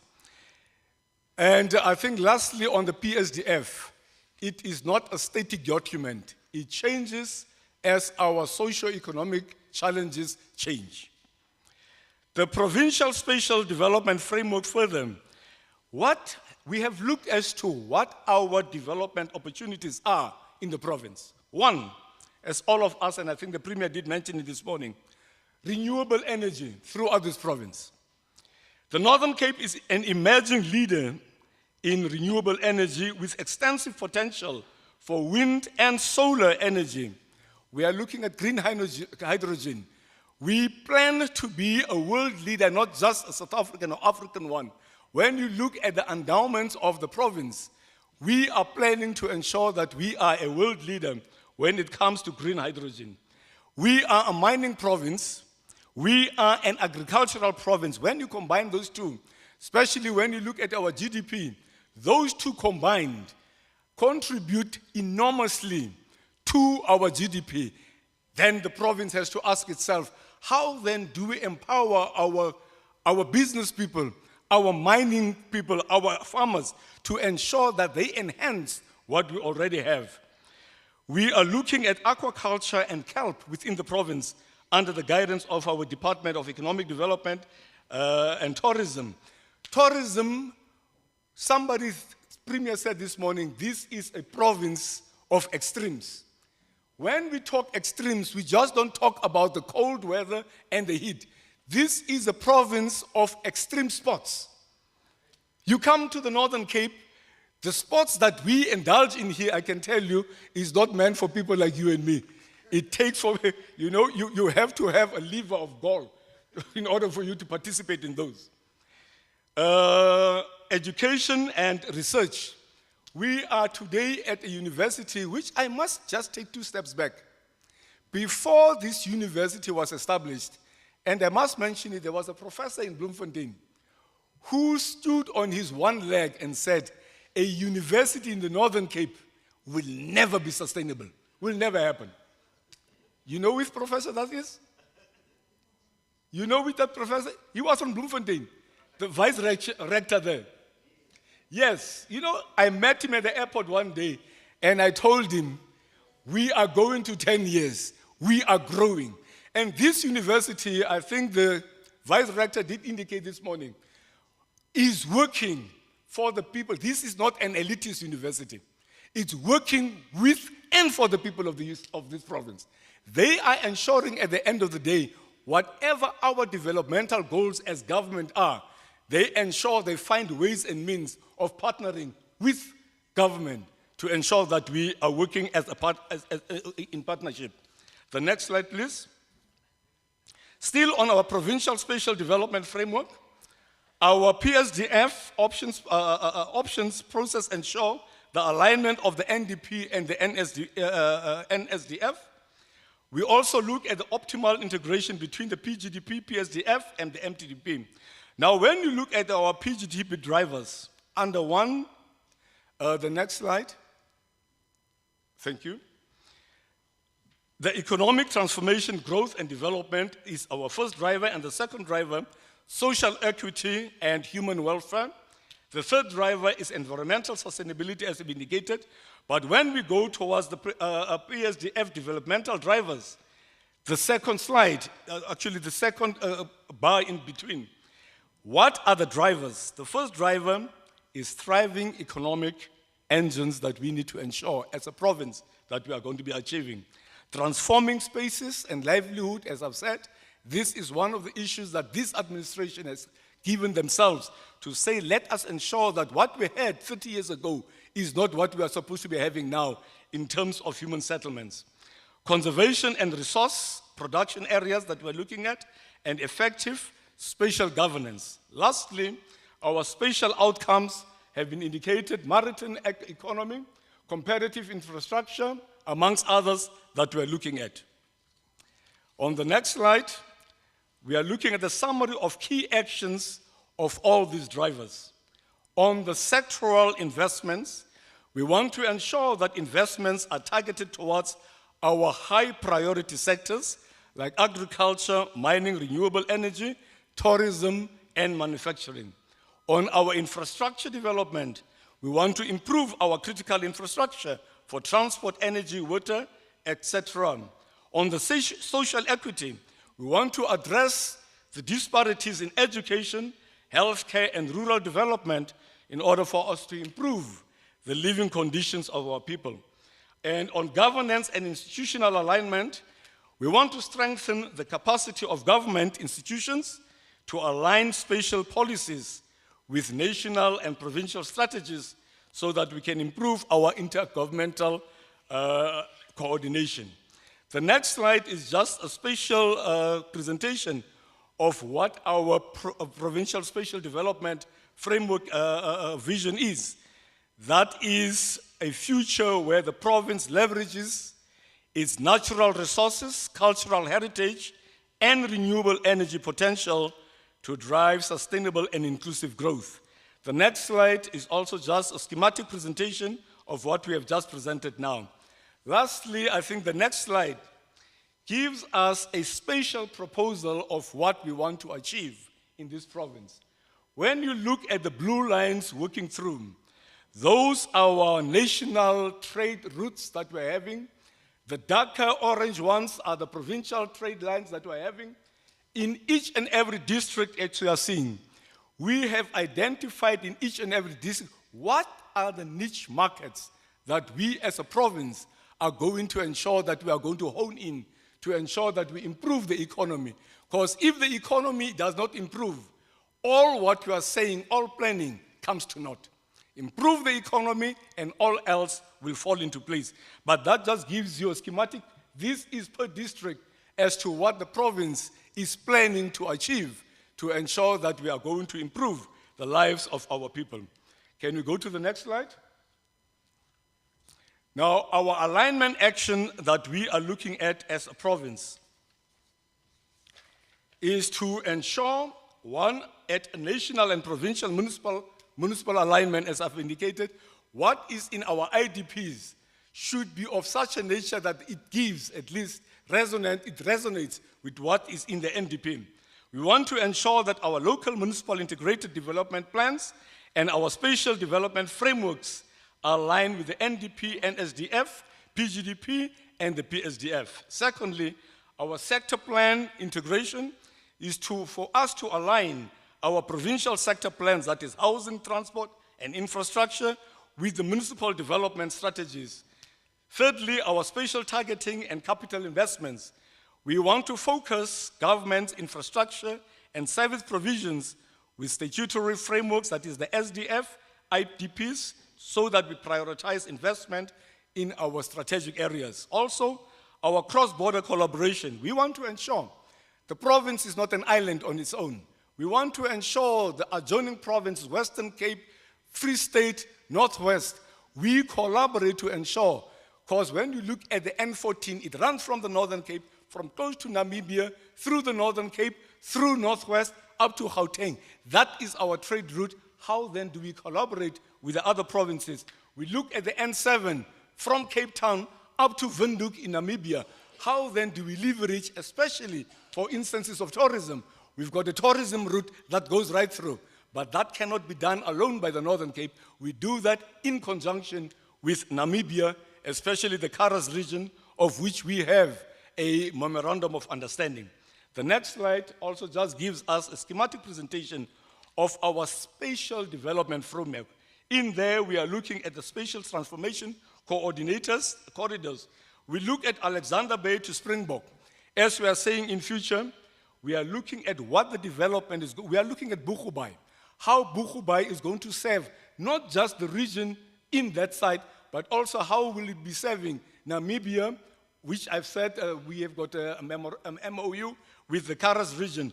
We are going down from Alexandra Bay to Springbok. We're looking at the Calvinia Friedendal, which is in the Western Cape. There is a route that we have already collaborated with them. Upington Priska, there we are looking at the green hydrogen, how it's going to be transported from Priska, Upington, up to Buchubai, once we are done. Olifantshoek, Motibistad, those are the corridors that we are currently working on. Colesburg, the R, in Pixley, Hopetown, and Falhart. That is our agricultural sector that we're talking about. So those are the plans that we have in the province to ensure they are integrated from the Northern Cape also to the other provinces and also out of the country itself. Into our next slide of our spatial targeting projects. The next slide. Here we are looking, as I've indicated, green hydrogen belt in Buchu Bay, that is in the Amakwa region. We are looking also at our SZ, which is also in Amakwa region. Then after that, we have got Upington and our industrial zone Upington and also in Khartoum. These are the zones that we are saying for our industrialization project. These are the three areas that we are honing on to ensure that as a province, we become successful. The last slide, conclusion and the way forward. Our long-term planning document contain a clear view of developmental objectives and goals. The next slide.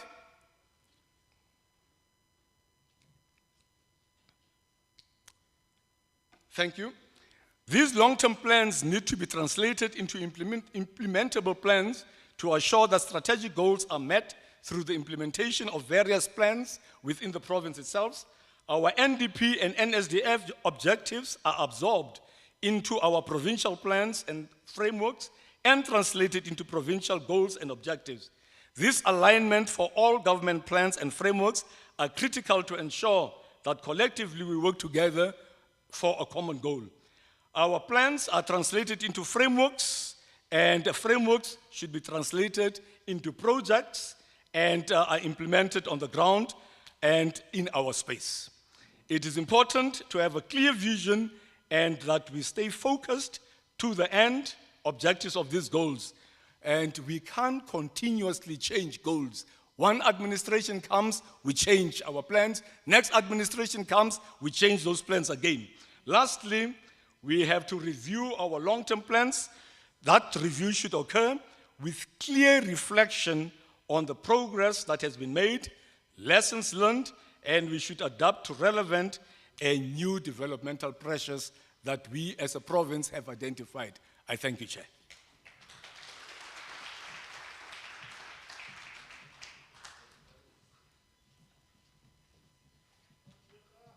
Thank you very much, DG. That was really exciting. I think I could see the energy from the Premier to the DG, and you've really brought Northern Cape alive in today's conference. I think there's so much to be said about what you have said, but just the way you've identified the factors that you need to consider and define. So often people say geography is destiny, but it's also geography is opportunity, and how you're finding the opportunity that exists within this geography that you find yourself in. So I'm proud to say that my wife originally came from Kimberley. And this is my second time to Kimberley, and I just discovered that my niece that is in this audience here as well. So this is very good to be here. I think also, the work that you've been doing, my day job is with the Mapungubwe Institute that the young people were citing as well, and we've been doing a lot of work on the hydrogen economy, and it's good to see these things come to reality, come to fruition, because there's so many aspects of what you present that's part of the future, let alone the renewable energy stuff, etc. Now to the really exciting part where the rubber hits the road, and that's at local government. Over to you, Timoling, to give us your presentation.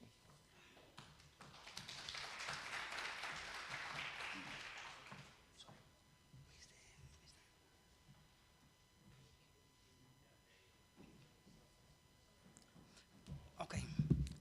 Good afternoon, ladies and gentlemen. All protocol observed. I'm not sure where's the pointer, please. I think I will try to be as short as possible. This has been a very long day. I was given a task to look at the local government perspective towards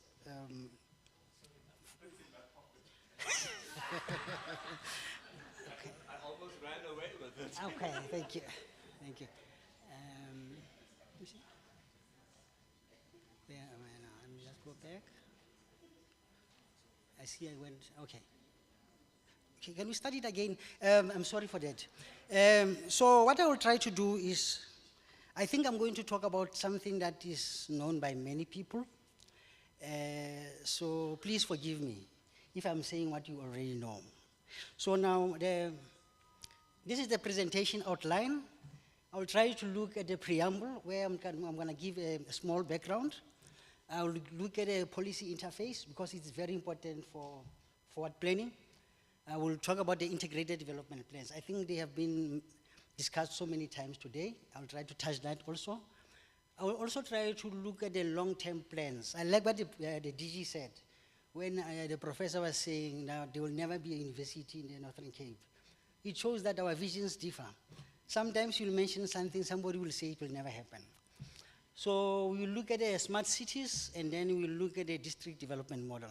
So I will just try, in the interest of time, I won't discuss almost everything. But just to indicate that I think we all appreciate that when you speak about the municipalities, you have to talk about the IDPs.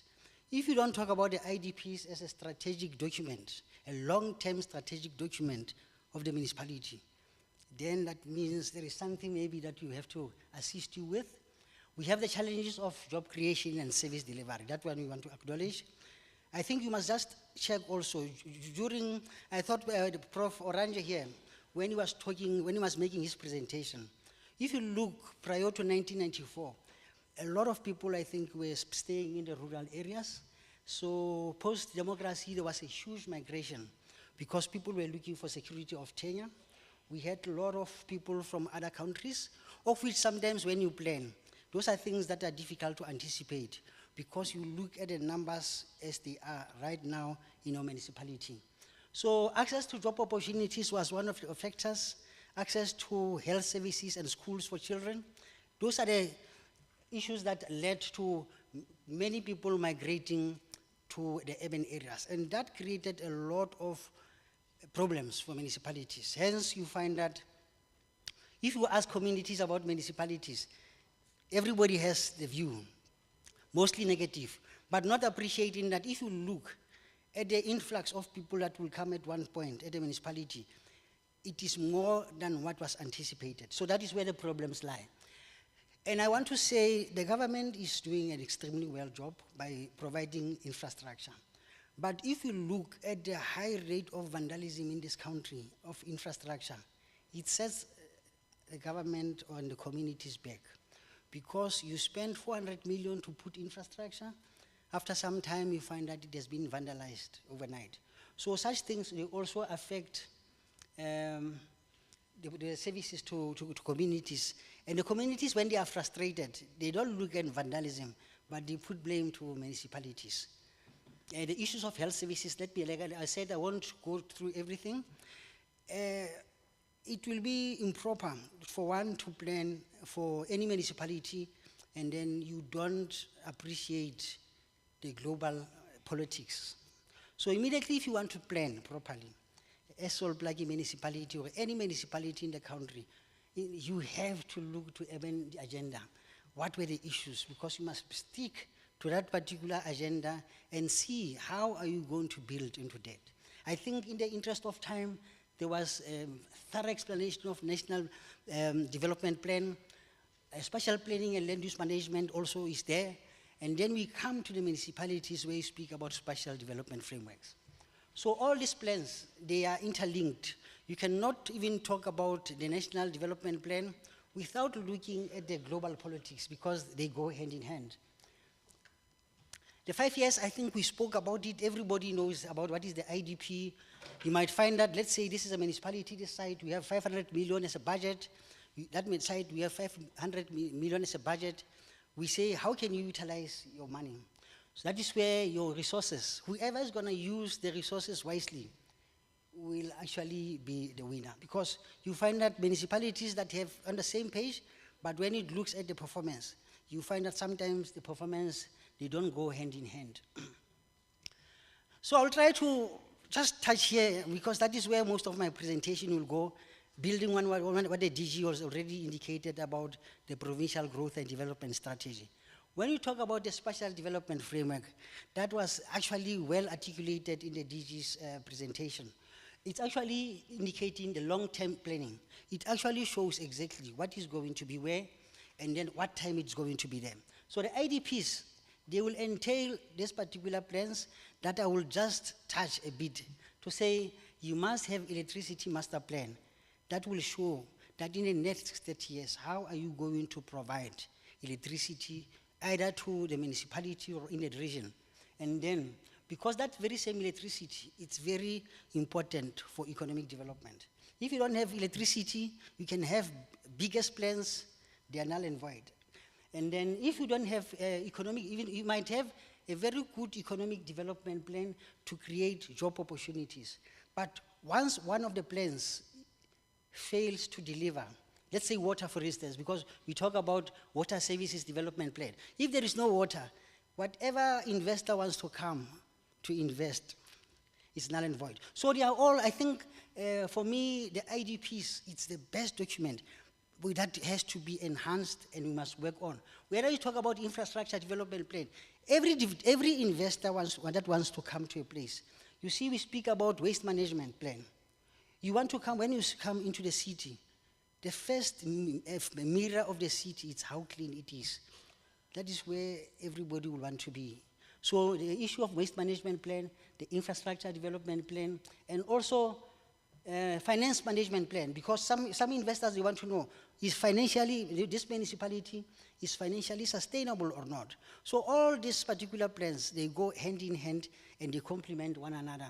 Hence I say, once one of these plans is not realized, you find that there's not going to be any balance in that municipality.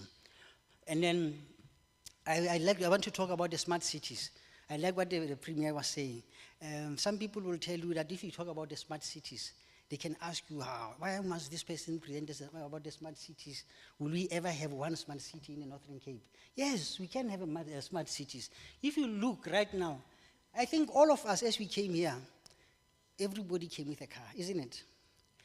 The mode of public transport is something that we don't really use and we don't appreciate. Even if maybe it was said, okay, let everybody park the car somewhere, we are going to use buses to come to this particular venue. Many people were going to be discouraged about it. We prefer our own cars, we love our cars, and then we don't really appreciate public transport. Hopefully in the future, we will see a situation whereby we will see that there's no need for all of us to have cars. You can just use public transport, and then you don't even have stress of insurance, of installments, and all those things. So I'm saying that in a good spirit. But public transport, it is going to be something that you must look at in terms of the smart cities. It might not be now, but it's something that we'll have to consider. I think we all know that you might find that we cannot have police everywhere. That one is a fact. And then there will always be crime that is happening. That is something that you have to live with. But now, in terms of building the smart cities, it will be good that you must have surveillance.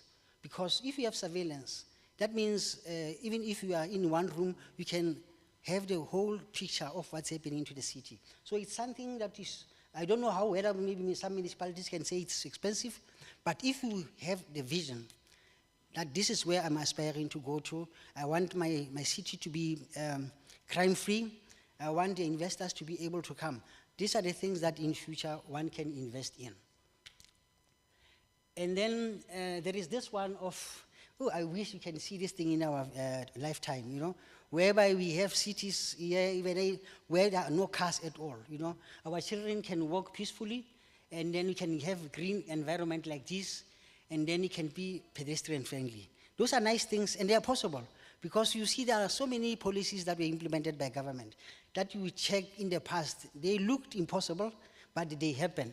And then the issue of the walkable cities, one of the things that I really appreciate is about, although some people might have another view, the university, Salt Lake University, you see how it is located. The students, they don't have to use any money for transport to go to town. Everything is just around here. So that is a very good concept that must be congratulated. Some people might say, this university might have been 10 kilometers away, but how is it going to affect the students? I mean, if you have to spend your money to come to buy essentials that you want in town and go back. So now that is a best model that has happened, and that must be celebrated. I like what the DG said. The architecture of the South African cities, it does not allow poor people to stay in the cities. You have to stay 15 kilometers away, and you have to spend 60% of your salary on transport. And you look at who is staying close to the city. The people with money. The rich people are the ones staying close to the city, you know. The ones that are poor, they are very far, and then they are struggling. So it's something that It has been said so many times, but for it to happen, it's something that seems to be a bit difficult to happen. The district development plan, excellent initiative. I just wish maybe the government can try to be very aggressive about it. The silo mentality, you find that if we are in a district and we have 5 municipalities, if they come together for maybe for the SDF, for financial plans, for GIS, it's better than doing it alone. You do it alone, you are charged 700, 800. So it's a lot of money that is going through to consultants, whereas if maybe you had one plan as all municipalities in the district to say, let us work together on this, it was going to be better for everybody. I think the issues of just transition, they were well discussed. We can see that the renewable energy, as it was discussed. We can see also the issue of climate change. Climate change is another factor that is bad now.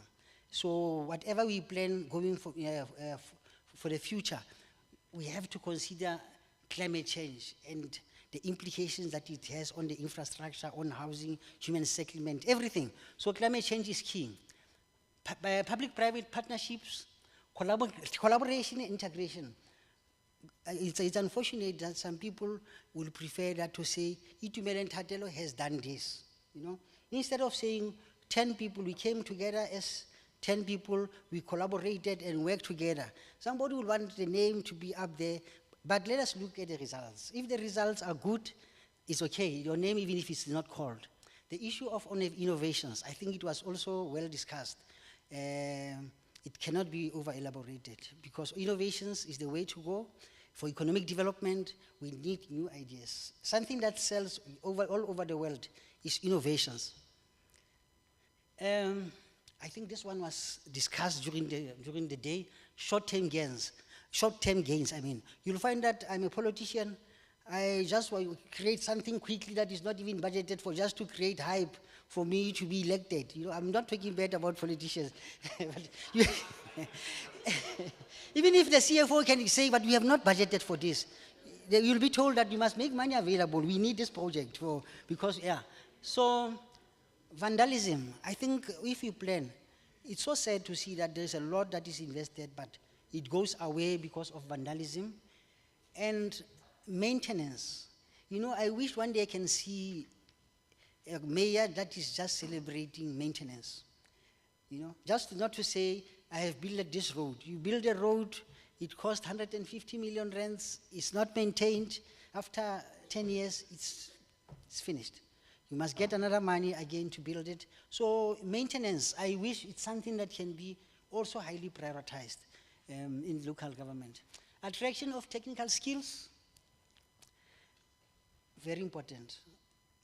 If you have a vision, like it was said, a vision, you cannot have a vision, but you are worried about getting competent people to help you to attain that vision, unless if maybe the vision is not understood. That's why in most instances you'll find that you have funding that will go back to treasury. Some municipalities, I'm not saying Northern Cape only, you find that there were some municipalities, 1.5 billion has to go back to treasury because it was not spent. And then who is affected there is the communities on the ground. So the municipalities that are led, that are ready, they will get this particular funding and use it somewhere else. I think the issue of data, I cannot elaborate more. It was well discussed. Trying to add on that, I think I'm going to spoil it. But reliable data bank is going to be very key for future planning. And then the issue of budget limitations, it also affects future plans because many municipalities, they can have beautiful plans, but if there is no funding for that, it just becomes a dream that will be difficult to attain. On that note, thank you very much.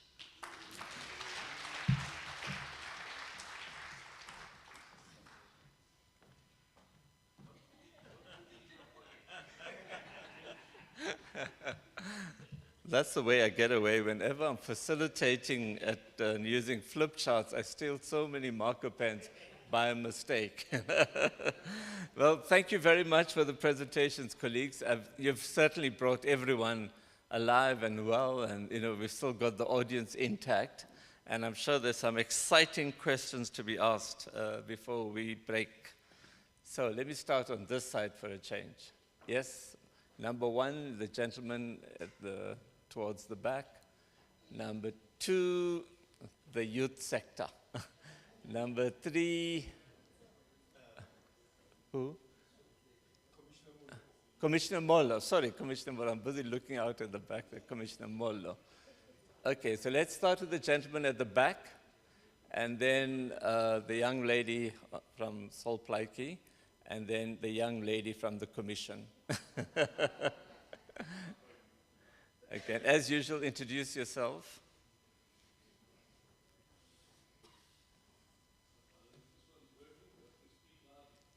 I think keep it closer to your mouth. It's not working. Oh, is there a better one? I think, is it getting tired now?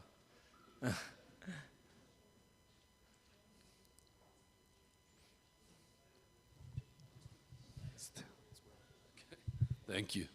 Thanks very much, Program Director. Good afternoon, and thank you to all the presenters this afternoon. My name is Michael Peter. I'm from business, and this has been the most exciting part of the program for me. I think we're talking now, to use a cliched expression, where the rubber meets the road. I think Mr. Martin earlier on referenced Operation Vulindlela, that has done the most incredible work over the last 8 years, I beg your pardon, in addressing the structural, legislative, and some of the administrative reforms. Phase 2 of Operation Vulindlela focuses very much on what was discussed this afternoon. And there's a very specific reason, and that's because the real economy actually takes place at local government level. It doesn't take place in the city. So we all get excited about modern cities and high-rise cities. Those of us that live in cities are not in the real economy. We're in the services economy, financial services, and so on.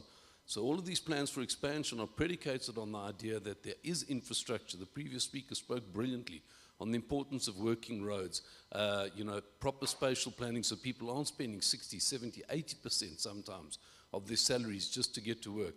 So it's great to have all these things. If you adopt the Chinese model, that Belt and Road model, you build it and people will come. And just to give you an example, in Mkondo, I'm from a particular industry, the forestry industry. One of our members invested several billion rand there. In fact, our sector over the last 5 years has invested 33.5 billion rand in new processing capacity. This is all in rural areas. The problem is the guys can't get the raw materials in and they can't get the finished products out. So at the national level, OV is focusing on rail and subsidies for rail infrastructure. But at the local level, the roads and the water, and it's not just the issues that I've raised around spatial planning, it's also the residential areas. So that example I gave you just now at Mkondo, they spent several billion rand upgrading this plant, PG Bus, and the guys, now they can't get people to come live in Piet Retief because the guys are saying there's no roads. The schools are up to hell. You're trying to get these youngsters to stay in these rural areas that spoke earlier on. They don't want to stay here because when they're driving back home, there's potholes. So it's got to be a holistic thing. And I think local government needs to fight harder under the division of revenue, as must the provinces, to get more budget coming to local level because this is actually where the economy takes place. Thanks. Thank you very much. And I think the point about build it and people will come, it's so important.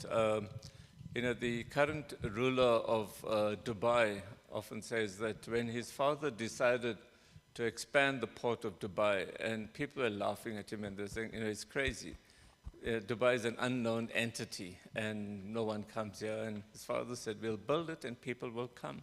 And eventually, you realize, as I was saying, the geography is opportunity, that you can make use of these facilities that you have. And now it's this major metropolis, for better or for worse. Over to you. Thank you. Good afternoon, everyone. All protocols observed. My name is Claudia Matau, an SLC member from SPU. You reiterated how Northern Cape is a province of extremes, not just from the climate, but also in opportunities. So I'm talking about from world-class renewable energy zones in Katu and Keynote, as everyone probably knows, and the globally recognized SKA in the Karoo, also the green hydrogen ambitions. This shows us that the Northern Cape is positioning itself well at being the heart of global energy and science transformation. Also, we see SPU rising, not just as an elitist space, but as a university working with and for the people. So, as we see that it's a becoming player and in bridging education and industries in the future. But despite all of this, many local communities remain distant from the benefits of, as spatial inequality persists. Local jobs often go to outsiders. And people are still too often consulted after decisions are made, not as co-creators. Mhm. In projects like RISA, community ownership exists, but just at 2.5%. And this is symbolic, especially when profits reach the billions while energy poverty continues. We cannot therefore talk about transformation if people remain spectators in their own development.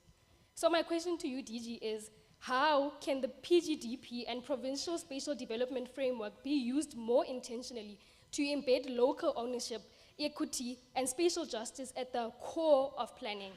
Is it time to then move from passive benefit sharing to real community shareholding through models like community trusts that hold equity in local projects? Because for planning to be truly inclusive, the people of the Northern Cape must not just witness development, but rather that they must help drive and own it. Thank you. Thank you very much. And the youngest lady of all, Makiba, Commissioner Molo, here with the pink beret here. Yeah, look.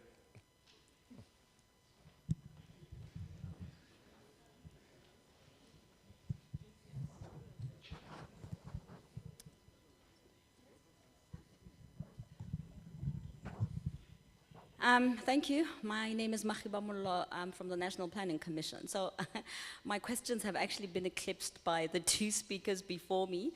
The young lady who just spoke, I thought was absolutely brilliant in positioning the question. I did want to ask about small, medium enterprises and their involvement, their share in this emerging market in the Northern Cape, and tied to that as well, women and people with disabilities. Now, people with disabilities can obviously occupy any category: youth, women, black, elderly persons. So I am interested to understand how they are involved in this emerging market economy. Thanks. Thank you very much. Any other? Okay, I've got two people, one person there and the one behind you. So that's the last two for the day. Okay, over to you, gentleman with the brown jacket. It is brown, eh? Standing quite far away.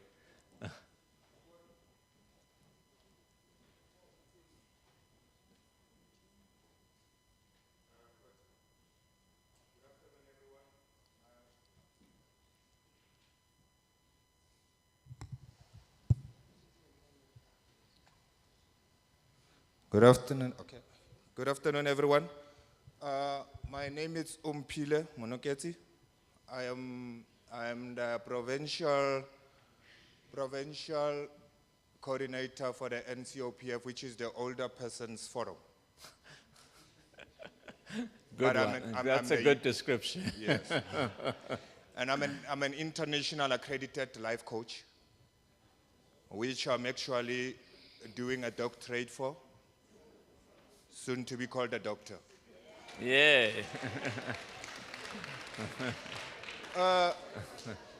Yeah, first thing, my point is, I've had several discussions in terms of everything that was spoken of here.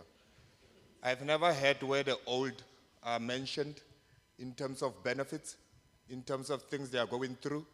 That is why I chose to work with the older people.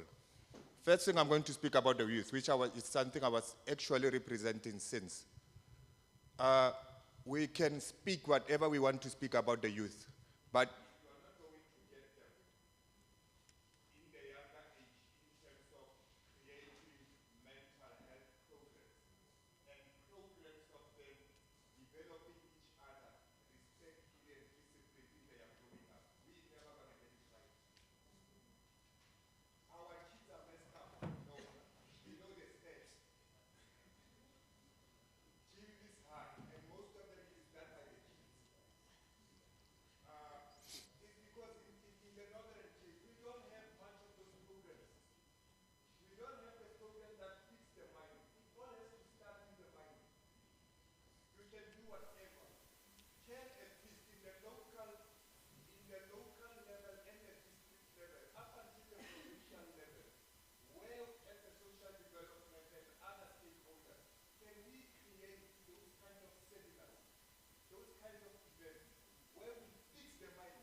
Okay. And on the other thing, on the older people are going through a lot.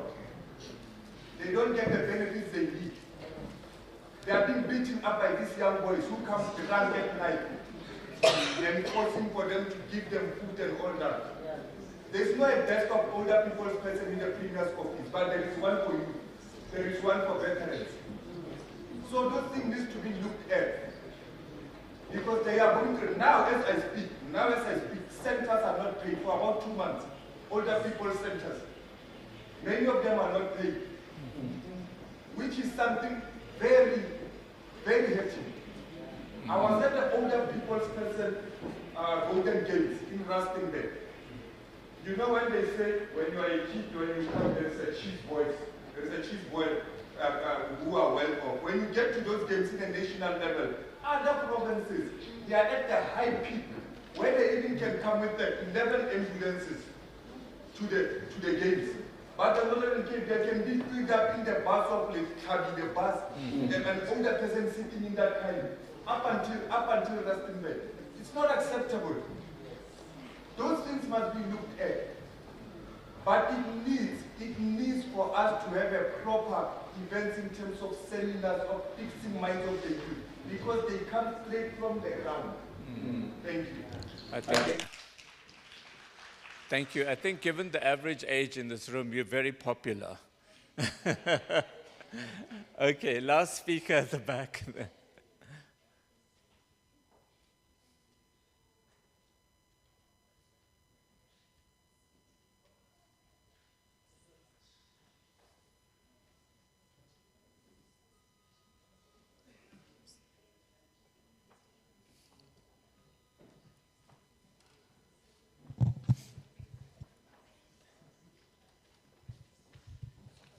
Thank you. Good afternoon. I normally never introduce myself because I'm very shy. But in any case, my name is Tumo and my surname is Chanki, all the way from Kuruman. By the way, I'm a traditional leader, and I'm going to be speaking on behalf of traditional leaders. I think there's one thing that we are missing somewhere, somehow. For us to be able to build, to complete a puzzle, we should have all the pieces. And there's only one piece that we keep on forgetting. Some of us, we do remember that, but then some of us, we keep on forgetting while we are doing one thing, the National Development Plan.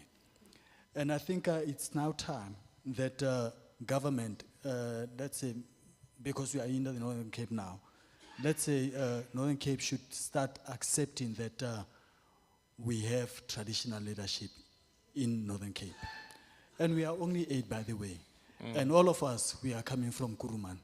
We haven't yet got the others, the Kwaisans and so forth, but then all of us, we are coming from Kuruman. So whenever we're making our plans, we should ensure that we involve traditional leaders as well. Because, I mean, what are you planning for if you are not involving, you can't be talking about plans for talking about land if you are not involving the custodian of that land, traditional leaders. We cannot be talking about job creation if you are not talking about the custodians of these people, the community in rural areas. Because who's going to work in those jobs that you are creating? It's my community. We cannot be talking about building houses. Who's going to be staying in those houses? It's my community. So whatever that we plan, it has to be planned around also what the community leaders and the community is talking about. It's not only in urban areas. We understand that Kimberley and so forth, it's more urban, but then when we get to Kuruman, it's rural. And then people who are vandalizing these structures, who are they coming, where are they coming from? Those are my community members as well. And we are the ones who know how to deal with them, politely so, without causing any fights. And then we should also remember that traditional leaders, unfortunately, and that's something that is that we just have to accept, all of us. Unfortunately, we are accountable for a lifetime. Once I am appointed as a traditional leader, that means I'm going to account for the rest of my life. Unlike, or maybe compared to maybe councillors or mayors or premiers and whatsoever, we are staying there for life. So there's no ways that we can do something that we have to go and account after 20 years or 30 years or even 50 years. I also want to remind you that the oldest traditional leader in Northern Cape, he's actually just above 90 years. And the youngest is about 35. So we should also remember that we have now shifted from being seen as ceremonial leaders. We are not ceremonial leaders. We are leaders who are there to ensure that government programs has to be implemented because it benefits my people or our people. So when we're talking about land use policy, please let us make sure that we're talking with the relevant people. You know, there's no ways that we can be talking about, for an example, ZCC. If we are talking about ZCC, that means we are implicating the bishop himself. When we are talking about Northern Cape, we are implicating the premier himself. But when you are talking about my community, you are implicating me. Right. The other thing that I also want to conscientize everyone here. Your last point, eh? Yeah, that is indeed my last point. Is that we normally, I just heard, I think that's from Salga, you spoke something about global politics. But then we are also forgetting that we have also local politics here. That is why we are omitting the fact that we have traditional leaders. Now, in conclusion, this is now the recommendation. If we do not invest more into education, I'm not talking only about maths and science. But then when we invest more into education, maths and science, arts and culture, you know, soft skills, etc., etc., we are empowering these kids because they are the ones who have to maintain what we have been planning now in future. We won't be there. So, ladies and gentlemen, I think we have to ensure that we create a common ground whereby we can all work together to ensure that these young kids, they benefit from what we have planted. Thank you. Thank you very much. Thank you. I think it deserves some really interesting points raised there. So I'm going to ask Itumeleng to come and speak on the Salga-related questions, and then DG, if you can then wrap it up. But I think just to emphasize that the program continues tomorrow, and there'll be even more opportunities for engagements because we will then have group discussions as well. And if you haven't registered, please register now on the QR code. If we can just put it up again. And then you'd be able to choose the commission that you want to go into. Okay, Salga first.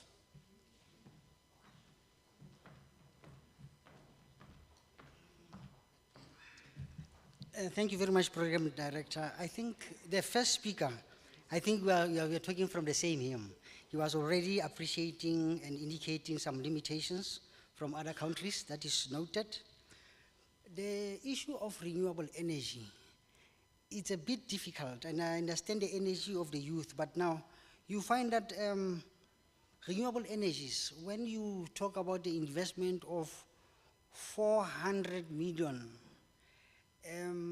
you'll find that in most instances, it's international companies that are coming to South Africa to invest, and they will look for the SMME partner, usually, and then because they are not based here in the Northern Cape, you find that most of their head offices are in Joburg and Cape Town.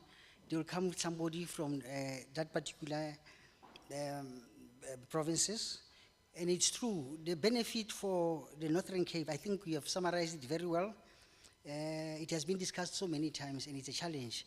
But now the issue as to how can it be resolved, because the renewable energies, you find that the approval and everything, it's done at national. By the time when you see the company landing in the Northern Cape to establish a site for the renewable energy, all the contracts have been signed.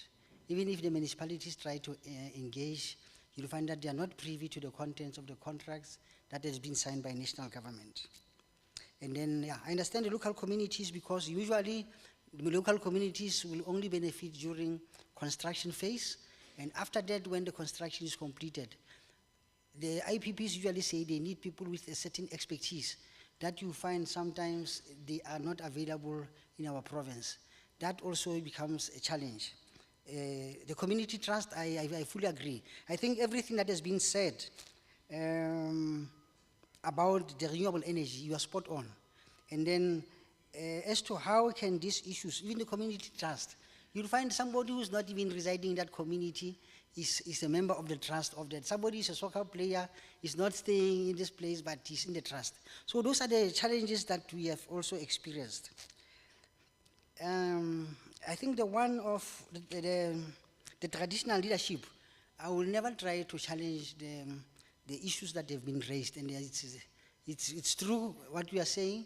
And then maybe when Spluma was created, it never considered that there are places that are fully traditional, because now Spluma, it's looking at the whole municipality.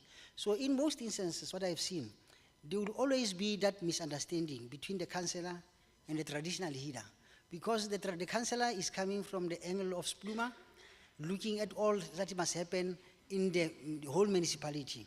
And the traditional leader also, which is also correct, is looking that this is my area and nothing is going to happen on my area. Hence, during the revision of Spluma, those are the issues that will be considered. So I fully acknowledge the challenges as you have stipulated, and I think maybe during the review of Spluma, the same issues actually have already been raised, that this is the challenge that must be addressed. Thank you, Chairperson.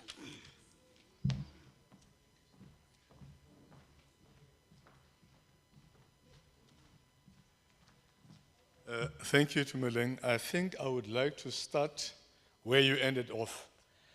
I must indicate that this administration always looks as to how they can collaborate with those who can and will assist. I am aware during the house sitting, Yadi, I think it's going to be very soon, if I'm not mistaken. Let us use that opportunity to raise the concerns that we have, because that is where Premier and the MECs are normally at. So that we find, because I can sense you do want to assist. We have tremendous challenges throughout this province. And where we find individuals or institutions that want to assist, we have never looked the other way. We always welcome that. The Kgositsa Rona are part and parcel of this administration. And when you look at how this administration, led by Premier, venerates and respects them, I think I am speaking without any equivocation here.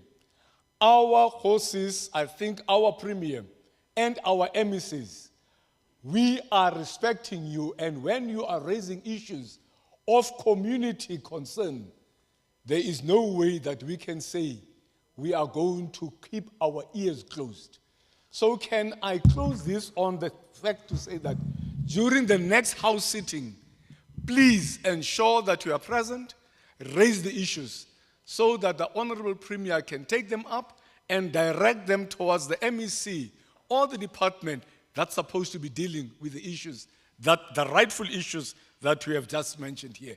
With that, I hope that at least this is just a comma that I'm going to put. We are going to have our interaction during the next sitting that we are going to be having. Our soon-to-be daughter, Umpile. Yes, you know, I wholeheartedly agree with you. When you look at our youth, and I'm mentioning specifically in the Northern Cape, have you seen our youth walking in the street, in this province, in this town? The bottle of beer is nearly taller than the person. No, really. It troubles me. No, not. It troubles me not as the DJ. It troubles me as a father. It troubles me as a parent. It troubles me as a person who knows that our future is in their hands. And if you see, I'm not even going to the township, I'm just mentioning here in town. You can take a drive-through at any time now. That means our moral fiber is no longer what it used to be. And for that, unfortunately, we can't just blame government. It goes beyond government. It's what do I do in my family? I cannot leave my child to go and be a drunkard outside. When he commits that crime, I'm the first one who complains that this child has been brought up badly. Whose responsibility is that? It's my responsibility. I need to be the first one to ensure that my child is in line. I wish we had a mother and father like mine. I was at university, but I remembered a paksra that I got in standard 4. I can tell you, that hiding that I got in front of my peers in standard 4 made me realize, even when I went to university, where I could bunk classes whenever I want to, I never bunked a single class, because I was just afraid my mother might hear about it. I was just afraid she might hear that I have bunked a class and she's going to give it to me. But having said that, it is a collective matter that we need to deal with. Not just government, civil society, the parents, churches, all of us. You know, the time when I grew up, we used to say, that child is brought up by the village. Today is elke hond for himself. And die hond gaan byt iemand anders se kind. Yes. When you listen and you see the heinous crimes that our children are committing, you ask yourself, where was that child brought up? Will I accept that my child should go out of my house after eating my food, go and rape another auntie's child and murder that child and leave that child in the field? And that child, the same child, will do the same to his or her parents. Unfortunately, that happens. So, what we do to our elderly people starts in my family. Because if I have been brought up to respect my mother and my father, the neighbors and so on, why would I go and do that to somebody else? So there's a bigger, greater conversation that we need to have. There's a bigger and serious conversation. Otherwise, I can tell you, our tomorrow is doomed. And that is not because we as parents have done that. It's because what we have allowed our children to do. So the conversation that we need to have as a collective is to how do we reset the button on our morality. And as I say, when you look at our children today, in those moshagel, now let's accept that. Things have gone awry. Most of our youth don't plan for their future. They destroy, and alcohol, let me be clear, alcohol kills their future. They allow alcohol to kill their future. At the very same university, I normally drive through over here during weekends. You must see the amount of alcohol that is displayed. You must see the amount of alcohol that is being. So I think let us have that conversation and see as to how can we as parents guide our children to do the right thing. Yes, indeed, I do agree with you. Let us have that conversation. Let us ensure that we have that conversation. Prof. Mullo, I had the HOD forum here in the province. And what we do at a quarterly basis is to get a report from Provincial Treasury and from the Department of Economic Development so that we see in terms of empowerment, how much is government spending on youth empowerment, women empowerment, and people with disabilities. But let me tell you, Very disappointingly so. I'll be honest with you. Let me not gloss over that one. We are disappointingly not doing what we ought to do. And that is not just the 2 days, it is all of us collectively. And that is what Premier has requested us to do. That at least once in a quarter, let us get those stats, let me transmit those stats to him so that he can be the one who gives the direction as to how we should ensure that we improve that. The commitment is there from our political leadership. We just need to ensure that we implement it. But as I've said, shamefully so, we have not done that. We are woefully failing on that score. Then lastly, coming to our youth. Memutaum, I think my colleague has indicated what the challenges are. This is a province that is endowed with quite a lot. I'll make you an example of the big hole. The diamonds of Kimberley established Johannesburg. Where is Johannesburg today and where's Kimberley today? We are left with a big hole. They are left with the wealth of the province. The same thing happens with our renewable energy. Companies come in, make their millions, somebody else benefits. But let me tell you, we are aware of it. Our provincial administration, led by the Premier, is working on a plan to ensure the people of this province must start benefiting. It can't happen. We'll be having Buchubai in Amakwa. Now imagine in Buchubai, I think we've got less than 30,000 people around that area. Now if we start establishing Buchubai, all of a sudden we've got 120,000 people. 90,000 not from the province. All of them with their so-called skills coming in. The plans that we currently have, we know we are going to.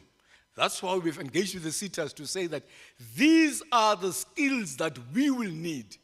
Ensure that we impart those skills to our youth. Starting from that district. Then after the district, let's ensure that it permeates through our province.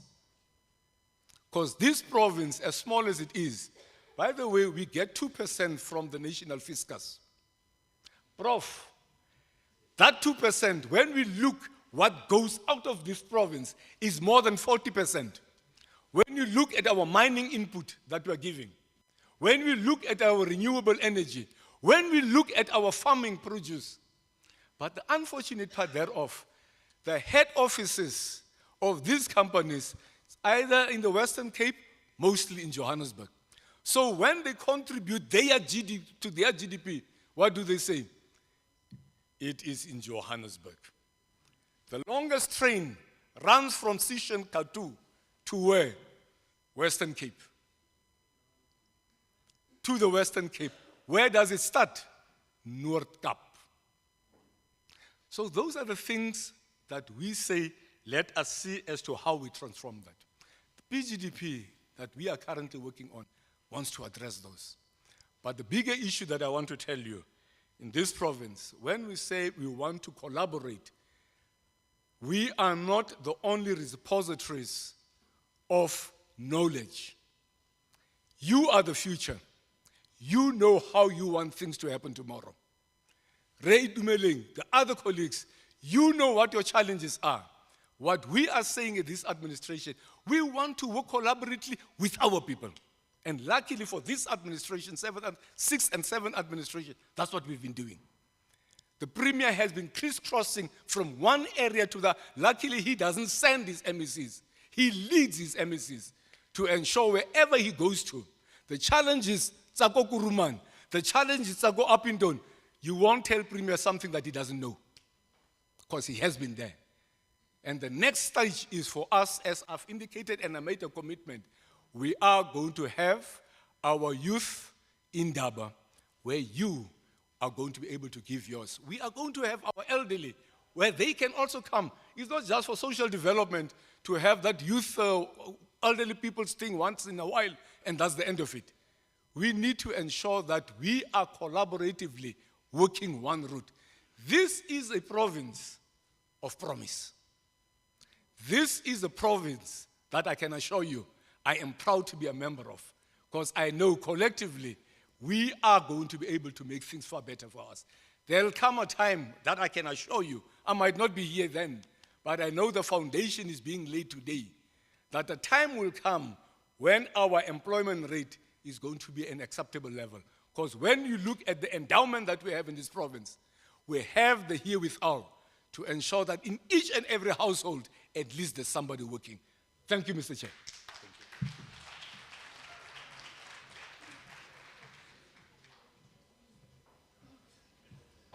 Okay, I thought he was going to end by saying, Viva Northern Cape, Viva. Viva Northern Cape, Viva. So I think today we've we've been focused on planning and its discontents and its futures and all. But looking at just the example of Malawi, and I can see our commissioner from Malawi is just about to leave. So looking at the example of Malawi and looking at the example of Northern Cape, we can see that you can plan yourself into a better future. It needs clarity, it needs understanding of what you have, and then obviously the implementation. So I'm so glad about the energy you and your premier and your whole team in government are bringing this. So thank you very much. So last bits of announcements. Tonight, I will be seeing you guys, and you, and all of you at the lounge, starting from 6 p.m. For 7 p.m. So please come there for dinner and entertainment as well. Then tomorrow we start sharp at 8:30. Ain't on to 8:30. We must all be here. No registration, hana. We start at 8:30. Okay, so enjoy tonight's entertainment and dinner, and have a good sleep tonight, and then see you fresh and alert tomorrow morning. And we want the youth to be there, energetic, making your inputs as well. Thank you.